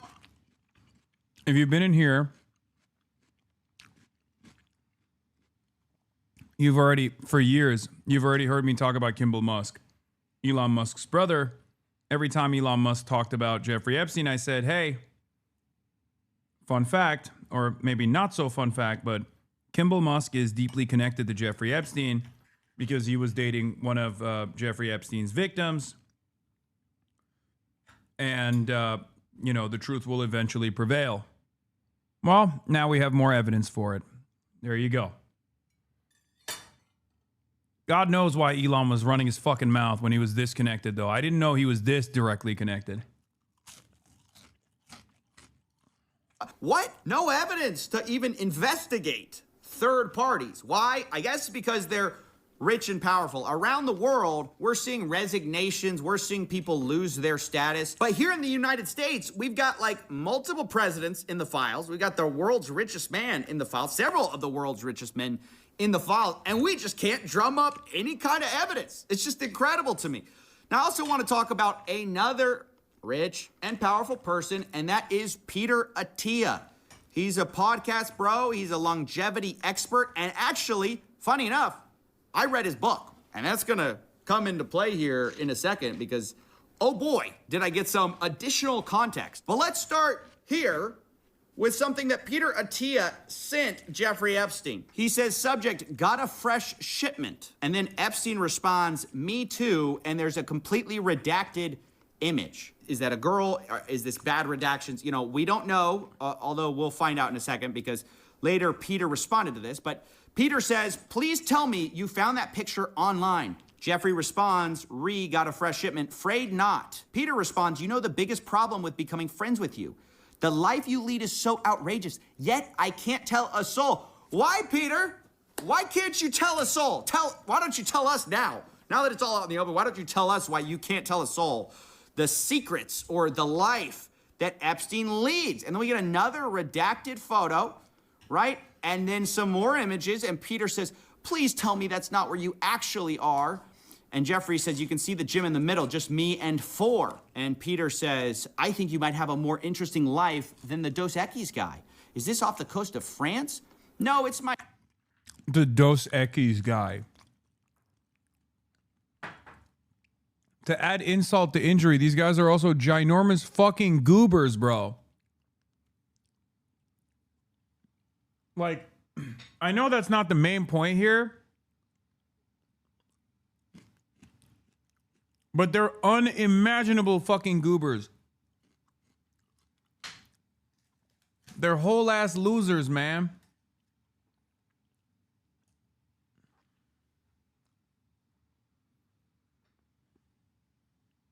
Gooberville, Arkansas. Island in the Caribbean near St. Thomas. If you go to the Google Earth and type in Little St. James. Beautiful. Isn't that nice? Behind closed doors, it's beautiful. In public, you know, we'll hear about what a monster this guy is, right? But behind closed doors, when nobody's watching, oh, it's beautiful. There's some other stuff Peter Attia said, which I'm not going to get into. I don't think it's very, you know, appropriate for medical professionals to be saying such things. But he talks about eating pussy and how many calories it is, right? You know, this wasn't all business, right? This wasn't just doctor-patient kind of stuff. There's a lot of guy talk, a lot of banter between the fellas about ladies. And maybe that's why Peter Attia says that hopefully Jeffrey Epstein is in town when I'm back in 2 weeks. I go into Jeffrey Epstein withdrawal when I don't see him. So guys, these two were close. I mean, apparently so close that, you know, Peter Attia goes into withdrawal when he doesn't see him. Peter Attia says, are you on island? Jeffrey Epstein says, P Beach, probably Palm Beach. And he says, what do you do when you get there? Jeffrey Epstein, guess. Peter Attia, besides that, I mean, they're not even trying to hide it, guys. This is barely code at this point. It's you know, never what do code. You do? Guess. Well, besides that, you know, Jeffrey, we know what you do, right? So it's so funny that the FBI's like, we don't know. We can't tell what's out there. We have We have no evidence, right? No evidence that could predicate an investigation against uncharged third parties and then proceed to dump on us a ton of evidence, at least to investigate, right? I'm not saying these people are guilty. Obviously, all of them deny, don't admit, blame other people, say other people are responsible for everything. So that is taken as a given. I am not accusing anyone here. I'm just saying, seems like we got a few leads here, fellas. Some people to look at. Now, I want to address the fact that Peter Attia has actually responded to this whole debacle. He says the following email is what I sent my team last night. I sent a similar version to my patients as well. You put your trust, your credibility, your hard work, what we built together, and I take that responsibility seriously. You deserve a complete and honest account of what did and did not happen. I apologize, I did not get this out sooner. I wanted to be thorough. He says, I was not involved in any criminal activity. My interactions had nothing to do with his abuse or exploitation of anyone. I was never on his plane, never on his island, never present at any parties. That said, I apologize and regret putting myself in a position where emails, some of them embarrassing, tasteless, and indefensible, are now public. So it's this apology. You know, he addresses some of the things, and he says that some of it's just banter, right? Like I said, it's just guy talk, whatever that means. He claims that his Got a Fresh shipment was in reference to a photograph of bottles of metformin, and then Jeffrey responded with a photograph of an adult woman. I responded with crude, tasteless banter. He says one line in that exchange about his life being outrageous and me not being able to tell anyone is being interpreted as awareness of wrongdoing. That's not how I meant it at all. What I was referring to poorly and flippantly was the discretion commanded by those socials and professional circles. The idea you don't talk about who you meet. I don't know, Peter. This seems like revisionist history a little bit. I mean, personally, to me, as I'm viewing this, you know, third hand, right? Just from the outsider perspective. Now, Peter says he did ask Jeffrey about his 2008 conviction, because all this happened afterwards, right? He characterized it as prostitution-related charges. In 2018, I learned that this was grossly minimized. I was incredibly naive to believe him, and then later explains that in 2018, November, he read the Miami Herald investigative article, told him he needed to accept responsibility for what he did, and said he even asked Epstein to provide therapy to Epstein. I guess there's no emails of that stuff, huh?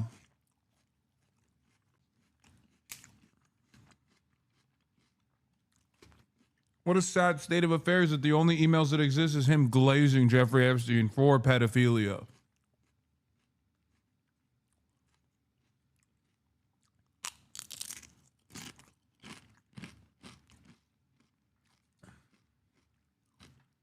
Guys. When I found out, I was like, oh, how dare you, sir? You just haven't seen me say that. And oh, well, it was in private and now the guy's dead. So you can't even ask him. These victims, which is an interesting approach to have here. Now, the funny thing is, there are some more emails between Peter Attia that we need to read. Because remember that he said he read this 2018 article from the Miami Herald. I believe it's this one by Julia K. Brown in November 28th. It's about Jeffrey Epstein assembling a large cult-like network of underage girls. But in December, Peter Attia says, home is very good, work stressful, making some changes. He asks him, what's the fallout from the recent story? Apparently talking about the Miami Herald. Now, maybe I just didn't see the emails, you know, that where he was demanding accountability. I don't know what that's about, but Jeffrey Epstein says, same as usual, just tougher. Peter Attia says, legally, any change. Same as usual. As in, he was aware of the previous charges too, huh? Interesting. Jeffrey Epstein, 0.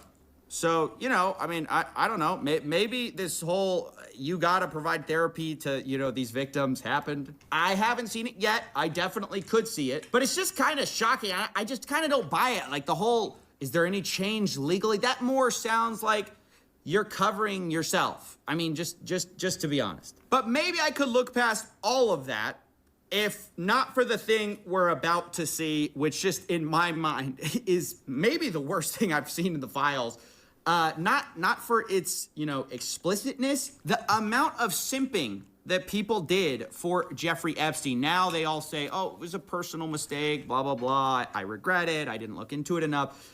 But the level is just, you've never seen anything like it. So remember I said I read a book by Peter Attia.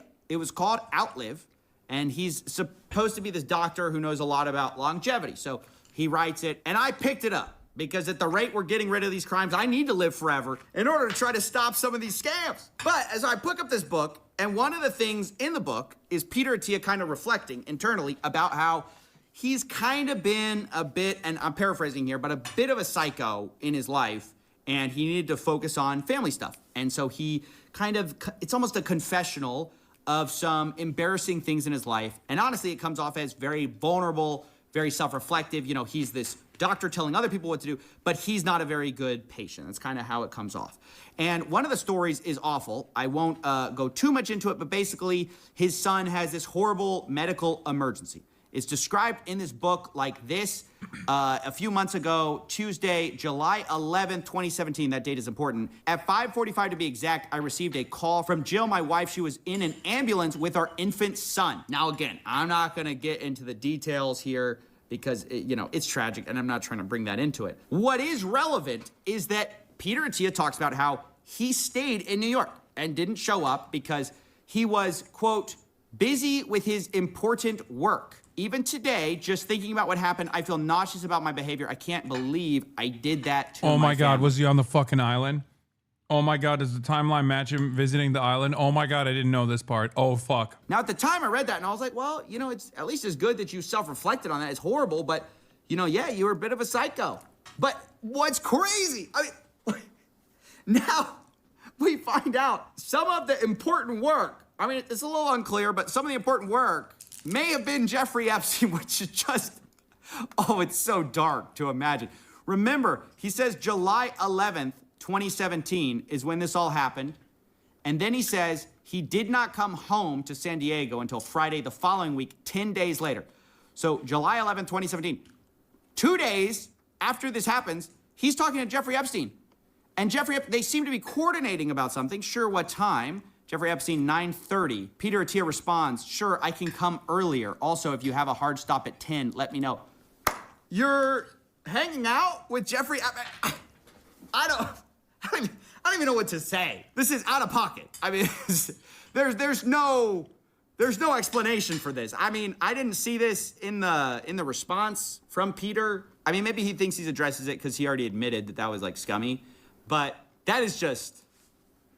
There's a reason that didn't make it in the book, is what I'm trying to say. I didn't see that in the book when I read it.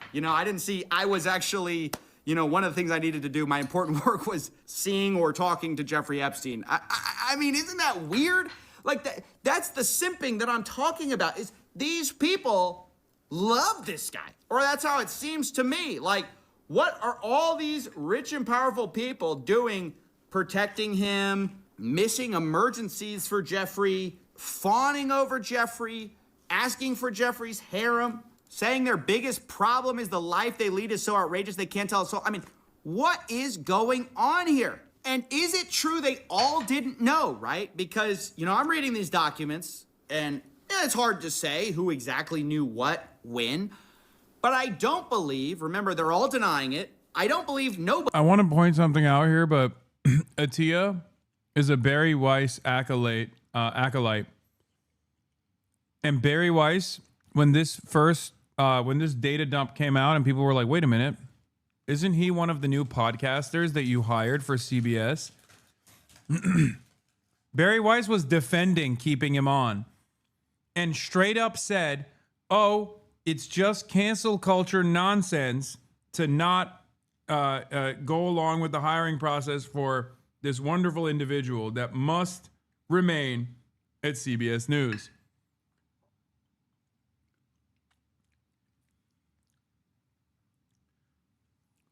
I love Barry Weiss so much because she makes my job so easy. She's just consistently wrong. She's bad at her job. You couldn't wish for a better pro-Israel advocate.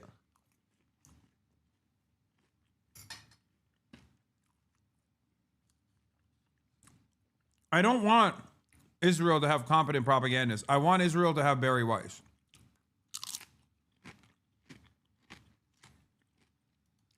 Knew, right? Clearly, some people knew what was going on, and there's all this kind of coded language in the files where they talk about this stuff almost in like a nudge kind of way.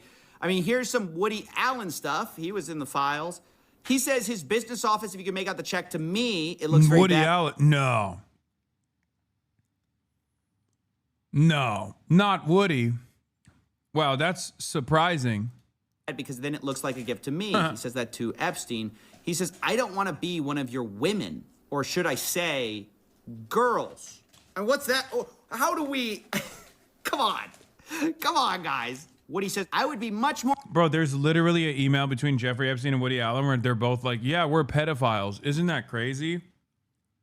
like they jokingly go, oh, yeah, can't wait to go to the pedophilia conference in France. And then the other one's like, yeah, because we're pedophiles who love having sex with children, pretty much. I'm paraphrasing. Isn't that fucking insane? And then you still got motherfuckers being like, oh, dude, what kind of code words are they using? Are they using pizza? No, man, the code word is pedophilia and raping children. There's no code word. They just say it out loud. More expensive than your girls. You wouldn't be able to afford me. Jeffrey responds, yes, the price to pay would be too high. Woody says, this will be a beautiful friendship. And then Jeffrey says, as long as I follow orders, smiley face. Woody Allen sends a message saying Woody says the exact same thing, but in a dirtier way. Jeffrey responds, what did he say? Woody Allen, are you kidding? I can't put it in writing. I mean, no evidence? No evidence. How? Come on. I think I see a little bit of evidence. I'm squinting, but I think I can see a little bit of evidence. I mean, guys, like Jeffrey Epstein right here, where he's talking to a guy, he says, Paris with Woody, and the person responds, for le pedophile convention. And Jeffrey says, I think pedophile is the plural. I mean, no evidence. I mean, is that no evidence?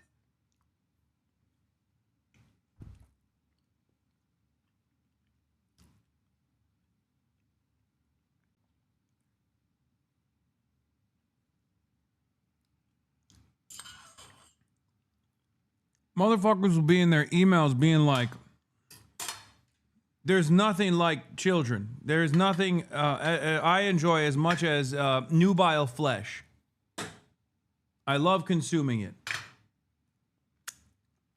And then people still turn around and they're like, wait a minute. Did they bring up cheese pizza at any point? Yeah, I'm going to go ahead and assume that when they're talking about cheese pizza, it's most likely fucking cheese pizza, big dog. Because when they're talking about children, they just say children.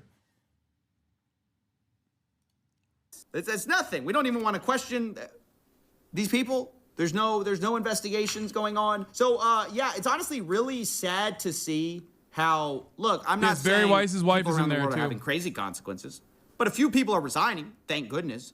You know, a few people are at least facing a little bit of scrutiny, but here Elon Musk lays out the... I think outside of Palestine, this was probably the other thing that I've consistently talked about nonstop, even though people looked at me kind of weird. And I guess they like kind of changed their tune after the Jeffrey Epstein suicide, quote unquote suicide, where people were like, okay, maybe there's more to this story. But yeah, this and like the anti-Zionism have been two of my major points of advocacy throughout the years. And it's been an incredible moment of vindication, even though, you know, it's the events are horrifying.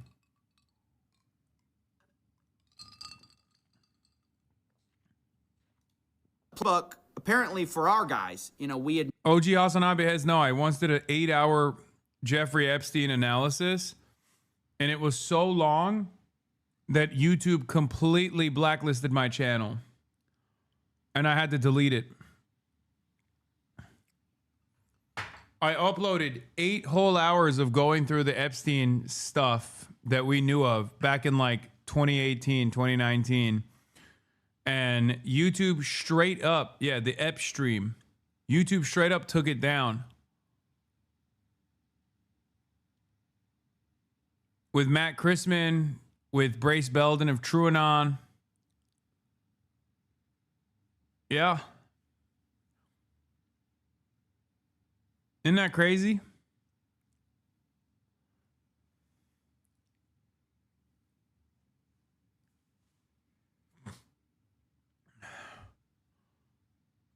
Noam Chomsky's wife calling Jeffrey Epstein a hero? Wait, what? You were a hero, Jeffrey. I just can't understand why Max has been doing all this to Noam for all these years and Deborah had been following Max's agenda. Wait, are they talking about, who are they talking about? Is it like Max Blumenthal?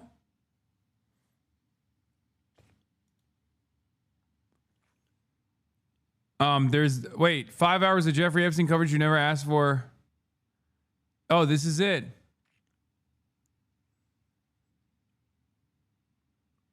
It was initially 7 hours. Cut down to 5 hours.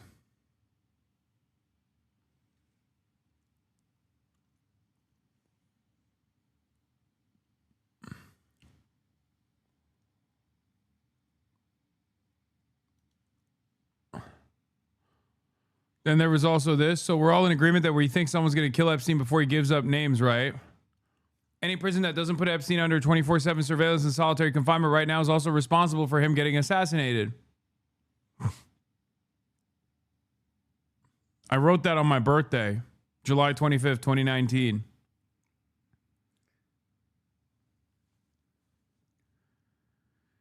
Yeah, y'all think I'm pre-watch Piker new. Y'all think pre-watch Piker is a new thing, okay? It's been around.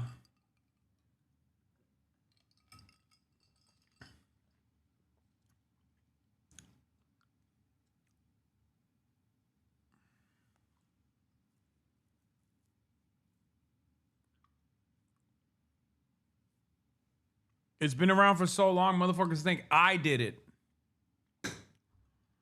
When shit pops off. Nothing. We deny everything. Subscribe to the Piker Broadcasting Service to get tomorrow's news today. That's right. For a voluntary subscription of only $6 a month, you can support the show. That's the only way to support the show.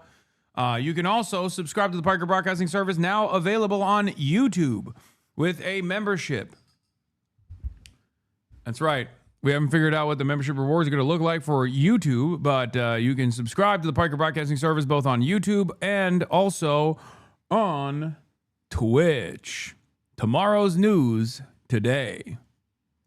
We blame others. We just push the spotlight onto other people. And unfortunately, that's what you've seen the whole time from all the people in the files. You know, all of them say, oh, I was so happy these files came out. It's about shining accountability and justice for the victims, but I had nothing to do with it. Okay, so then where's the justice for the victims? So nobody, you know, all of you say somebody else had something to do with it, but everybody says nobody had anything to do with it. The FBI says they don't have any other, you know, investigations, any other kind of leads, despite the fact we have one of the procurers of the women just walking free, apparently, like no charges against him. Have we investigated him? I mean, it's just shocking how much the Epstein files show the powerful, how they protect their own, how so many of them knew what was going on to the extent they found out later. A lot of them tried to protect Epstein, like literally make PR campaigns for his reputation.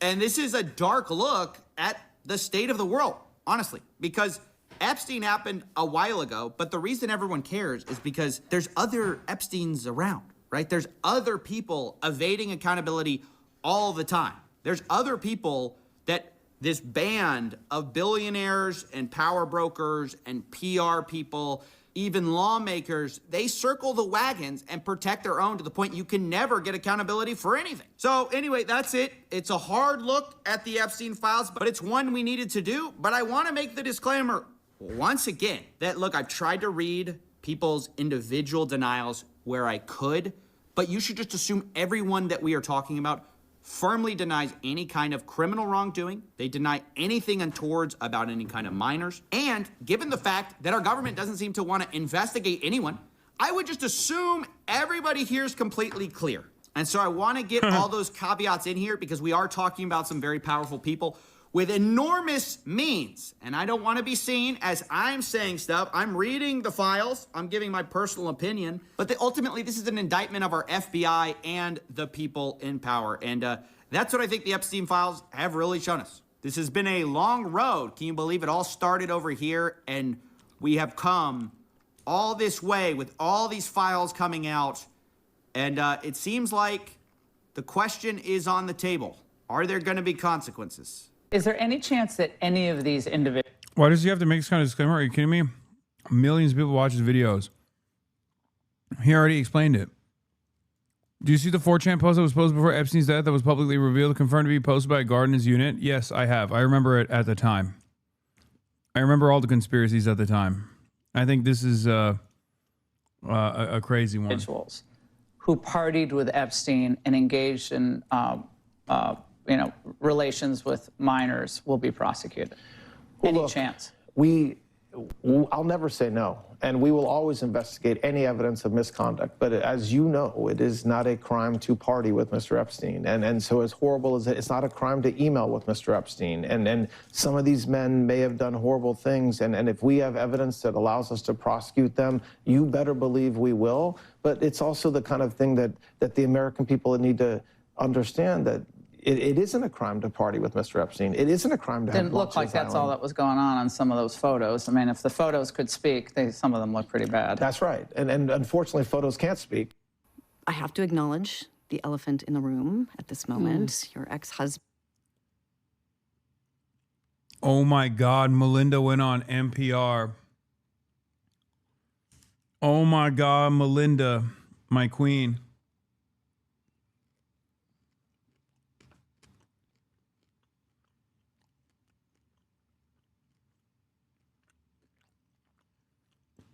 Guys, nothing to see here.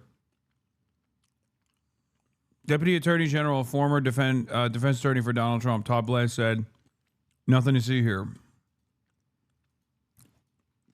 It's not a crime to fucking party. All right?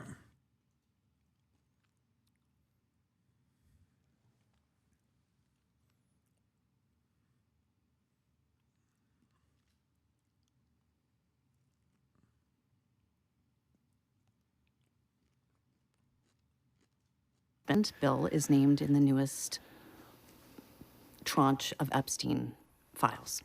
And there are new alleged details about his past behavior. And I want to give you the opportunity to respond in whatever way you want to. Well, let me say this. I think we're having a reckoning as a society, right? No girl should ever be put in the situation that they were put in by Epstein and whatever was going on with all of the various people around him. Liberal friends I was talking to say Epstein was just trafficking for his own enrichment and collecting blackmail for his own use, and thus not a State Department asset. American exceptionalism with the idea that our government would never work with someone like Epstein. Same reason why people think Israel controls America and not the other way around. Yeah. I love that shit, dude. So it's just an aberration that, like, Todd Blanche is currently defending all of the co-conspirators. You know? Totally random, totally unique, totally different than the ways in which the government normally operates. No girl. I mean, it's beyond heartbreaking, right? I remember being those. You the guy that went to a Diddy party? No, just wondering. No, that was your dad. I'm your daddy. You're mistaking me for your dad, your father. He went to the Diddy party and he got his back blown out.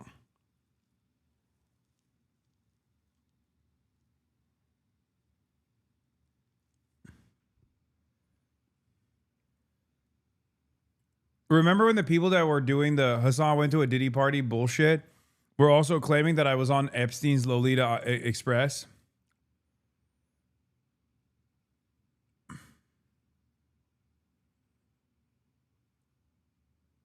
That's real, by the way. They straight up tried to say that I was on Epstein's jet. And people literally were like, dog, like the ages don't line up. Like, what the fuck are you saying?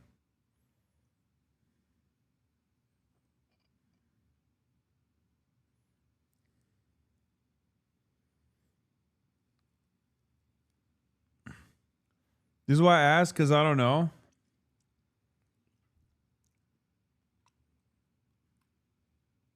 Brother, are you a groomable adult? Like, is that what you're saying here? You're like, I'm really stupid, so I have to ask these questions.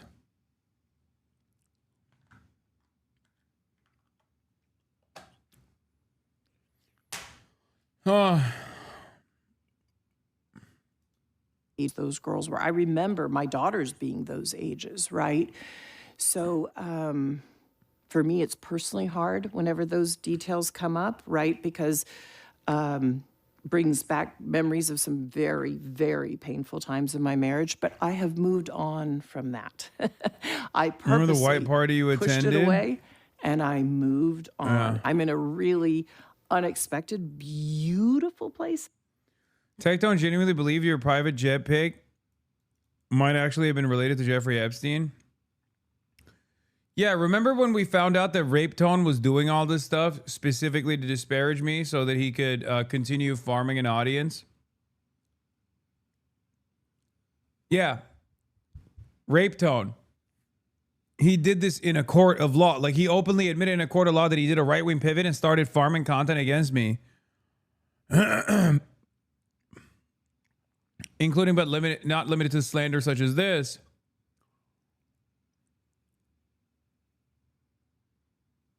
With the express purpose of gaining an audience of dumbass dullards. Isn't that cool? Isn't that funny? He said he failed the vibe check. A civil case is a vibe check? Yeah, you failed the vibe check so hard, the judge finds you liable of rape and takes away your guns in the state of Texas for a decade.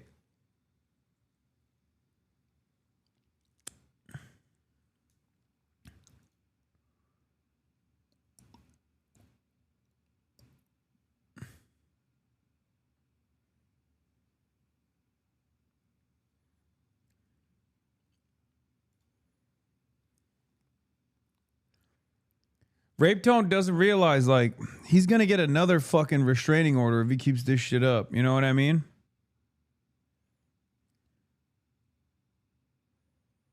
He admitted to defamation in court. That's how stupid he is. Yeah.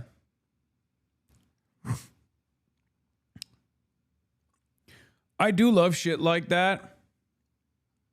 When these guys will just, like, straight up go to court and be like, yeah, as a rapist, I had to farm the dumbest people on the planet, Your Honor. And obviously, the dumbest people on the planet happen to be right-wing. It's not my fault. You know? Like, that's quite literally what he did. He was like, I have no other option. I have to get even dumber than I currently am. I have to lean into these fucking morons because these fucking morons want that slop, that unlimited slop.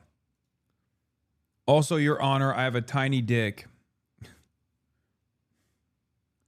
Incredible stuff. I'm schizophrenic. I have a tiny penis. And I love right-wing slop because right-wingers are so fucking stupid that as long as I just say Hasan is stupid, Hasan is bad, Hasan is evil, they just keep watching my videos. It requires zero effort, Your Honor. You should try it too, honestly. You should try it one time to see how fucking easy it is. And then you'll understand why I'm doing it, Your Honor. Dog, the Epstein files got released. Who cares about Rape Tone? Well, first of all, take a day off. My least favorite type of chatter who's like, I can't believe after your fucking 3 hours of coverage on the Epstein files, you sidestepped for a brief moment to make a joke. Okay?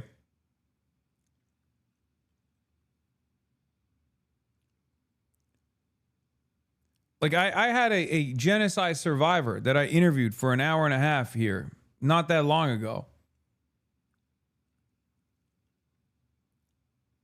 Bro, doing streamer drama during this? What a hack. Wait, hold on. Give me this motherfucker's logs in other chats.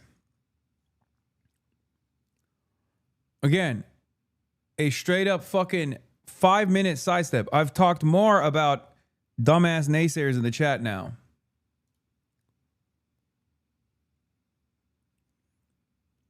Someone give me his logs. In life. So whatever questions remain. Most of my normie friends that you know fall for this narrative of you being an elite diddler, unfortunately. Okay, you need to get new friends, big dog. I'm going to keep it $150 with you. If you have friends that are unironically believing that shit, they are some of the stupidest people of all fucking time. Okay?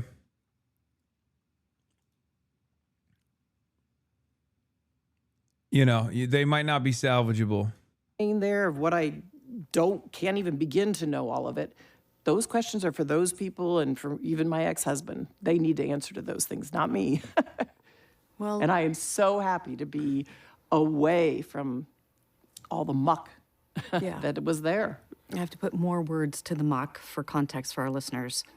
The emails in the files suggest that Bill Gates had additional affairs and that he tried to get medication to treat a sexually transmitted infection, and that he was going to give you the medicine without you knowing. His representative has said all of this is false. It is not on you to have to respond to. Isn't Melinda Gates just as guilty as the rest of them? No, actually, Melinda Gates is one of the few people that actually came across unscathed from this entire process, because she literally was like, I'm breaking up with you, I'm divorcing you, and then I'm also fucking outing. Not only am I divorcing you, Bill Gates, but I'm also outing you for why I'm divorcing you. And at the time I thought she was doing expert PR maneuvering. Like, I thought it's fair to use this as an opportunity to just like pull the ripcord. And because I didn't know the extent of Bill Gates's like malignant behavior. And we didn't, for the record. Until this last batch, we did not know what Bill Gates had done. Like, we didn't know the extent. We had suspicions. Guys, we had suspicions that Bill Gates had done some fuck shit, but we did not know the extent of the depravity. And at the time I said, like, I think Melinda Gates is doing, a good thing here, because she did straight up, Hasan not believing women, shaking my head. No. I didn't say I didn't believe her. I said that given the limited amount of information that we had about Bill Gates' involvement with Jeffrey Epstein at the time, I'll be honest, I thought Bill Gates was too much of a nerd. Like, I'll say it. Out of all of these people, I knew about Elon, I knew about Kimball. I talked extensively about a lot of these, like, clients and allies. But the two people that shocked me when I first found out about it were Noam Chomsky, obviously, and Bill Gates. And it blew my fucking... I mean, even Stephen Hawking makes sense to a certain degree, right? Even though it's unexpected. You're like, physically, how is this possible? But he apparently was getting around. But Bill Gates, I did not think was just... I never would have thought that he would be around. He'd be constantly doing that shit. So much so that he got an STD and gave it to his wife, like ex-wife. It's fucking insane. Yeah, bro. Stephen Hawking was freaky. Or Dawkins? Wait. No. The dude in the wheelchair. The galaxy guy.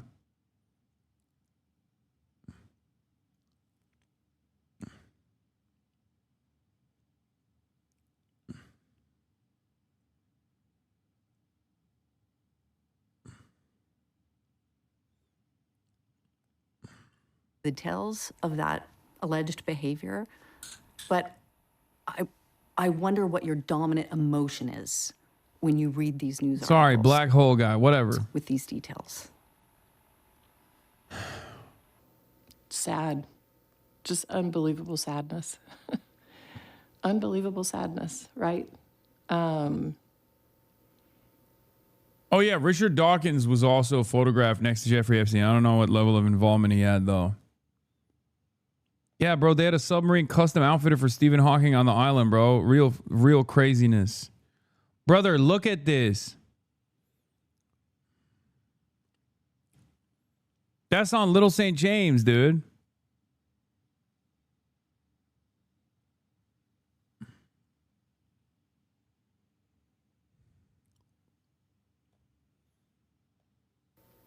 And again, I'm able to take my own sadness and...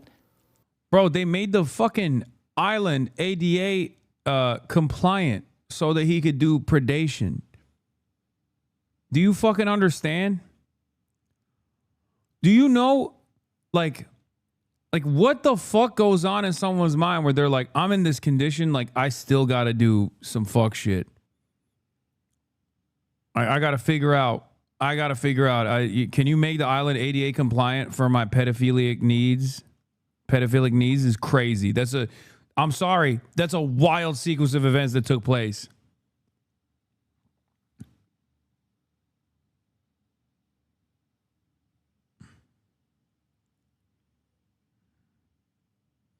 Is that ableist? Like, am I being anti-woke when I say, like, I never would have thought that he would be doing that kind of stuff? He doesn't, quadriplegic says he doesn't represent the wheelchair community. Yeah, I don't think he does.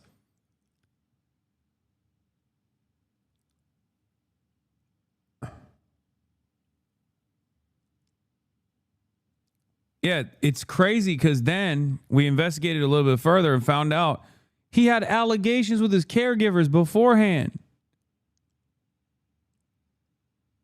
It's ableist to assume Stephen Hawking couldn't be a rapist. No, it's actually more woke to hold him accountable. Being disabled doesn't excuse you from crimes. Yeah, I'm not even excusing him for his crimes. I'm just saying, like what could... It really does show the depravity of not to get all like toxic feminist up in this bitch, but like it really does show how it's always somehow men find a way. Like, I'm sorry, dude, you can't move at all. You can't even communicate. Like you literally have to use your brainwaves to write out like harassment. That is, I don't think there's a female equivalent of this, okay? I don't think, controversial opinion, fucking throw me into orbit. I don't think there's a female equivalent of this where someone is just like straight up, like strapped to a robot for the rest of his life. And she's like, I gotta do sexual harassment. Like one key click at a time.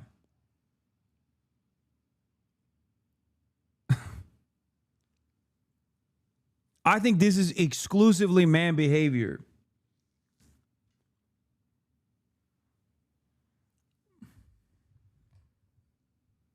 I've never seen anything like it.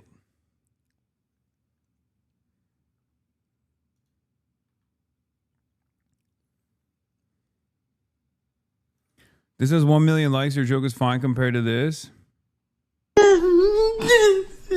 Okay, dude. Jesus Christ. Okay, enough. We're done. Wrap it up. Let's get back to serious stuff now, okay? Look at those young girls and say, my God, how did that happen to those girls, right? And so for me, it's just sadness for, you know, I left my marriage. I had to leave my marriage. I wanted to leave my marriage. I had to leave I felt I needed to eventually leave the foundation. So it's just sad.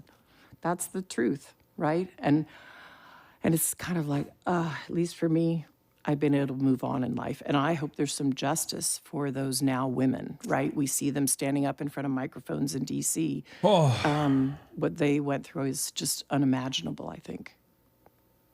The emails drop, and Jeffrey Epstein, who worked on behalf... Oh, let's hear about how this is the most Jewish style of crime that's ever been invented. Like, I assume that's what Candace's angle is going to be, right? Whiplash from Melinda to Candace Owens here, but... Imagine Windows ask Epstein for antivirus and want to secretly install on her that a virus infected her from Russian model, but it's on email now, lol. Thank you for the super chat, chatter. It's all Jewish. The island was Jewish. It was a Jewish island.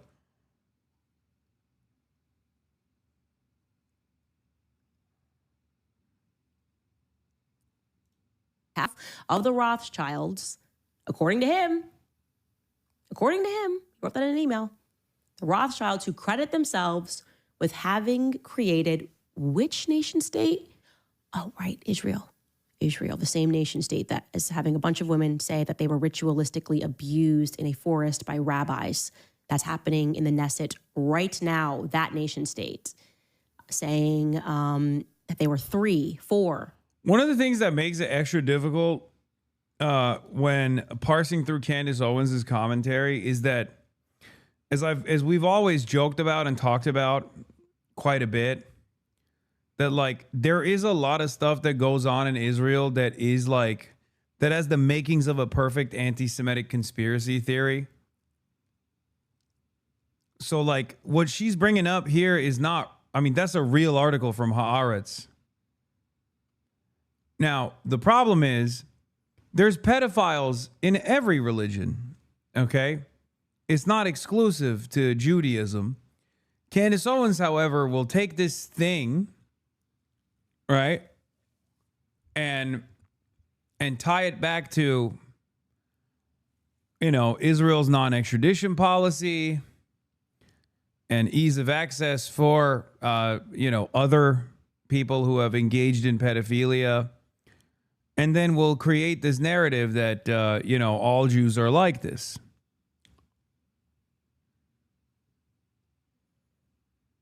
This is yet another instance of fundamentalism. Fundies of all various shapes and sizes engage in fuck shit like this.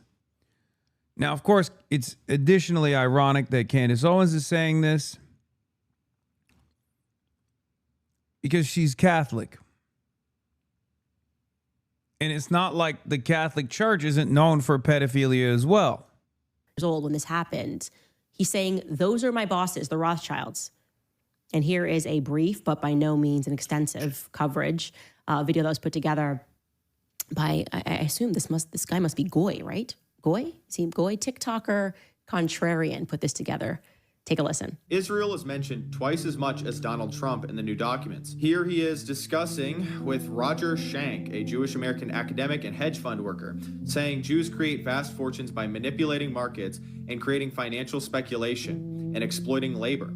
He says, let the Goyim deal in the real world. In a discussion with the Rothschild family, Epstein says if they overthrew the Ukrainian government, there would be great opportunities. The Rothschild family paid Epstein $25 million for certain algorithms. While talking to Peggy Seigel, August 7th of 2010, she asks if an event is going to be 100% Jewish. He says no, they'll have Goyim in abundance.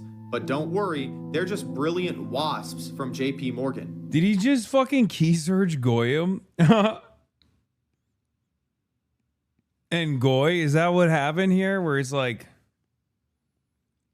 yeah, guys, Jeffrey Epstein is a Jewish supremacist. Big surprise. He's also an ultra-Zionist. He's also an international sex trafficker of minors who worked for the Mossad and the CIA. Allegedly, the last two parts. I mean, we have a lot of evidence for that at this point. I mean, half of the shit that they're talking about directly corresponds to that, including but not limited to opportunities in Ukraine. Okay?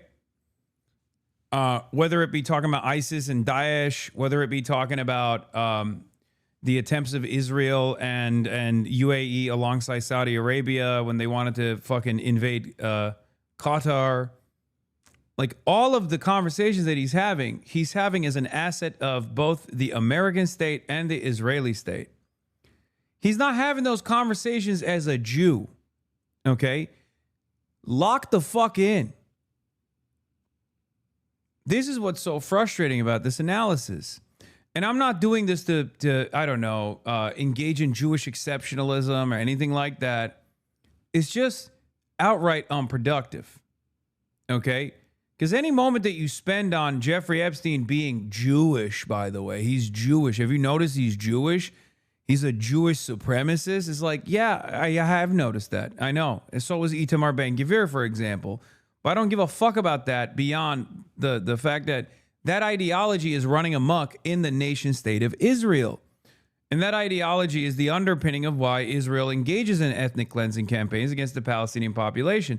I care about Zionism as an ideology more than I care about like the entire Jewry that is responsible for the nation state of Israel. Okay? These guys don't. And we found out exactly what happens when they don't care about the Israel angle and do care more so about the Jewish angle.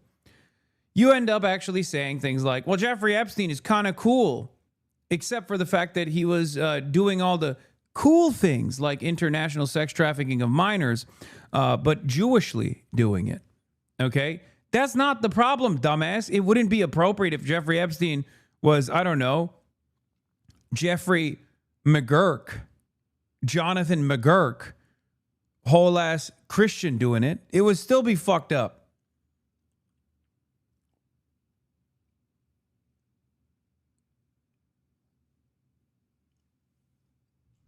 Anyway. Joshua Finkelstein, BlackRock's Larry Finkelstein's son, is accused of not having any respect for non-Jews, seeing them as not human. This is from his ex-girlfriend, Svetlana. He pressures her to have an abortion. In 2017, Epstein has a conversation talking about if you want to hire the best people, you have to hire only Jews. Only hire those who can prove they are genetically Jewish. Maria Farmer, one of the first victims to come out and name Epstein. I wasn't allowed to go get food. And when I called Ghislaine and asked why I couldn't eat there, she said, it's a Jewish country club. You're not Jewish. They're not going to serve you. They, honest to God, think their DNA is better than everybody else's. Said that their operation was motivated by Jewish supremacy. Anybody gonna say that that's not real anymore? She went out there and claimed there were tens of thousands of hours of tape. There are, by the way, but they are child pornography. The reason the FBI... The guy's openly a Nazi. Oh, you mean contrarian? I know. I'm just so sick and tired of leftists thinking they're doing universal humanitarianism by constantly crying about Jewish exceptions when pushing back against entirely unnecessary anti-Semitism. Yeah.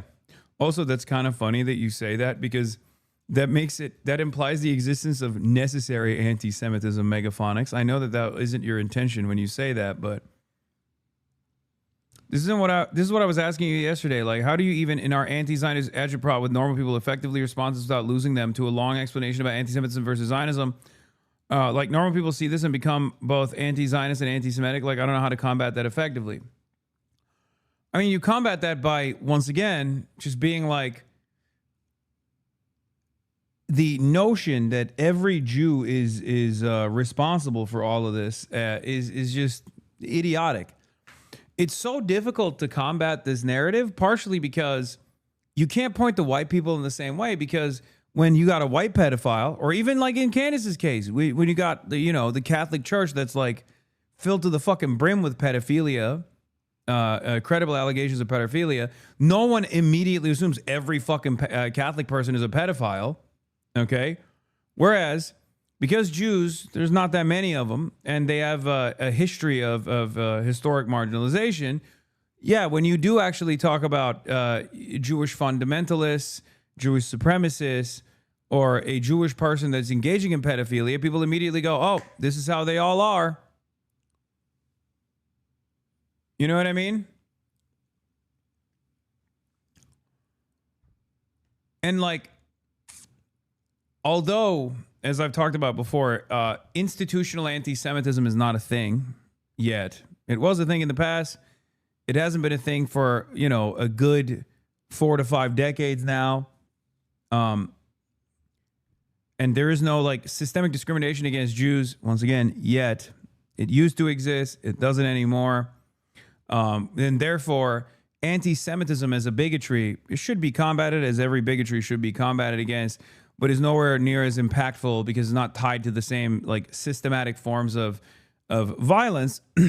Anti-Semitic violence can still happen, and anti-Semitic violence does happen. But the reason why, if you don't want to factor that in to the equation, the reason why you should still combat against these narratives is because when people actually lean into the Jewish aspect instead of Zionism, instead of Israel, they end up being undisciplined and unfocused. If your goal is to actually combat the atrocities that Israel is engaging in, you have to make people fucking focus in on Israel's crimes. When they start talking about Jews and how this is all about Judaism, all this shit, they don't really care about Israel as much. They just they focus their enmity towards Jews. It's reactionary thinking. And not only is it reactionary thinking, but it expands your consciousness into further and further reactionary ideology. It leads you down anti-communist thought, where you start saying like, oh, the painter man, you know, he had some good ideas, shit like that. You become a part of this very dangerous in-group. I think the point of combating anti-Semitism leftistly is when it happens is real, not manufactured, over-exaggerated. The correct thing to do is call it out and push back against it. People on the left get over-corrective and refuse to do sometimes. Yeah.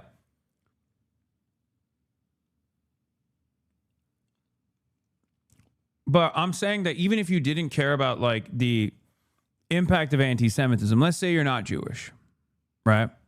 And you're like, why the fuck should I care about this? Like, by and large, you know, you should care about it, for the record. I'm saying that you should, but let's say you don't, right? Or let's say you're talking to someone who doesn't. And you're talking to someone who doesn't, and you're like trying to convince them that this is not about like Judaism, but instead it's about Israel. The reason why you should care about this enough to push back against the anti-Semitism is not to like get the ADL off your ass. Let's be real. They certainly haven't gotten off mine, you know. Jonathan Greenblatt rides my dick on a daily fucking basis, regardless. But the reason why you should care about it is because at best, it's still unproductive, and it causes people to focus their enmity and their attention away from Israel, but to every Jewish person on the planet. And that's fucking idiotic. You know?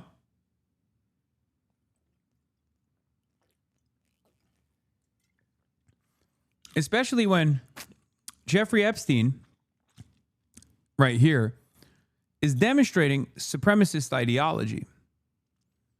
It's Jewish supremacist ideology, but it's still supremacist ideology. He's a very reactionary guy. He's a very right-wing guy. When he's talking about, like, the ethnic and religious superiority of Jews, that's exactly what he's doing. He's not doing it in any way, shape, or form that's any way different than the way Nick Fuentes talks about, you know, Christian supremacy, white supremacy. He's just Kahanas posting. You know? That's it. So you should combat it in the same way that you do all matter of bigotry and all matter of reactionary ideology, fundamentalist ideology. Claim there were tens of thousands of hours of tape.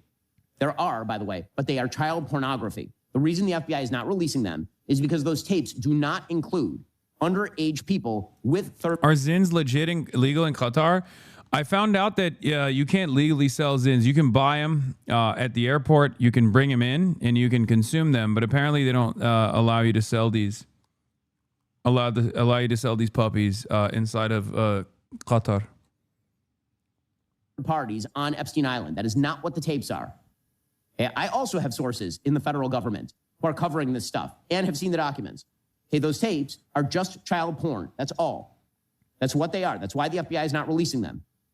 Okay, as far as the Epstein list, what I have been told by my sources is that there is no Epstein list, that basically there's a black book of Jeffrey Epstein contacts. And the vast majority of those contacts are already out there publicly. That's why you know names like Prince Andrew or Alan Dershowitz or some of the names that have been mentioned here. Those contacts, there is no evidence, according to the DOJ and the FBI, and again, that's public. There's no evidence that any of those third parties were having girls trafficked to them. And that is not evidence that was made clear, certainly, to the DOJ or the... Oh, shit, dude. Ben's sources told him. Well, I urge you to cease your investigation. After all, Ben Shapiro's sources have told him there's nothing to see here.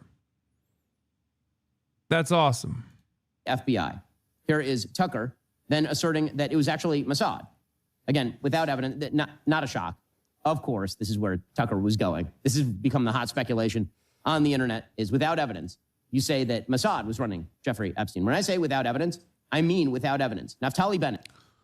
I want to mention something else about the anti-Semites and why they are not real allies at all in the anti-Zionist cause. They don't necessarily give a fuck about Israel. They're more so jealous that Israel gets to operate a fascist country that is a ethno-religious supremacist fascist country. They want to do that. They want to do Israel here in the United States of America. Okay? And therefore, anti-Semites who present themselves as anti-Zionists will oftentimes find themselves even defending Israel. There are many examples of this in contemporary society. There are examples of this throughout history as well, including the literal fucking Nazis, right? Participating in the creation before the Israeli state ever existed, in collaborating with Zionist brigades in an effort to get the Jews out no matter what and just ship them elsewhere, right? And that's the problem.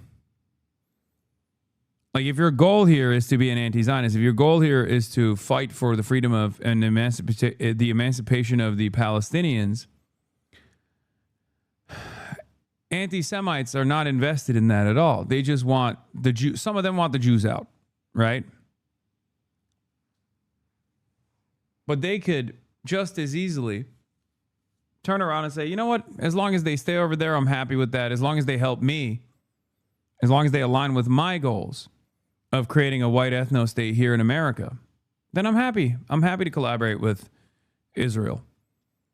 Many anti-Semites have done this collaboration in Europe.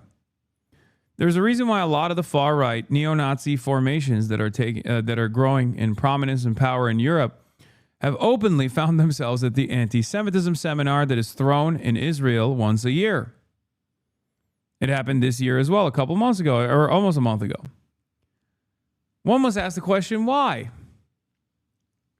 How is it that these anti-Semites that talk about how, you know, Jews control the media, Jews control the masses, Jews control this, Jews control that, find themselves such perfect allies with the nation state of Israel? Well, it's because they're both fascist. Okay? That's it. The former Israeli prime minister said, quote, as a former Israeli prime minister with... Oh, dude, Ben. Naftali Bennett said so? Fuck. Damn, dude. You make such a compelling case. Hey, guys.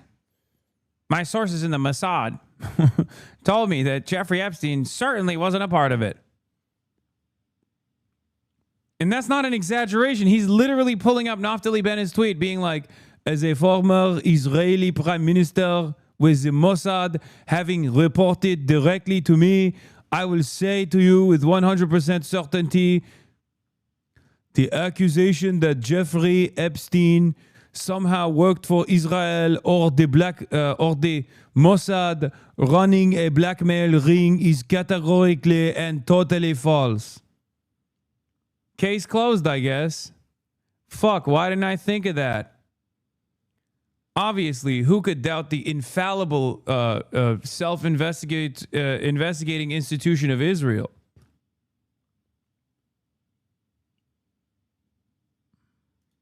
The Mossad having reported directly to me, I say to you with 100% certainty, the accusation that Jeffrey Epstein somehow worked for Israel or the Mossad running a blackmail ring is categorically and totally false. This accusation is a lie being peddled by prominent online personalities such as Tucker Carlson, pretending they know things they don't.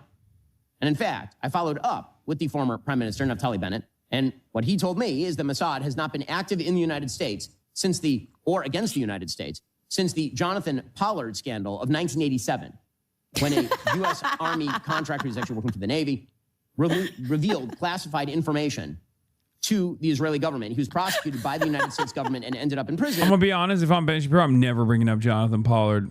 In the off chance that someone actually learns about Jonathan Pollard from him, they are going to be way more anti-Semitic. Okay? Like, if I'm a guy who's like, you know, I really love Ben Shapiro because of all of his advocacy against, like, you know, Guatemalan migrants and stuff, but I'm a little iffy on this Israel shit. But, you know, I respect him. He's Jewish. Maybe that's the reason. Let me hear him out. And then they accidentally find out about fucking Jonathan Pollard from Ben Shapiro, they're never turning back. They're going to be like, oh my God, Jews do control the country. Like, this is a foregone conclusion at this point. I was so deluded and so wrong. If I'm Ben Shapiro, I'm never bringing up Jonathan Pollard. Because Jonathan Pollard's story is so fucking insane. It's also pretty funny because, like, Trump did that shit. Trump literally gave Sheldon Adelson Jonathan Pollard, who then flew him to Israel, and they gave him a standing ovation when he actually arrived at Israel. It's the biggest flex of all time. Who's Jonathan Pollard here? Ben Shapiro explained it. Totally false. This accusation is a lie being peddled by prominent online personalities such as Tucker Carlson, pretending they know things they don't. And in fact, I followed up with the former Prime Minister, Naftali Bennett, and what he told me is that Mossad has not been active in the United States against the United States since the Jonathan Pollard scandal of 1987, when a U.S. Army contractor who's actually working for the Navy revealed classified information to the Israeli. Jonathan Pollard is so funny because he'll go on Israeli television and be like, every Jew obviously only cares about Israel. Like, he is literally the dual loyalty trope in action. Like, he's the guy that takes the trope from an anti-Semitic conspiracy and turns it into, like, reality for Jonathan Pollard. American-born Israeli former intelligence analyst who was jailed for spying for Israel. Pollard, in 1984, sold numerous state secrets, including the National Security Agency's 10-volume manual on how the U.S. gathers its signal intelligence, and disclosed the names of thousands of people who had cooperated with the U.S. intelligence agencies. He was apprehended in 1985, and in subsequent proceedings agreed to a plea deal, pleaded guilty to spying for and providing top-secret classified information to Israel. Pollard admitted to shopping his services successfully in some cases to other countries, and in 1987 he was sentenced to life in prison for violations of the Espionage Act. So they didn't actually kill him, which was surprising. Well, I guess it's not surprising because, you know, he was doing it for Israel. But what's actually crazy is Jonathan Pollard was brought up in the so-called peace process over and over and over again by the Israelis. Like, they were very open about it. They were like, you have to release Jonathan Pollard. And Bill Clinton was like, I can't do that. The fuck do you mean, release Jonathan Pollard? And remember, this is like basically a decade ago when Jonathan Pollard is caught. You do not sound drunk and slow. You sound chill. What? I don't know what that means.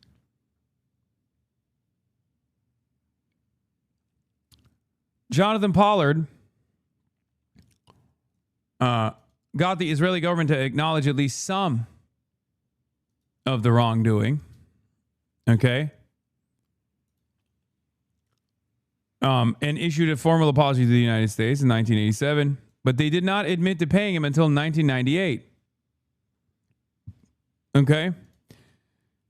Over the course of his imprisonment, Israeli officials, U.S. Israeli activist groups, and some American politicians continually lobbied for a reduction or commutation for his sentence. Why the fuck were American politicians demanding a commutation of the sentence of a spy that sold state secrets to the nation state of Israel? Once again, American politicians and numerous American Israeli advocacy groups kept demanding it.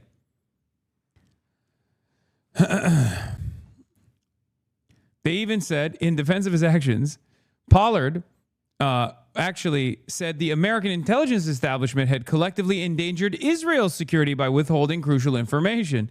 He had to do it to protect Israel. Okay? Now, of course, many American leaders opposed clemency for Pollard.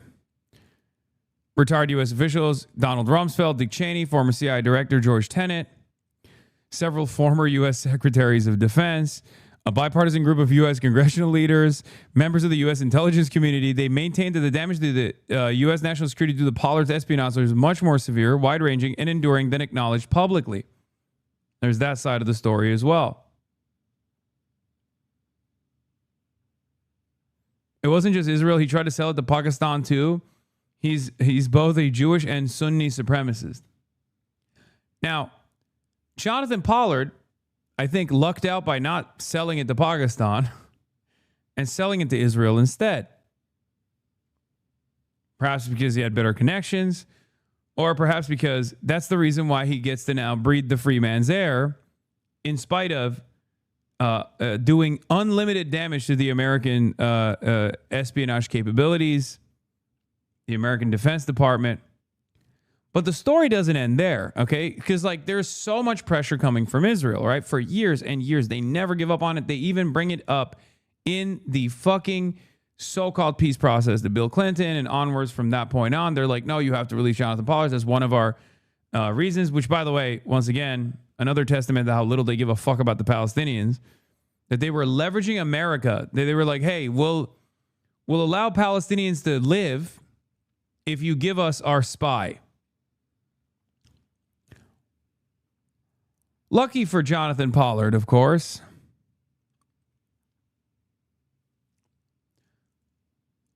Donald Trump was coming into action. Okay? Now, Pollard was released from prison on November 20th, 2025 in accordance with federal guidelines at the time of his sentencing. On November 20th, 2020, his parole expired and all restrictions were eliminated. On December 30th, 2020, Pollard and his second wife relocated to Israel and settled in Jerusalem.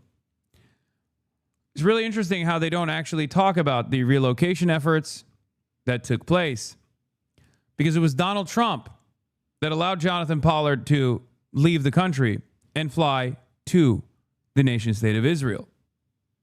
Okay?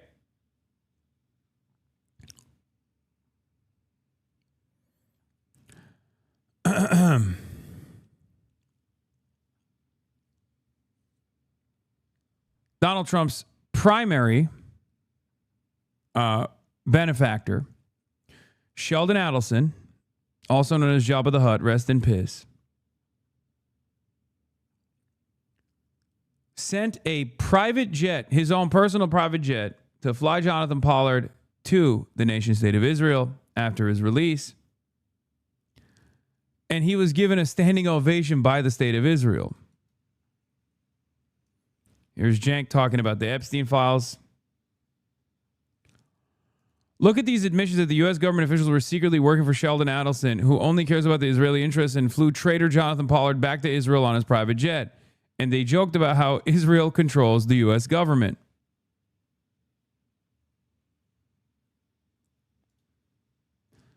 Hell of a December 2018 exchange here between Bannon and Epstein. Epstein says he's getting John Bolton on board with the idea that Qatar is the linchpin in the Middle East. And Bannon says, while he got Bolton his NSA job, he will not cross Sheldon Adelson.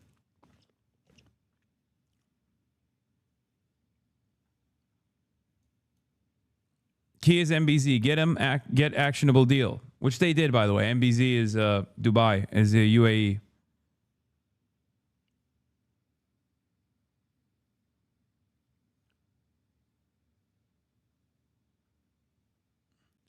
Now Jonathan Pollard spends all of his days in the beautiful nation state of Israel, talking about how all Jews around the world only care about Israel, doing his very best to make everyone feel a certain type of way about their Jewish neighbors to the best of his ability. He is a one-stop anti-Semitism conference. And by that, I don't mean an anti-Semitism awareness conference. He's making everybody aware of being anti-Semitic. Okay? It's not even a joke. He recently, amidst the ongoing genocide, came out and straight up went on television and was like, well, first of all, we should genocide. We should do the Holocaust to the Palestinians.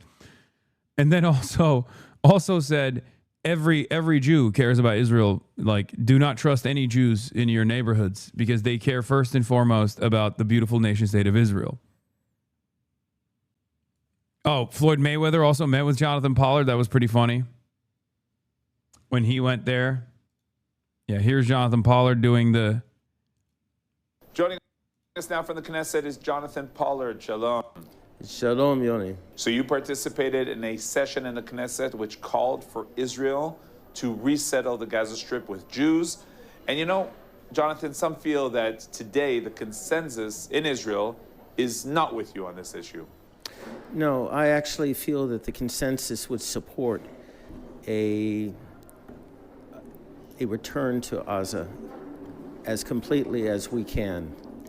Dog, you are from Galveston, Texas, okay?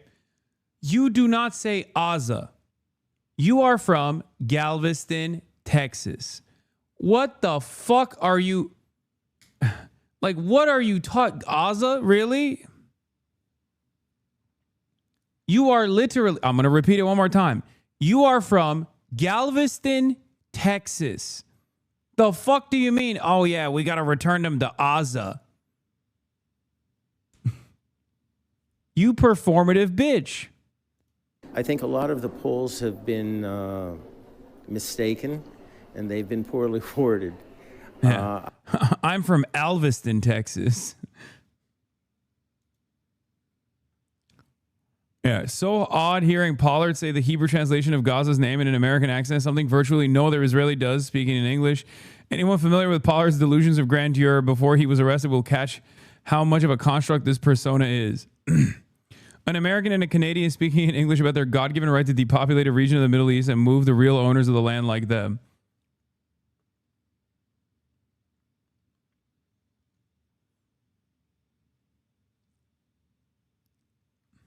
I've seen... I'm going to run it again. Is not with you on this issue. No, I actually feel that the consensus would support a return to Gaza. A return to Gaza. As completely as we can. I think a lot of the polls have been mistaken, and they've been poorly worded.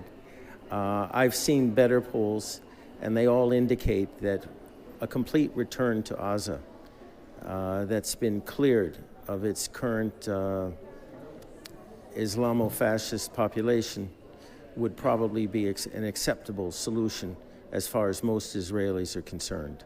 Our repossession of our biblical land in Gaza will basically set... I can't get over it, dude.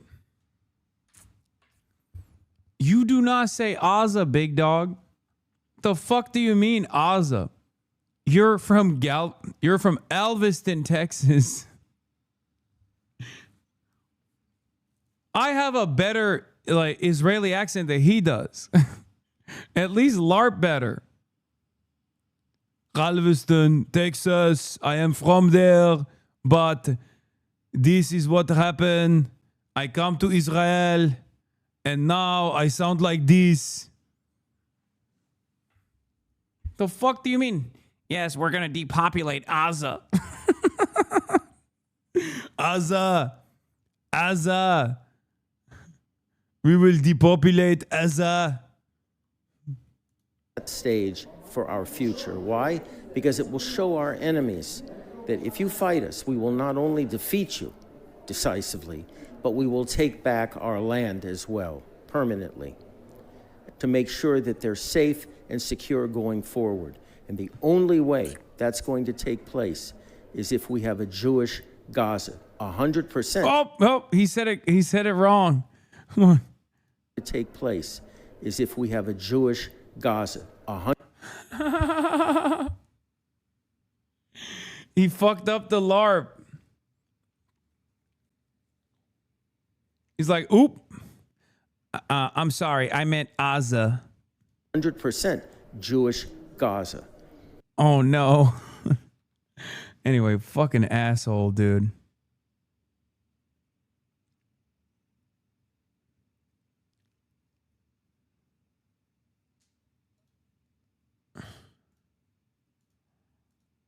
There's the other side of the Epstein story that especially the British press has been really fucking bad about. If you've been paying attention to the way that the British press is covering the Epstein files, they just like, weirdly enough, don't talk about Israel at all. And instead, they've decided, you know who Epstein was actually working for? Vladimir Putin. And this one is actually really funny because Sky News actually did cover one of the articles or one of the sound bites from the revelations where Epstein is talking to someone. Newly released voice recording of Prince Jeffrey Epstein advising an unknown person on how to approach Russian President Vladimir Putin. It would be, I would think about, not decided, I wonder who this unknown person is. that at some point you can say, look, I would send a note to Putin, say, I'm going to leave government in March 14th. I'm going to be in Scandinavia, or I plan to be in Northern Europe. We should have dinner. That's it. No more. It has to be very short. Good thing the video ends right there. There's no more conversations that took place between Jeffrey Epstein and this unknown person. Poland to examine increasingly likely possibility that pedophilia scandal was co-organized by intelligence services in Moscow. Wow. Thank you, Poland. Thank you, Telegraph. That's probably what it was. Yeah, you're right. Surely Jeffrey Epstein was definitely not working for the CIA or the Mossad. That would be anti-Semitic and anti-American. Surely if there's an intelligence agency he was working with, it must have been the KGB. Or maybe the Chinese espionage, the Chinese intelligence agency. You know, that's probably what it was. Yeah, look no further, please. Meanwhile, if you look at the actual trove of data, yes, MSS, thank you for all the China watchers. If you look at all the trove of data, Jeffrey Epstein is like, I love selling Israeli spyware. It's my favorite thing to do. Ehud Barak, former Israeli prime minister, I love you. You are my best friend. We are doing so much for Israel together, and we will continue to do so much for Israel together. I love Israel. I'm working with Israel. I'm working for the state of Israel. Haha, Ehud Barak, former prime minister of Israel. Can you tell people I'm not a spy for the Mossad? Ehud Barak responds with, you or me? And he goes, me, smile. That's real. That last thing that I just mentioned isn't even an exaggeration. That's like almost verbatim. A conversation that took place in the Epstein files. Now, of course, these guys seemingly can't figure it out. It's just an unknown voice. Oh, well, I guess we'll never know who Jeffrey Epstein is. Oh, wait. The unknown person in this video is Ehud Barak, then Israeli prime minister. I wonder why Sky decided to pretend it's a fucking mystery.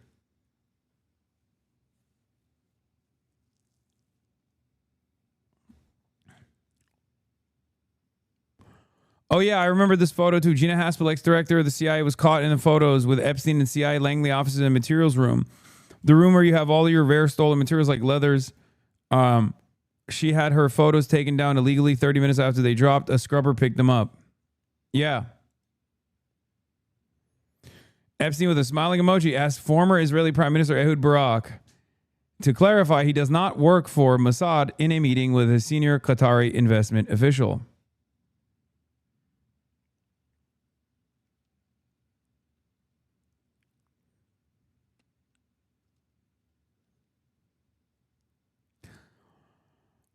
I will be honest, although the Europeans are doing this fuck shit, at least they are punishing some of the guys. You know what I mean? Because we're punishing none of the guys here in America. Here in America, we're just like walking around inventing new things to get mad at. We're like, oh, Zohran Mamdani must have actually been Jeffrey Epstein affiliated or something. Meanwhile, Jeffrey Epstein is basically butt-fucking Donald Trump. All up and down the Epstein releases, 38,000 mentions of Donald Trump. 38,000 mentions of the current president of the United States of America, Donald Trump, and the fucking Epstein files. And these guys are making AI videos and AI photos to be like, well, what if Jeffrey Epstein is Zohran Mamdani's father? No punishments will be dished out to a single wealthy aristocrat in the United States of America. And not only will there be no punishments dished out. Wait, hold on. Adam Friedland is calling me. Adam, I'm live. Hello? Can you hear me? I'm live. I'm live. Put on FaceTime. I want to. Oh, you're on your stream. I'm on You're stream. such a narc, bro. Wait. Yes. No, Yeah. I'm on the phone with our researcher right now. And we're like prepping for an Okay. interview next week. But I don't want to. You don't want to leak it. You don't want to leak it. You don't want to leak it. Hassan, Well, it's fine. it's my dream to be on your stream. Okay. Justin, act like you've been here before. Act They like can you've been hear here you. before, Justin, they can hear you on stream. dog. That's sick, dude. Justin is one of the sickest people on earth, honestly. He's awesome. Yeah. Okay. All right. Well, I'll ask you some other time about this this kid, clavicular. Oh, clavicular. Oh, I got you. Also, Do you know about why is he doing that? I know all about it. I'll get back to you. Also, I'm gonna be in New York in 2 days. He does what like you do. I'm gonna be in New York. I'm gonna be in New York in 2 You days. think he's trying to do you, Hasan? I think he's trying to do something, maybe. Dude, you're coming to New York. We're gonna have an HH club night. HH Club. Oh. It's gonna be you, me, Yeah. Medicare. Yes. Noah Coleman. Yes. We're gonna have party bus. Yeah. I'll talk to her. Tipping a lot. But you're in Qatar. What? I'm in Qatar. Yeah. Yeah. You went to the Saudi Arabia Comedy Festival. No. I went to the Web Summit here, but yeah, I'm getting Big Daddy to give me a plane. What? No, the Royals. We should start a shit coin. They give you $2 billion if you do it. Okay, I might do that. I like that. Eric Adams made $3 million off that Stop Anti-Semitism. Yeah, I'm gonna do the Start Anti-Semitism coin. I'm gonna do the opposite. Not funny. Oh my god, with your edge Lord takes. Okay. All right. Well, I gotta go. I'm in the middle of covering the Epstein files and how he was definitely not an Israeli asset. Well, go ahead. Talk about some nasty stuff to kids. But yeah, I'll be. Talk about some pornographic, gross nastiness. I'm gonna be in New York. Woody Allen wasn't. At least Woody wasn't in the files. Yeah, you're right. Thank God. Yeah, no. Thank God Woody was. Yeah. All right, peace and song. Really Justin, bit the say bull. bye to the stream. All right, bye. Wait, I get to say. No, they're gonna hang up. No, Are what's they hanging up? Go ahead, Justin. Oh, what's no? Are they tipping more for me? Do Wait. they like do the fans? Like Justin has a love in his bum. Yeah. Yeah, Wait, they're. I have a what? They're going crazy. There's a hype train incoming, Justin. You did that. Dude, that's He's a very great guy, Justin. I told him I consider him a friend the other day. Bye, Hasan. All right, Okay, bye. bye, Bye. Oh my God. Who the heck was that? That was Adam Friedland, host of the Adam Friedland Show. That's right. The millennial Bill Maher.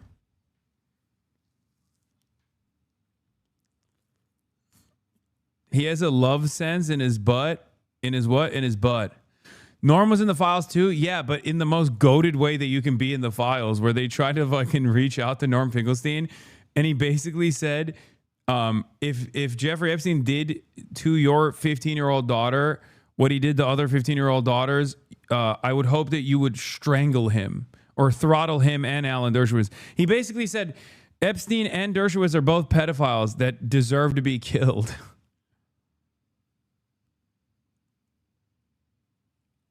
Yeah. The most vindicated man.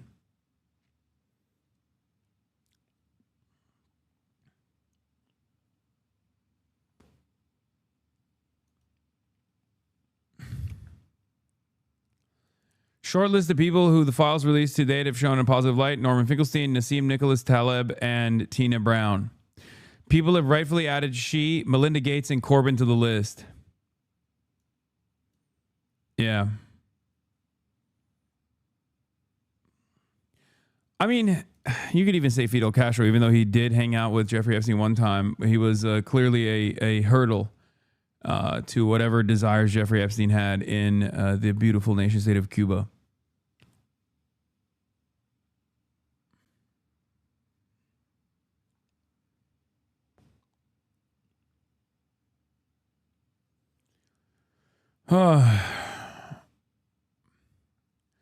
Anyway, guys, I'm fucking tired. I'm too tired. I love you all. But I think I'm going to end it here. Our time is coming to a close.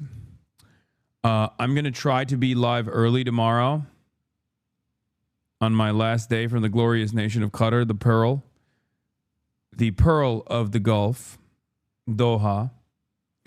It's 3 a.m. here right now. That's the reason why I have to end this broadcast, because I'm dying. Okay?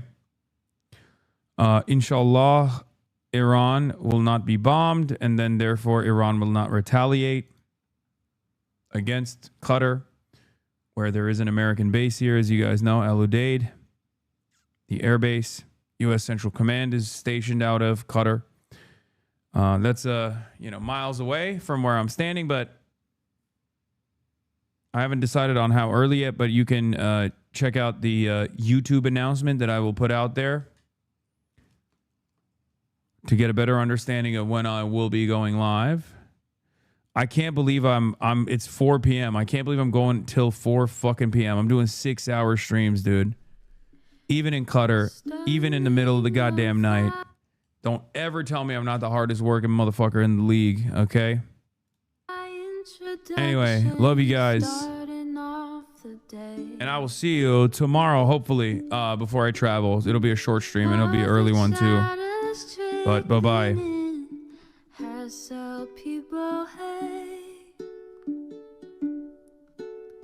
Sunny Los Angeles, California, says Hasan. The starlock to the starlock to the topic just begun. There he is again, Hasan is streaming. Hasan is streaming. There he is again. Hasan is streaming.